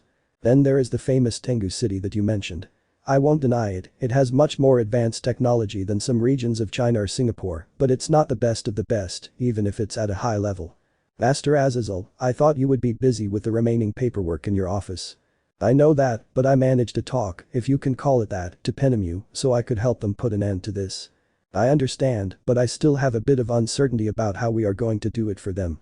Calm down, everything in its own time. We can't rush things, but I need you to see this. It came to me from a spy I have in the Chaos Brigade. And that Azazel would send her a series of photos where she could be seen in a meeting center where Risavan Lucifer was experimenting with Mio, who was inside a kind of machine with a viscous liquid, and she would also be connected with various tubes and cables. I guess that girl is Mio Takamiya you were telling us so much about. But when Azazel saw Shido he noticed how he was out of himself, where anger dented him inside, and with his fists, he began to unintentionally wrinkle the photograph. Damn bastard Lucifer, I swear when I find you I'll make you pay with it. Although that's not all, we have to call a group of spirits to be here while the others are in Kuoh. From what my spy told me, the brigade will attack all the places that are important to you. Then tell the factions to gather the Gremory entourage and bring Yoshino, Katori, Miku, Kagaya and Yuzuru, while Kurumi, Natsumi, Origami, Mukuro and Toka protect Kuoh alongside the Sitri entourage. Okay, I'll call Sirzechs to group the groups together. Minutes would pass where Azazel would call Sirzechs on the phone so as not to raise suspicions by being in the human world telling him the situation. And to think that this went from a search mission to a protection mission. Well, that's life, but it's not like they're going to attack now. But then, behind them, two explosions would be heard, one very close to them while the other was in the distance. Shido, along with Nia, would look in the direction of the nearest explosion to notice that along with the explosion, several magic circles would appear, where several rogue demons would begin to emerge, along with Volley's team. Me and my big mouth. I would tell Nia to quickly summon her astral dress, and Shido will summon the Red Emperor dragon armor, knowing what is going to happen now. This is going to be a Reddit anecdote about how my peaceful day was ruined. I don't think now's the time to start with that, Nia, but fine, we'll have to fight for now. Azazel, please go to Raisin Academy and look for a girl with her hair tied in a side ponytail, blonde hair, and violet eyes. Good. So knowing the situation, he didn't mind using his fallen angel wings since there were civilians, since the situation warranted it, and he would use his artificial sacred gear armor, since some demons would try to intercept. Nia, we can't attack fully now because one of our attacks could target a civilian, so it would be best to buy time for the others to arrive, and finally. But Shido couldn't finish speaking as he would be hit in the face by white armor and blue gems. End of part a half. Chapter 19 Part 2 Halves the Guardian Angel. As the battle continued between both sides, Shido and Volley, although unintentionally, were destroying part of the Tengu city. Nia tried to stop Volley, but the rapid speed of the fight caused Nia to lose focus and try to attack the other enemies, but the more she tried to defend herself, more enemies appeared, reaching a point where she was surrounded. This must be a damn joke, there's no way out now, how do I escape? But quickly a blaze of fire would cover the place, revealing a light Reed in a kimono suit. Katori. How are you supposed to be using your astral suit without reaching your breaking point? Hey. If you haven't noticed, we've barely arrived. Besides, I've already removed that defect of mine, so Efreet will try to take over. But okay, let's focus on defeating the other enemies. In the meantime, the Gremory group will take care of evacuating the civilians, so we can have our share of fun. No more chatter. Camel. With Katori's strong presence, several enemies would begin to attack more cautiously, but Katori would begin to use her halberd to battle the enemies that came for her. Nia. Watch out. Katori would scream and then push her and see how some demons from the brigade came for them. You better go with the Gremory group since Kagaya and Yuzuru, along with Miku, are protecting him. Normally I would refuse, but knowing the situation I know it's for the best, see you later. So Nia flew away at high speed to go with the others while leaving Katori alone. Okay. Where are we? Quickly a fallen one would quickly go to attack Katori with a spear of light, but with the halberd she would cut the spear in two and then finish off the fallen one. But then two demons were going to attack her, one using water magic and the other ice magic. Fire is usually easily put out with water, but that small stream of water will be impossible to extinguish my giant flames. Quickly Katori with her halberd would have turned the two demons to ashes, thus beginning the massacre of the renegades who were on Katori's side of the brigade. While that was happening, the Gremory group was protecting some civilians from the city so they could escape, but from a distance they noticed how the fire spirit was preparing for a large-scale attack. This could cause a lot of damage to the city, but it doesn't matter now. Camel Megiddo. Come for me if you're not afraid, you miserable demons. Several rogue demons accompanied by fallen angels, using their various magic and spears of light, went against Katori, but little or nothing was of use, since Katori was beginning to charge her attack, while the soldiers of the Chaos Brigade went against her, but the soldiers would have an arrogant face that began to dissolve little by little when they noticed that what Katori was doing was creating a charged attack against them to annihilate them once and for all. Fire. Then with Katori's sentence, Campbell's charged attack was carried out, leaving no trace of what was previously a troop of soldiers made up of demons and fallen from the brigade. Katori noticing how the demons and fallen were now ashes, would see how Kagaya and Yuzuru. I didn't know you were so serious about this, Katori. You should teach me and Yuzuru how to do an attack like that. Affirmation, I would also like to learn techniques like those. Maybe I'll show it to you, but now's not the time to talk about it. It's best if you two continue on with your own business. I'll check on my brother and support him. Okay, we'll support them from afar, clearing the way. I like to hear that, but enough of the talk. Then Katori would start to fly and look for Shido to feel how he had his power at its maximum, this because Volley would start to corner him, because for this, Volley was freed from Mikkel's seal thanks to Mio, something that Shido obviously realized, so he would go all out. Katori would get closer and closer, but she noticed how the Sekiryuutei armor that Shido had would begin to break, so she accelerated her pace to arrive at the moment, but she quickly noticed how at the moment that Shido no longer had the armor, he quickly summoned Sandalphon. Thus sending Volley flying several meters and destroying an already abandoned building. I see you need help with this. Don't you, Shido? Yeah, I think a little help wouldn't hurt now, especially since that Volley destroyed my armor. Okay, for now start healing yourself using the flames of my power while he gets here. A few seconds would pass where Shido noticed how Volley in the distance was coming to the place with his armor intact. I see more people came to fight, but stay back girl, this is something I have to resolve with the red. Don't even believe it, I don't care about their fight, and if I have to get involved in this battle, I'll do it for my brother. Well, it seems like scum is gathering more scum, but I will be kind and make his death quick and painless. You're crazy but what does it matter? So Shido and Katori would get into a fighting stance. Spirits have no limits. We will both charge our power to the fullest. Hamel. It's time to dilute the curse of the Sekiryuutei and go to full power. I, who am about to awaken, am the Sekiryuutei who has discarded the principles of domination. I will walk the path of justice carrying dreams and indestructible hope. I will be the emperor of the Crimson Dragon. And I promise you all. I will show you the future that shines in true crimson light. Cardinal Crimson promotion. I'll go for Katori, for now charge Megiddo to its maximum power to finish it off. Alright. End of chapter. Chapter 20 part a half. Beginning of the end. Katori manifests her halberd while Shido with the Cardinal Crimson armor quickly would rush against Volley, who used his arm to cover himself from a direct hit by the red dragon, who then quickly uses his other arm to hit Shido's stomach, but he quickly dodges it at great speed, but Shido quickly makes a horizontal movement with one of his arms to free himself from Volley, and quickly summons Sandalphon making a cut on his face that would not do much damage to his armor. Then Volley in a moment of anger would run towards Shido and kicked him that sent him flying. Volley quickly would begin to fly against Shido, and in his hands, he began to create energy spheres targeting Shido, who dodged some, but others did hit him. Then Shido quickly summons Haniel to use the copy ability on the Divine Dividing, temporarily possessing both sacred gears. While with Katori she would start to charge Megiddo at maximum power to attack Volley, while Shido was fighting against him, but when she noticed how he flew away quickly, she would start to worry, especially when Shido asked her to charge her attack. Inside she began to feel fear, deciding whether to go or not, but she noticed how quickly two very similar trails were going at great speed in the distance, passing through several buildings in the city. Back with Shido, he would make two diagonal slashes with Sandalphon, which Volley would hold with his arms. Is there no prison that can hold the devil? Damn it. Seriously, in the middle of a fight you're going to start with that kind of joke? Who said it was a joke? This would bring out a throbbing vein in Volley due to what the blue-haired man had said without any shame, who would quickly hit him and divide his power, but Shido, having been sent flying, quickly made a wormhole using Mikkel, where he would appear behind Volley and multiply his power by hitting the albino in the face. I have to admit that did hurt. Well, that's good because I have several of those. Shido would quickly begin to create a series of blows between Volley's stomach and his chest, but he would not retreat, no, he would not even flinch from Shido's attacks. Shido, seeing how Volley was not fazed by his blows and how the white man's armor barely suffered any damage, this time he began to carry out a series of blows towards the albino with greater intensity. But by continuing to hit now with greater speed and power, adding that now each hit he made caused an increase due to the boosted gear the damage would increase, he was able to break the armor's chest, revealing Volley's chest, who could be seen with a mark with the Infinity logo. Before Shido could do anything, Volley would grab him by the neck and begin to suffocate him. I think you've seen more than you should have, but don't worry, as you're my predestined rival, I'll kill you quickly to end this once and for all. Damn. Shido would respond in a halting manner while Volley made his helmet disappear, revealing the albino with a mocking face. And it has to be like this? I can remind you perfectly.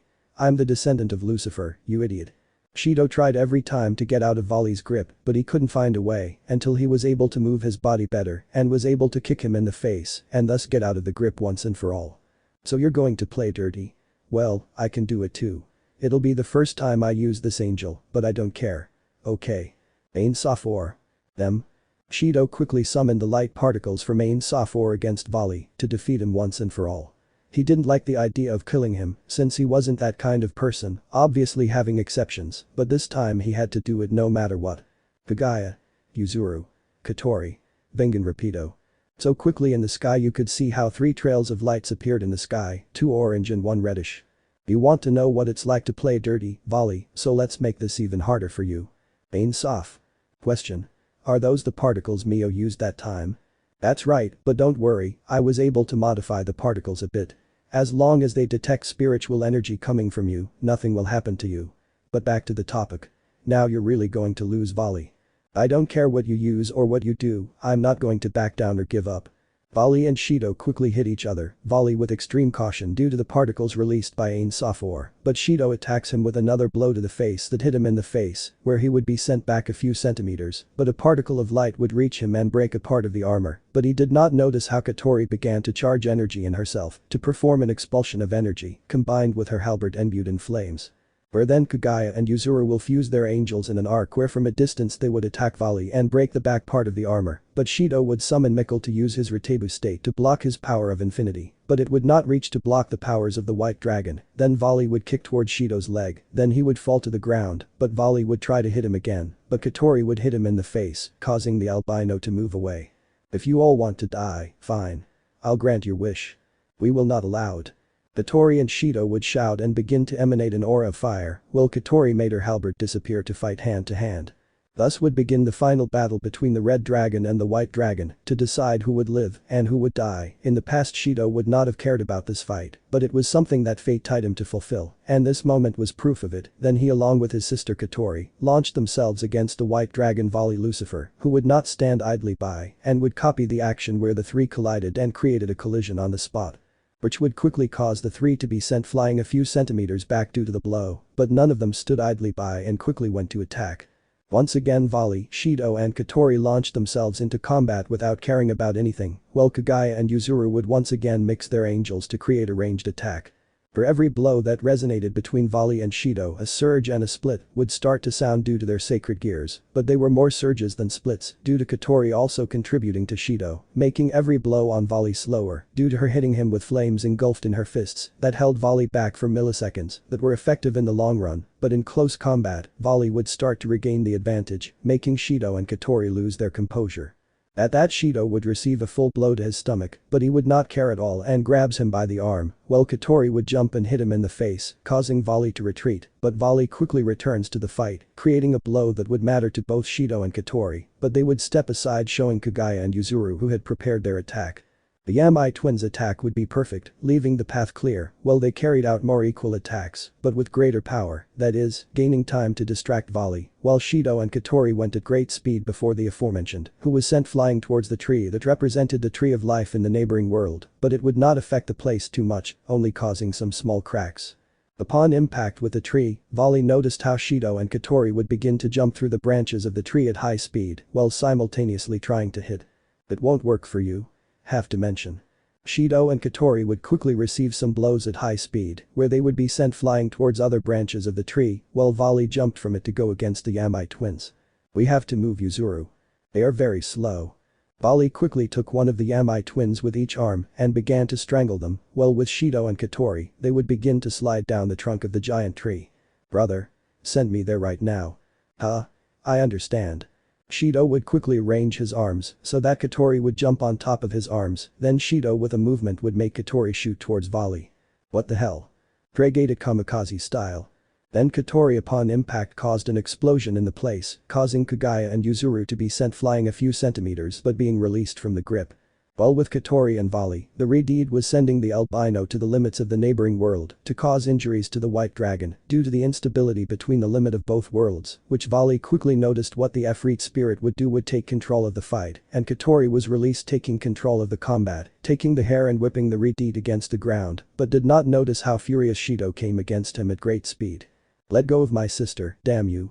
Katori would quickly free herself from the white dragon's grip thanks to Shido who charged at it, then the red dragon of domination and the fire spirit Efreet would begin to send the white dragon to the ground towards the limits of the neighboring world, then at great speed, Shido would begin to create increases in it and Katori to continue sending the charge to the limit of the neighboring world. Suplica. Haganlo. End this. Shido and Katori. Those. Finally the Yamai twins would shout at the Itsuka brothers to end this, while the brothers finally reached the limit and crossed it revealing the city in ruins. Volley was no longer there, his body had been completely removed from the world due to the instability of the boundary between the world and the neighboring world, but in the chaos, Shido and Katori ended up with serious injuries that would slowly begin to heal with the Angel of Camel. Chapter 20 Part 2 Halves. Beginning of the end. The Sitri entourage along with Kurumi, Natsumi, Origami, Mukuro and Toka would be present in Kuoh, where a large wave of renegade demons and fallen angels from the Chaos Brigade were beginning to attack the site and starting to generate chaos in the place. I don't really like the origami toka idea, but we'll have to do it like last time, but with some modifications. When Origami finished speaking, she would raise her arm so that a light would cover her completely, and when that light disappeared, the albino could be seen with her astral suit. Okay, I don't understand why we're fighting over this in this situation, but you already know my reasons. If it's for Shido, I'll do it. In Toka's case, she would hit the ground twice to make a throne appear out of nowhere. Sandalphon. The weapon would correspond to the call of its owner because the throne would begin to deform, becoming a striking weapon similar to a sword and a two-handed sword. So each one would stand behind the other, Toka carrying Sandalphon with her hands and Origami holding the pillars next to her. The wave of subordinates from the brigade would begin to attack the two spirits who were in the Kuoh City Park, which seemed deserted. So a fallen angel would quickly go to connect a kick in Toka's face, but she would move and the angel would pass by where the purple-haired girl grabbed him by the leg and with her weapon would perform an energy slash, eliminating the fallen one. Kill those two bitches. The one who seemed to be in charge of that wave or platoon of subordinates would shout where several spears of light were launched, along with attacks of different elements such as wind, water, fire, ice, lightning and earth, but Origami, quickly seeing a large number of attacks, not being able to cover herself for some reason, would do some somersaults and then jump, and with her pillars attack with energy attacks some angels and demons, although without killing them. Hey. It's not something to brag about, you know. I'm not bragging, it's just survival instinct. The albino would respond with a neutral tone, but Toka noticed how a demon with a spear filled with fire was going to pierce Origami, but she quickly went at great speed and covered the attack with Sandalphon, and then with the weapon she would eliminate the demon. Survival instinct, huh? But Origami wouldn't speak and would stay on the sidelines while several enemies came for her. The albino would use her pillars separating them to several places to begin cutting angles where the demons couldn't cover themselves in time, while with Toka, she would be mercilessly eliminating the renegades who came to attack her, while she would quickly use her weapon to create energy slashes, which made her enemies retreat. While with Natsumi and Mukuro, the former transitioned to her older sister form, while with Haniel, she decided to copy Mukuro's angel Mikkel, but upon seeing the green-haired girl's actions, she would downplay the importance of it and stay on the sidelines. Both spirits would call their astral suits, and Mukuro would call her angel. Mukuro would stay out of it, but Natsumi was surprised by the great seriousness that the golden-haired girl had, but she noticed how Mukuro closed her eyes and said a few words. Mikkel. Shifuru. Then Natsumi would see how Mukuro's astral suit would begin to change on a large scale, resembling almost nothing to its previous state, but one thing is undeniable, it was imposing. But the spirit known as the witch would see her cloned angel in her hands, seeing her new state as well. What the hell? This is not the time to talk, it's time to fight. Then several troops of the Chaos Brigade would begin to attack, but Mukuro with her angel would begin to attack everyone in an exceptionally aggressive way, as if she were used to fighting like this all the time, but Natsumi would not be left behind since with Haniel transformed into the new Mikkel, he was helping her protect from the renegades, but she would make a horizontal attack killing 5 renegades. But Natsumi, seeing how she knocked down her enemies, would see how Mukuro was, but noticed how she finished off half of her enemies, but then she would look seeing the copy of Mukuro's angel in her hands. Well, let's get the party started. Then Natsumi joined the party where she would support the red-haired girl by making attacks with the weapon, where she attacked the enemies from behind to simplify the problem, while Mukuro cared little about this and went straight to attacking everyone without caring what. Meanwhile, with Kurumi, he would have activated his angel and astral dress, where he would summon several of his clones using his angel with the sole purpose of eradicating his enemies. But the original Kurumi would go towards the one who seemed to be the leader of that platoon. At that, the one who seemed to be the leader would take up his position and at the same time felt uncomfortable, but he didn't have much time to react because a clone had shot him in the back. There was no need for you to kill him so quickly, my dear other self. I know that, but the joke was already getting boring with his idiotic face. I wouldn't know if he was staring at you out of fear and simply wanted to lower his gaze. You have a point. Well, I think it's time to pick up the pace. Honestly, this is getting very, very boring. I agree. I wonder how Shido-san is doing back in Tengu. Well, let's find out what happens there. So these two disappeared out of nowhere through a kind of hole, leaving as if it were a single shadow. End of chapter 20. Chapter 21. What happened? First of all, put down the torches. The truth is that it has taken me a while to upload a new part, but I'm not always going to be writing. Besides, like any fanfiction fan, at some point I can get lazy having to write, and let's say that November with its pace didn't help much either, starting with Fortnite Remix that literally got me hooked on the game, and I'm still doing it for Fortnite OG. Also for a couple of weeks I got hooked on LOL, although it's already past, Ari waifu. On another topic, my team lost the championship due to a controversial foul and then won the national cup, and then at my school, the most feared part of the year for everyone will arrive. End of semester tests. Where the clown almost killed me, but for the first time I got the study bug in math and got a 6.7, maximum grade 7.0 in Chile, and in language because of the monthly reading they allowed us to do a project with a book of our choice, and I got the idea to do it from Date A Live Volume 8, I think the reason is obvious.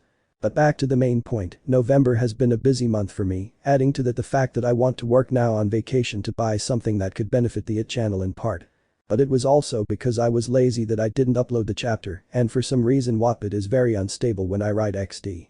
Conclusion, I am a tremendous piece of laziness, but I can justify myself. It had been approximately a year since the war began, and humans would have learned of the existence of the supernatural, and various points would have been taken by the enemy as well. The Chaos Brigade is undoubtedly a potential enemy. Sirzechs has serious injuries and lost an eye, Rias has a scar on her back, and the spirits, thanks to Asia, were not seriously injured and were treated in time. But because of that, other things would have been the big news for everyone at this point. Shido Itsuka would have disappeared. But on the positive side, Mayuri would have recovered her few memories from when she was a pure spirit, and she herself promised to control Gabriel to prevent him from getting out of control or causing a catastrophe in the future. But there was still the question of why Shido would have disappeared. It was not because of a kidnapping by the Chaos Brigade, so it was a discarded idea, nor would he have gotten fed up. It is impossible for that to happen, knowing even more that the spirits were in love with him, then there was no logical reason. The disappearance of Shido Itsuka complicated the alliance too much, since they opted for Shido as a pillar, and also as a representative of their race, the spirits. Well, for the girls it was something extremely painful, since on their part, it hurt them that Shido did not appear, but it was also because of the fear that something would happen to him, since the world was currently not in its best days. Currently, there was a junta at UN headquarters, where the faction leaders were also present, as humanity had also allied itself with them to end this threat. It's time to act. Given the state of most countries and territories, it's no longer possible to allow ourselves to be eliminated by waiting for our hero to appear. One of the presidents who was at the UN, more specifically the United States president, would say, well, he looked at Sirzechs, while the latter looked at the ground. I know that and I understood it the wrong way, for now we must act prudently. We know, but explain to me why you want him so much and wait so long for him to appear. Do you even believe he'll come now? The president of Chile would now speak while the presidents of Argentina and Colombia looked at him. I asked the same thing as the Chilean. We know it's a valuable piece for you, but regarding what affects us, we know you told us it's a sensitive issue, but it's important to know it now. The Argentine president would say as he noticed how Azazel used a magic circle to make a laptop appear. You see, this will be difficult to explain, so I cordially ask everyone to give me their full attention. So all the presidents present would leave their own to listen to the dark-haired man. I guess everyone here knows what happened 32 years ago. So Azazel on the laptop would play a video with a special view of the Great Eurasian Space Quake. That catastrophe or natural disaster that severely damaged several regions of Europe and Asia, which you called a space quake, according to supposed studies. This was the supposed reaction of antimatter and matter, something illogical and which you never find the slightest bit of logic in, because it seems illogical to us that antimatter could exist on our planet. So what do you know about this that we don't, Mr. Azazel? I would ask the president of Spain while watching the leader of the fallen. You see, that antimatter didn't come from Earth, it was forcibly brought here by an identity. And what does that have to do with Mr. Itsuka? The Peruvian president would ask. Let me finish please. You see, that identity that accompanies the spacequake is known as a spirit, but in that case the first spirit, the spirit of the origin Mio Takamiya, according to what Shido told us, is a spirit summoned by an entity that no longer exists in our timeline known as Isaac Westcott, a being who only sought the suffering of others solely to satisfy his personal pleasure. It sounds like the biggest piece of shit that could have come from the human race. According to Shido it is. Azazel would respond to the president of Brazil, looking at him seriously. But answering the question you already asked me, you see, Shido is the reincarnation of a guy named Shinji Takamiya, the first person to interact with a spirit, and both Shinji and Mio would have fallen in love, but because of that bastard Westcott Shinji died. Shido would have been born from a desperate act of not losing Shinji, but to make a long story short, Shido is the new first spirit if you could call it that. The problem. He has only been able to have Mio's power once when it was his predestined fight against the now deceased Vali, and we have to find him at all costs, because if the enemy captures him, not only would he have the power of the daughter spirits if we call them that way, but also the power of their mother. Well, this is serious, if with its mere presence, the spirit of origin destroyed a good part of Eurasia, destroying the entire territory of Mongolia and part of Russia. The President of the United States would say. Now imagine what he could do if he were to appear on purpose, he could completely destroy Asia, Europe and Africa at best. At best. Are you implicating that we're lost because of her or him, or whatever? The French president would shout, looking at Azazel seriously, to which the raven-haired man would respond. It wouldn't be an insinuation, sadly, this is an affirmation, we need to find Shido as soon as possible, he is the only one capable of stopping her currently and getting her out of the clutches, or in this case threads of Risavan.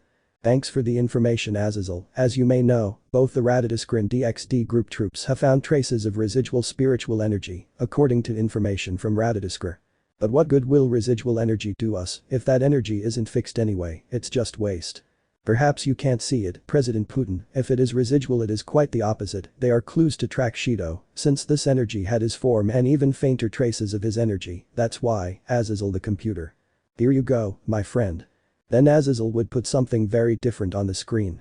Azazel, Michael and I thought of an operation called the Great Wave, basically it will be to attack Risavan from within, we will sneak into his base secretly to get all the information possible, and thus, be able to break the bond between puppeteer and puppet that Risavan Lucifer and Mio Takamiya have, it was clear. That's what all presidents would agree with before the leader of the underworld. Well, we only have a week to search for Shido before the attack, in case he doesn't appear, we'll do it without him, and in case we get caught, we give our troops full permission to eliminate the enemy troops. It sounds pretty basic Sirzechs, but we don't have to get too involved, well done, thanks Serafo, but speaking of which, I haven't had much time to plan the attack because the information from the spy team took too long. It wasn't easier to ask Nia if she could ask Graziel if he knew about it. I tried, but let's just say things didn't go so well, you could say I almost lost my second eye. And you, sister? I guess I could track Shido with the pawn pieces. It also wasn't possible, apparently with Mikkel blocking the control of pieces, he still has them inside, but they are not functional. But that would not be a crime. I thought the same, but then I realized it didn't make sense, I just deactivate them, I don't remove them, therefore he is still Ria's Gremory servant. It seems your sister's fiancé is complicated. It's not complicated, just something must be happening to him for him to act this way, but I can imagine that his dragon pride doesn't want to allow him to return after something that happened to him and possibly the spirits. But you haven't tried with Drake either, now that I remember, I mean, he has his own body now. He has a silence agreement with Shido, so it's not favorable to try to force him either. I don't want to get into another conflict and make another enemy in a time of crisis like the present one. It seems we have it pretty complicated now. You don't even have to say it, but hey, everyone listen to me. I want us all to meet here at 4 p.m. Peninsular time, understood, and that all your troops be ready for battle in one more week, because this war is decided. Sirzechs would take a breath before speaking and finally say. Here and now. End of chapter 21. Chapter 22. The prelude to the end, short. It's been a week, and as I said, it's no longer possible to wait for Shido. He simply didn't show up for the battle. But that doesn't mean we're lost. We'll show what we're made of, we'll fight for humanity and the supernatural. Is that clear? Sirzech's voice would say, resonating in the place, and then hearing how the presidents of the different countries, fully armed for the fight, along with a group of spirits and the DXD group, were shouting in affirmation towards the leader of the underworld.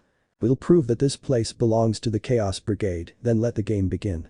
Grayfia, create a large-scale magic circle, and then move toward the different countries to gather troops. Then the Redeed would look to the side, noticing how his queen made an appearance, and would affirm, thus with his hands making a gesture, so that then in the place a giant magic circle would appear. This was seen by the presidents, who would look surprised at the spectacle on the spot. I'll just warn you that it might make you a little dizzy since it's the first time you've been transported this way. So finally Grayfia completed the magic circle, transporting the presidents of the entire world, along with the spirits group and the DXD group, to an uninhabited place in the underworld, noticing how it was in ruins due to the previous attacks of the Chaos Brigade.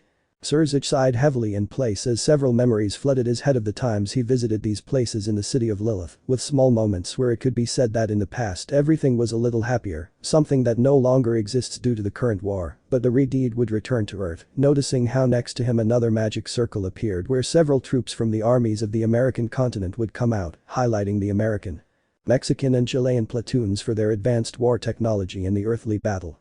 Then a second magic circle would appear on the scene, with the European troops emerging, where in this case the English, Spanish, and French troops would stand out, but above all the Russian troops were the ones that drew the most attention. And finally, a third magic circle appeared, where the troops from the Asian continent would emerge, where the Korean, Chinese, and European troops were stationed. While troops from countries such as those on the African and Australian continents would be sent to different sectors of the human world to protect the other countries, while American, European, and Asian troops fought on the other side. I see that you all have finally arrived. I want you to hear me loud and clear. I want you to give your all for our home, so that we can prosper in the world. Let's not let those bastards from the brigade defeat us. I don't guarantee victory, because I know that there will be casualties, and that will affect us in battle. But that doesn't matter in a situation like this, because it's obvious that there will be casualties. Let's fight for humanity. Let's fight for the supernatural. Let's fight for our home, but above all, let's fight for the earth. Let's destroy the bases of those sons of bitches and put an end to this. Finally, the soldiers praised Sirzechs' gesture and shouted with him. Then with their weapons in hand, they began to run to go to the nearest base of the Chaos Brigade. This seen by the spirits who each activated their astral suit, having their angel in hand, but out of nowhere, a lightning bolt flooded the place, swallowing the DXD group, the group of spirits, along with Sirzech and Azazel. Ah, how good it is to be back on this ship without a doubt. Katori sighs to sit in the captain's position while looking at the other spirits, but then Katori would ask. Maria, report on the situation. But instead of the AI responding to him as usual from the screen, Raziel would open and a leaf would come out of the book, and then this leaf would make a small explosion, and then an albino woman would come out. The Chaos Brigade troops had already begun to attack with an ambush in the center of the ruins of what was once Lilith, but apart from that, through the radar of the rebuilt ship, I could feel three very similar presences, as if they shared direct blood ties. But I also noticed how Drake and Tiamat were moving at high speed from the northwest of the ruins of Lilith, possibly heading south of the city. I understand, Azazel, I need you to follow Drake and Tiamat to know where they are going, because at first it is rare for them to run away from a fight, especially from the sleepy Drake. But Azazel, with a throbbing vein at the way I spoke to him, would respond with a hint of mockery. Yes, Captain. At that Azazel left the place with a magic circle with a point outside the ship to only take flight towards Drake's presence. Nia, I need you and Raziel to look for information on weapons that could help us against the Chaos Brigade, so you can give the information to Natsumi, and she can use Haniel to create the weapons. Yes, boss. So Nia began to search for information in the Omniscient book, while Natsumi would remove Haniel's effect on herself, revealing her semi-lowly form, since she would now look 16 years old. You already know that I don't normally like to use my true form, but I'll just do it for now, since I need to save my energy as much as possible. Great, Michael-sama and Sirzech-sama, I need you to maintain control of the ship for now, and in case of an ambush, you have full permission from us, as we are in charge of the ship, to use its weapons. Understood, but before that I want to know what weapons are at your disposal. Normally, I know you can transfer some of your destructive power to different objects, but we decided to make a katana for you based on Toka's weapon. Sandalphon is capable of creating slashes of spiritual energy, or Riryoku, whichever you prefer to call it. But in your case, instead of Riryoku, it will be the energy of destruction. Great, now I won't have any trouble protecting myself at close range while my opponent tries to make a long-range play. It's good to know that you liked it, but for Michael we made a weapon similar to the light spears, but it is capable of using a mixture of his magic and ours. Basically that weapon is a spiritual draw, and to avoid problems with this artificial angel, we named it Archangel. I understand, honestly it's going to be very difficult for me to use it at first, but as some say, it's better to learn as you go. That's the mood. Mayuri, I need you and Toka, being pure spirits, to try to submit more to the battle, since you, being pure spirits, don't have the limitations that the rest of us have, and your destructive capacity is greater than ours. Okay, it will be difficult to have to defeat everyone, but even if it is having Toka's company, this is made much easier. I say the same thing, having to fight too many renegades at the same time becomes overwhelming. So Toka and Mayuri would get into the ship's teleporter, something that Azazel didn't see, and then both would disappear in a wake. Well, I guess the others can stay here until Toka and Mayuri clear the way, like Nia and Natsumi are doing. I was looking for various things to defeat the brigade soldiers, but I only found things that would never be allowed or Eki manga, but I can find 2 weapons that could be useful, but Natsumi is trying to understand what the weapon is like in order to create it with Haniel. I understand, well, Sirzech-sama and Michael-sama, take care of the other spirits, I will go fly through the ruins and try to help lead the troops in case of major problems, see you later. End of chapter. Chapter 23. Triple Takamiya. Okay girls, it's time to go to Drake's, but you know we have to be alert because of the brigade troops. So a blue-haired boy would look back and see 2 blue-haired women, one with her hair tied in a ponytail and the other with her hair down. Don't ask, but I felt compelled to put a tremendous waifu. We know it, and this is the 3rd time you've said it, Oni-chan. I say the same thing my niece Shido says, you don't need to say it so many times. I know, but I say it because I want you Mana to activate that energy sword from your CR unit and you Shiori to activate Sandalphon, as such you were born from a fragment of my power, therefore you should also know how to do it. Yes, I know. Sandalphon. But that Shiori then tapped the floor twice with one of her slippers while a kind of throne began to emerge from it where it fragmented and gave life to the weapon. Happy? Much better now. Let's go. So Shido would take an arm from each one and start running. You don't need to take our arm, we can do it. But he wouldn't finish speaking because behind him there was an explosion. I think now I really want you to not let me go, Oni-san. Let go of me, Shido, so I can launch the missiles at the troops. So Shido released Mana's arm who would take a little flight on the spot with her CR unit and began to launch missiles at each of her adversaries, but one managed to evade all the attacks, remaining face to face, but Takemiya would use her energy sword to split the enemy in half. Beings as disgusting as you do not deserve to exist. Meanwhile with Shido and Shiori, they would be going at great speed for them, while Shiori was carrying Sandalphon, Shido was carrying Camel. This place is really strange. You don't even have to say it, but it's more because of the season. Shido used his halberd to attack a fallen man who was coming with a spear of light behind him, but the fallen man evaded it, but it was no use because Shiori managed to hit him with her sword, sending him flying toward several trees. I don't understand why the brigade likes to go straight for me. I share your same thought, even in the training we did they managed to find you for some reason, it should most likely be mine. It's the safest thing to do, but this is not the time for chatter. Shido, after finishing speaking, would open a path with his halberd because in front of him there were trenches full of fallen and renegade demons, where he then started a fire. Apparently they are not a problem, I guess Mana is ready. But then he would see in the sky how there would be an explosion in the place due to an angel that he only saw once and it was because of a certain spirit that he could not save. It seems Mayuri is back, never mind now, let's get on with it. At that point he noticed several renegades coming for him, where Mana sent several of them flying, while Shiori finished them off with Sandalphon and Shido with Camel set the place on fire to signal his partner to arrive. Okay, we're at the rendezvous point, time to clear the area. Sandalphon.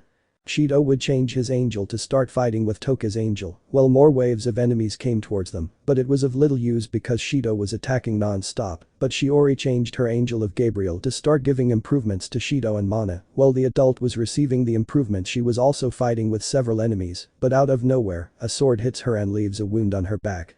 But what? Apparently you are close to Shido Itsuka, right? If so, you deserve to die, and if not, you deserve to die too. But then Shido would be hit in the back, sending him flying and hitting a tree. Damn bastard, what's wrong with you? I should tell you that, damn it. Wait a minute, so we finally meet again. I know you. Apparently the devil has a bad memory, but with this I'll remind you so clearly you'll have a fit of impotence. Don't you remember what happened to that witch? What was her name? Asia. But that only made Shido's gaze darken at his opponent. I remember you now. Freed. Believe me, I'm definitely going to enjoy this moment, you son of a bitch.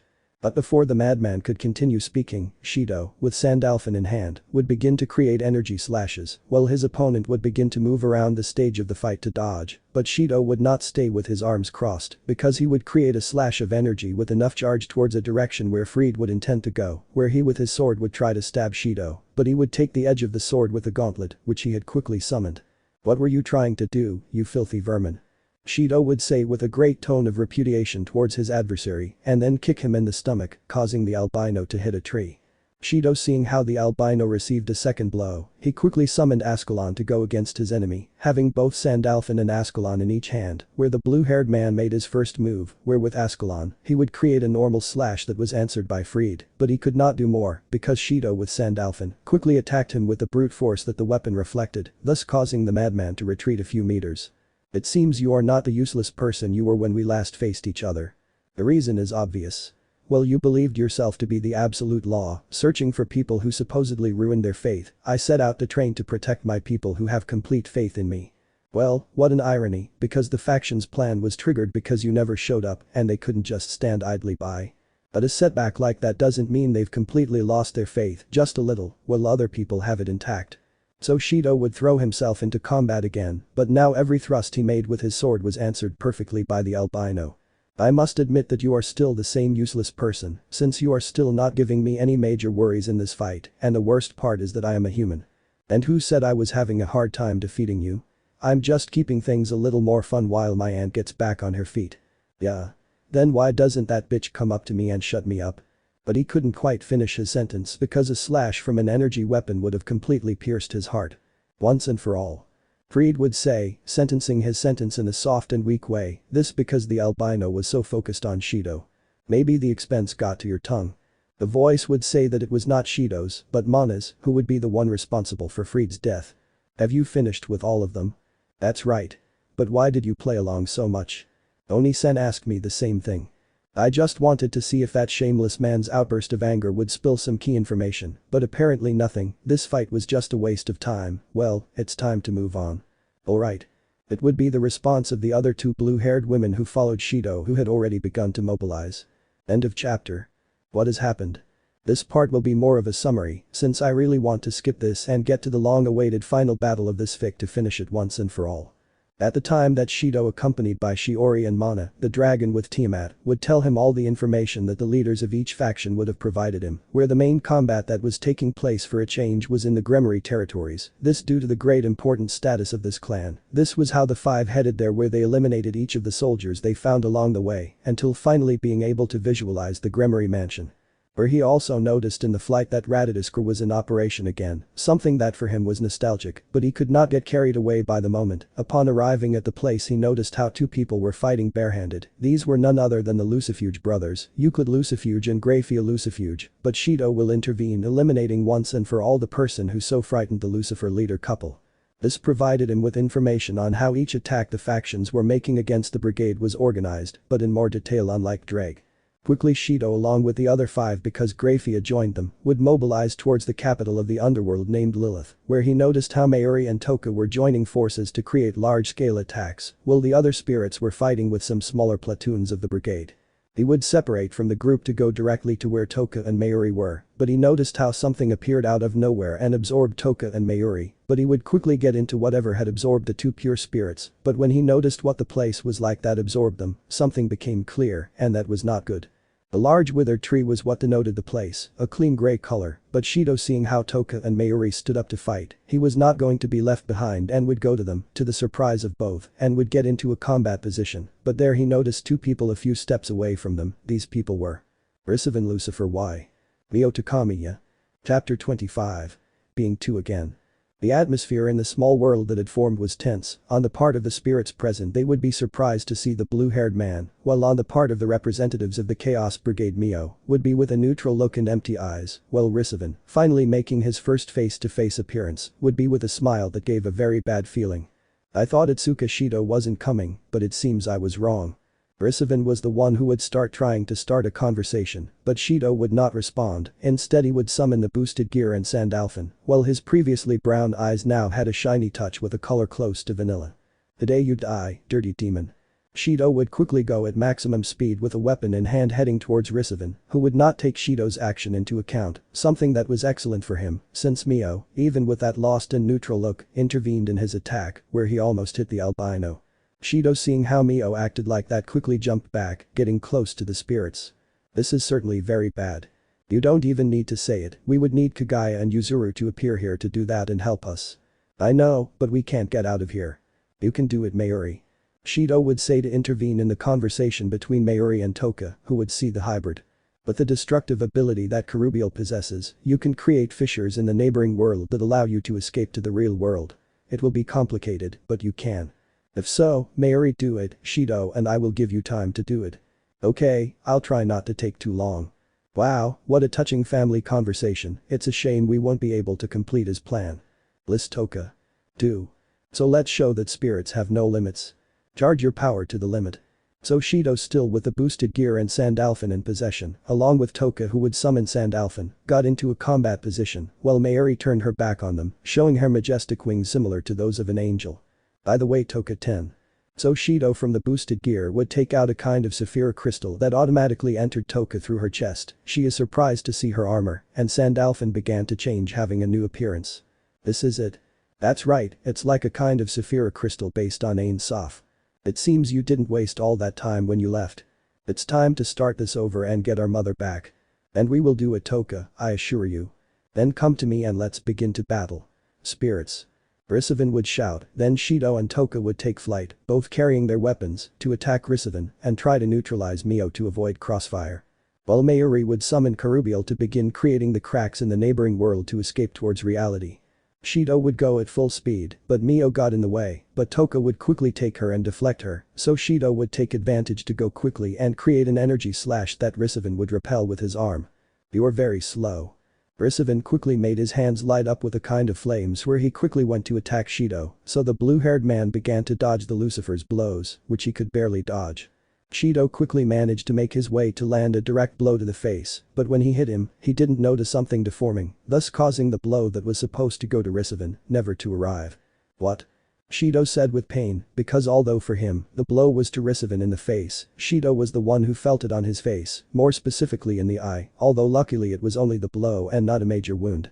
"What's supposed to have happened? I punched you right in the face.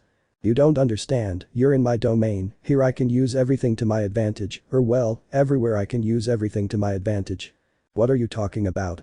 I see you don't understand, and even though you know the spirits, you must know perfectly well what I did, especially because it goes hand in hand with an immutable law for everyone." An immutable law, the only law that could be considered and bound to someone is Zafkiel, but it is impossible for you to have dominion over that angel. Zafkiel has no property like that. Maybe not Zafkiel, but the other part does. So Risavan gave a slightly out-of-place smile, but his eye lit up with a blue color. Shido when he saw the eye would quickly tense up, since Kurumi was one of the weakest spirits at a destructive level, her angel is not weak at all, since that angel breaks the laws of time, but of its inversion, Shido would not know anything, but with what happened, it only left one thing clear to him, that the situation was not good. Shido quickly regained his composure in combat, placing himself in a fighting stance. The boosted gear that Shido had in his hand quickly lit up the jewel that is the main appetizer for his design, but with that the voice of his now free partner was heard resonating his voice saying boost. "It won't be much, but I'm going to defeat you no matter what. Whatever you say, little dragon." So Shido and Risavan quickly rushed to attack each other. While I was there, Mayuri managed to create the cracks that deformed the neighboring world so that she could escape to the real world. For Toka's part, she was having a close battle with Mio, who used an extension of her angel, Anaf, to corner Toka, but it would be of no use since Toka would mobilize and cut each one of that kind of sharp leaf or branch that came from Mio, thus making her way, while Mio created more branches Toka cut them, until reaching where she would jump and with Sandalphon in hand, would create an energy slash and hit Mio at 100% and in the process also create a smoke screen. Not letting see the impact it received her. But more branches of Anaf would come out to attack her by surprise, but they would not come alone, since a wave of her other extension of her angels would also come, a wave of Hinnet, but for Mio, it was of no use, since Toka would quickly cut one of the particles in half, generating a chain reaction, as if Toka had split an atom, and the Hinnet particles that passed near the branches of Anaf were disintegrated by the particles. But Toka didn't expect Mio to react so quickly and hit her directly in the face, which Toka couldn't cover and stepped back a little, but Toka noticed how a thread of a light blue liquid, a bit viscous, fell from her lip, but the purple-haired girl wiped it off with her thumb and also made Sandalphon disappear. "So you want a bare-knuckle fight, then you'll get one." The spirit princess changed her look from serious to determined as she looked at the albino who got into a fighting stance. Reference image. Toka quickly reacted to a quick action that Mio made, since the albino launched herself towards Princess who had her arms in the opposite direction, where she took Mio's fists and quickly changed the direction of her arms, then kicked her in the stomach, causing Mio's arms to break for a moment, but they would return, but this does not mean that the albino did not moan from the blow, but Toka was not limited to that, since she went to hit Mio in the stomach, being face to face. The purple-haired girl began a flurry of blows aimed at Mio's stomach, who with each blow prevented her from reacting, since with each blow she received a spasm, as if something limited Risavan's control on her.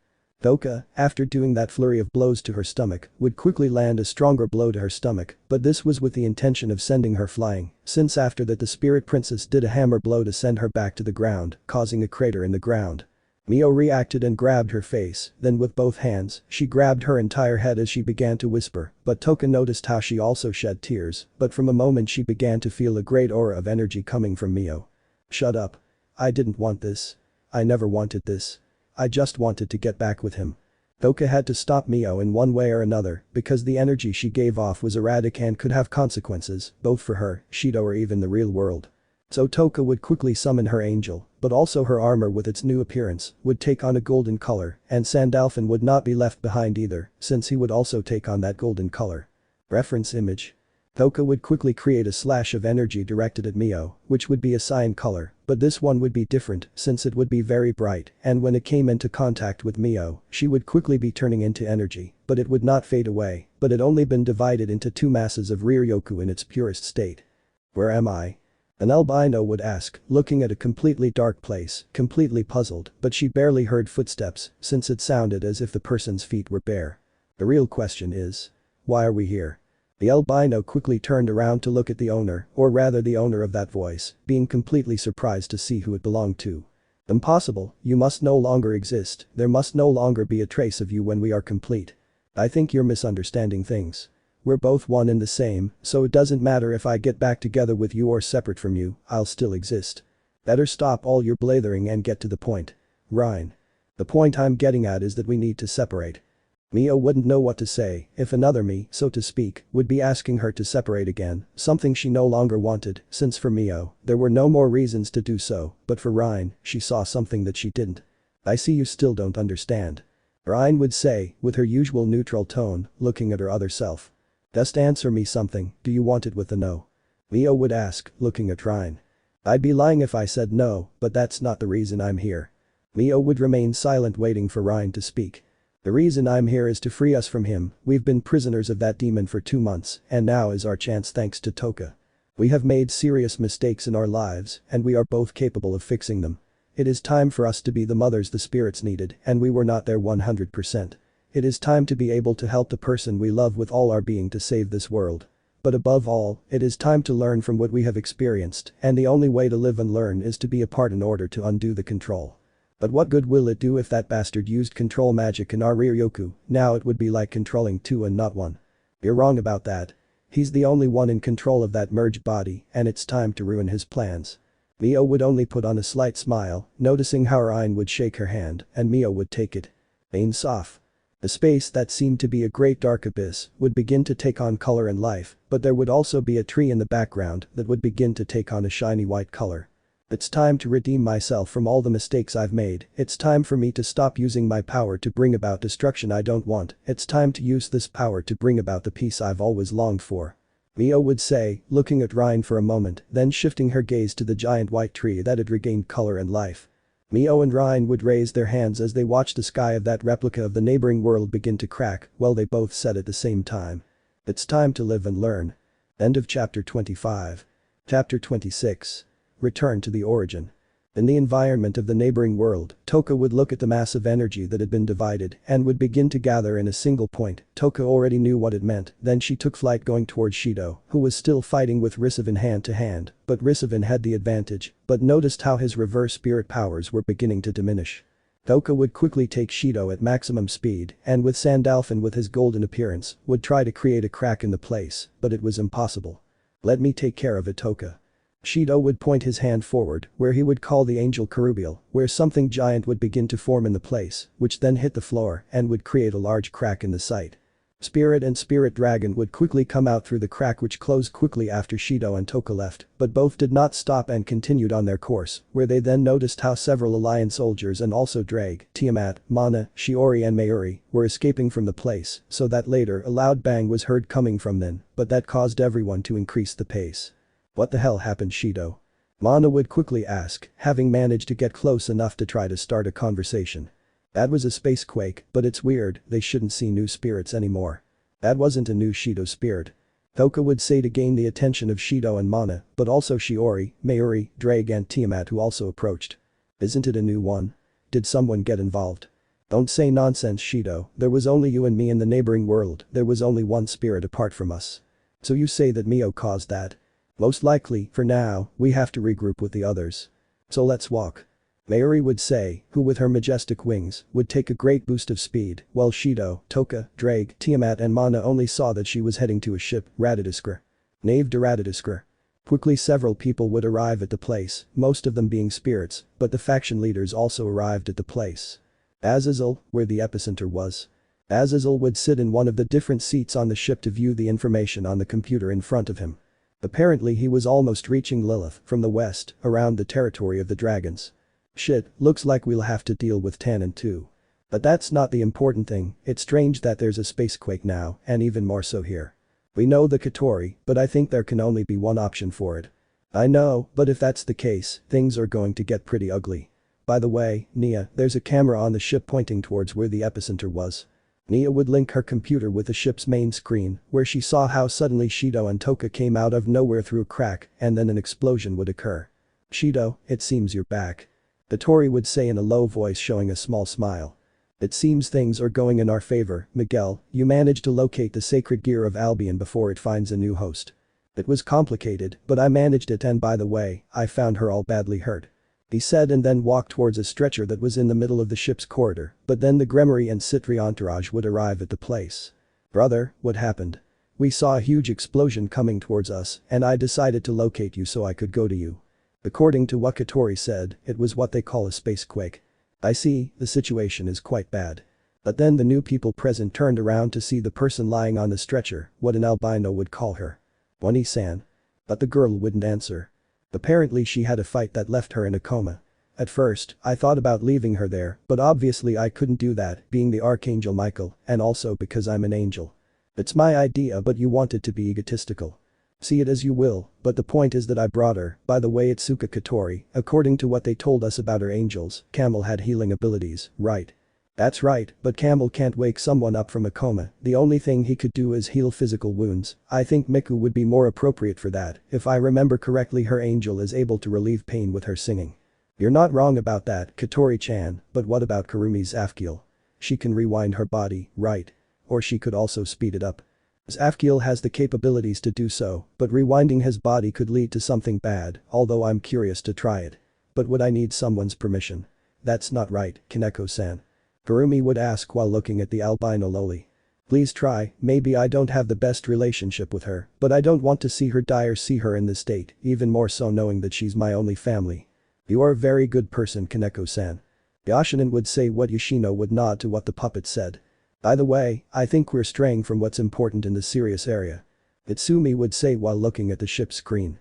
We know, Kurumi tries to rewind her body, we'll see what happened. The one Katori would say but stopped talking when she saw what happened at the epicenter, being stunned, unconsciously. Impossible. Katori would stare at the screen, as there were two very similar women there, but one looked more mature than the other. Things will now be either very good or very bad. Katori would say as she watched Mayuri enter the ship, while she was followed by Toka, Shido, Drake, Tiamat, Mana and Shiori. I see you finally showed up, Shido. Wait, what the hell is Shiori here? Well, never mind. What happened to you that you ran away from everything? Katori would ask the newcomer Shido, who would be next to Toka. Hey, that's true, I want to know too. To make a long story short, I was training and searching for mana, but let's just say that accidentally when I released a large part of my power, let's say, Shiori was born. Which one is the author smoking now, because I'll need a good dose for myself after the war? I don't know, but now is not the time, Nia. I agree with my brother on that, now is not the time, Nia, we have to focus on whatever Mio is doing. Did I tell you we weren't going to go unnoticed? But it was me who told you. Everyone turned to see what was happening, seeing that Mio and Ryan were now inside the ship. Amiga o enemiga? Shido would ask nervously, looking at Mio and Ryan while summoning Sandalphon. Well, the spirit summoned their respective angel except for Mayuri, and the leaders gave off their aura. Not even a hug. Well, thank you for the warm welcome. Answer the question, mine. Fine, friend, I am a friend, but it is necessary that everyone has the face to want to beat me and Ryan to a pulp. Yes, if necessary. Shin, please. Ryan, you literally caused genocide more than 3 times, and on top of that you were in a terrorist group. I mean, don't buck with me. We know it, but it's not like we had any other options. Let's see, basically you're the mother of spirits, someone with the power closest to the denomination of a god, who reset the world once, and you're seriously telling me that you had no other alternative? Okay, I've made too many mistakes throughout my life, and I'm going to fix the ones I made and avoid the ones I might make in the future. Just let us help you. End of chapter. Chapter 27. Breaking the canon, short. Help us. That's right, Shin, we'll help you end this once and for all. Mio would say, looking at Shido as her eyes showed a flash. Nah, your help is not necessary, Mio. I know you want to do this quickly, but with my partner, it is more than enough to finish this. Greg would have joined in the conversation, while Tiamat gave him a smack on the head to stop him from saying something stupid. What nonsense are you talking? We are in no position to refuse help now. Yeah, that hurt me, but I'm serious. Shido wasn't even serious when he fought Lucifer, or am I wrong, Shido? Everyone had looked at Shido for a moment where he sighed. I thought it was going to be a challenge, but the truth was somewhat disappointing. He didn't show any power of his own, he just empowered himself with the reverse energy of Mio's Riryoku. Wait, you're telling me you blew your chance to defeat him once and for all? I wanted a good fight, that's all. It's clear he's my partner. Why does the Red Emperor say that? Sirzechs would ask, looking at Drake, who would put his hand behind his head, scratching his hair. I think it's a bit obvious, but remember that Shido is a hybrid of 3 species, demon, spirit and dragon. I don't understand what you're getting at, Drake. Vittori would ask while crossing her arms. What I mean is that being a dragon, his genes force him to want to be battling, not like that Volley did when he faced my rival like a madman, but having a decent fight is more than enough. Thanks for explaining it, Drake. You're welcome, buddy. By the way, remember what I told you because in 2 weeks you're going to end. But he would be interrupted by Shido, who quickly approached and covered his mouth. Well, I think you're almost talking about more of an idiot. But Shido approached his ear and whispered. Remember that I'm going to call them a piece of shit. Shido would walk away from Drake at a slow pace, where he would then take out his demon wings that would shine with the main colors of each spirit, that is, purple, light blue, red, orange, lilac, green, white, gray, gold and finally black, and then Sekiryuutei. I'll just say it once. I want everyone to get as far away from here as possible. I'm going to defeat Risivan now. The damage will be enormous. I suppose you don't mind if I do more damage to your city, Sirzechs. Is he in routines anyway? It doesn't matter, after all, as you say, the city was already in ruins. Thanks, okay, I'm going now. Sandalphon, boosted gear. From Shido's arm, the same one where he carried the sword, the boosted gear would also appear, which began to say boost several times, like crazy. What are you thinking, mate? I'm going to destroy every molecule of Risivan now, go quickly to the human world. Are you crazy? They'll see the ship no matter what and maybe attack us. Nah, they won't do it if they don't see us. Vittori would approach the ship's control panel, which by pressing a button, would activate the ship's camouflage mode, making it invisible. Just don't be late, Shido. I won't see you. Shido with the ship's teleportation would leave there, remaining in a wasteland, where he would look for Risivan, while the boosted gear was still making increases. He finally saw him, weak and dying, due to the great wear and tear that Mio's Riryoku had caused him, plus the damage caused by the spacequake. Please, have mercy. Risivan would say, dying. I will not give you mercy, you do not deserve such a wish, in return I will give you something else. Risivan would look strange at what Shido said, looking now at his face which showed contained anger. I'm going to show you the true essence. Shido would have kicked Risivan's face, pushing him away, then with his hand, he would squeeze his shirt, breaking it, revealing a trained body, then Shido would raise his arm with which he carried Sandalphon and the boosted gear, where Shido's eyes would show a flash of gold color causing terror to Risivan, who looked at Shido in fear. You know something, you could have completely avoided all of this, but you wanted to have control of all of Risivan, or should I say, Westcott. Upon hearing how I call him, the albino would stop having that look that reflected absolute fear and close his eyes and give a slight laugh. How did you know? Risivan would ask with a touch of irony. I think it's very obvious, the interest you had in Mio's power, your immense ambition to create what you call the perfect world and above all. Shido in his hand summoned Raziel where Isaac Westcott there understood all the reasons why his plan failed.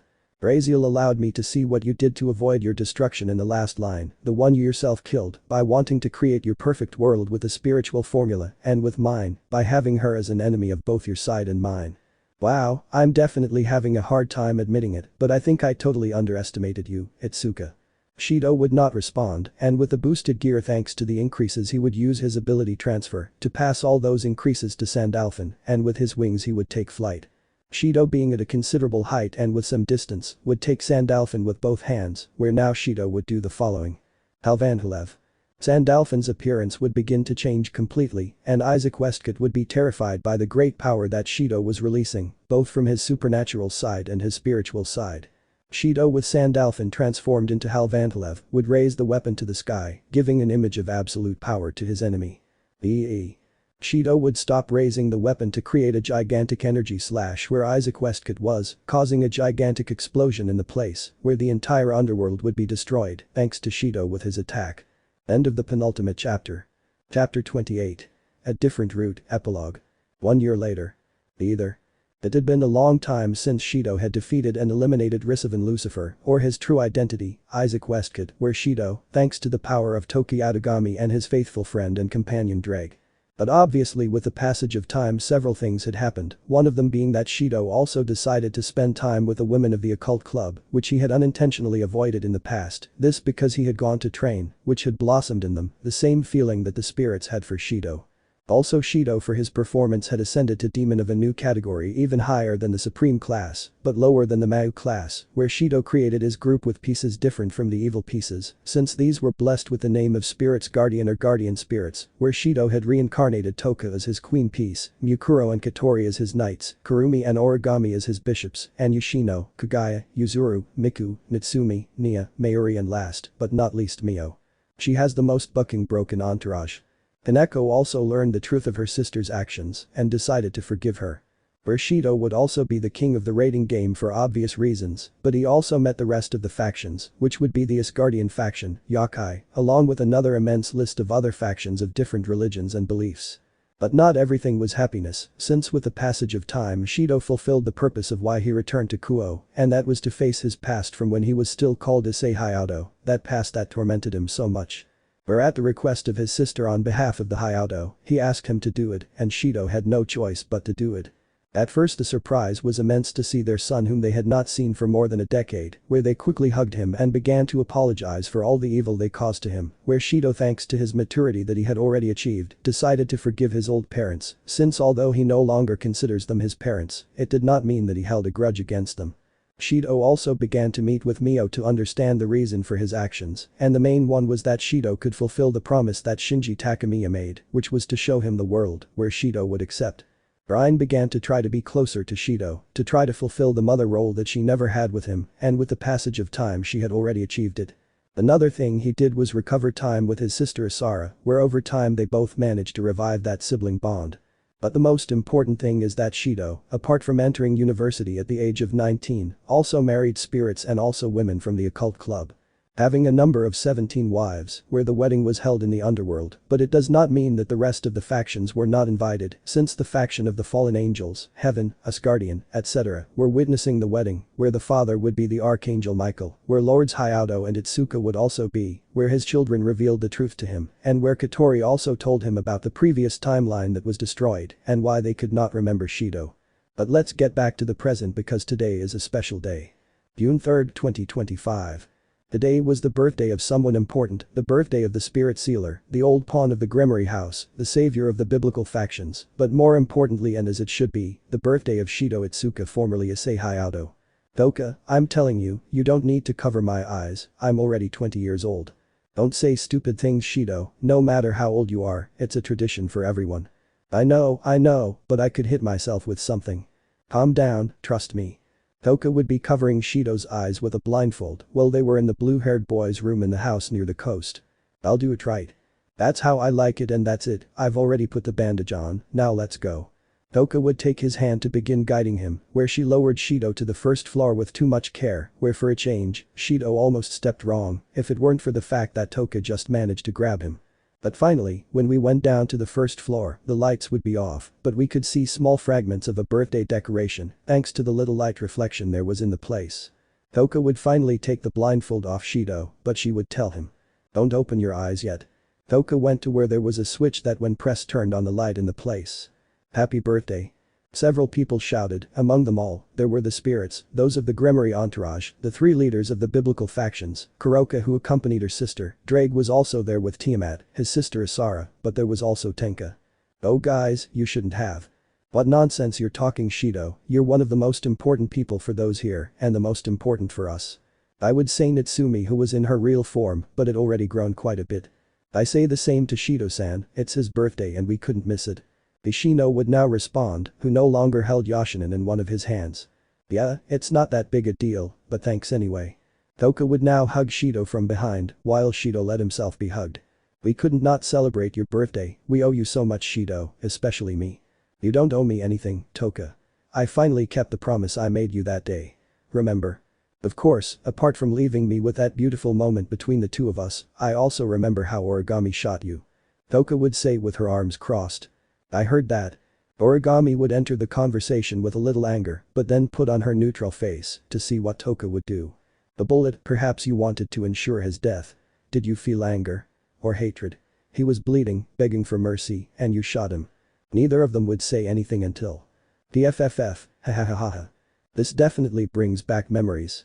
You don't even need to say it. They would both say while still showing that mocking laugh. Oh, there you are. Time would pass and night would come back, where everyone would go to sleep except Shido and Toka, who were strolling in the night streets of Kuoh.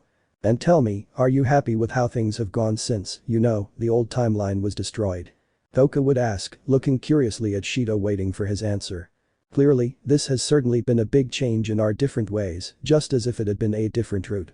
Toka upon hearing those words would show a radiant smile, but then would approach Shido expecting something that Shido knew perfectly well what it was.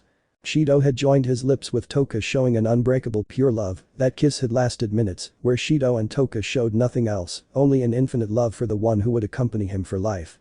And?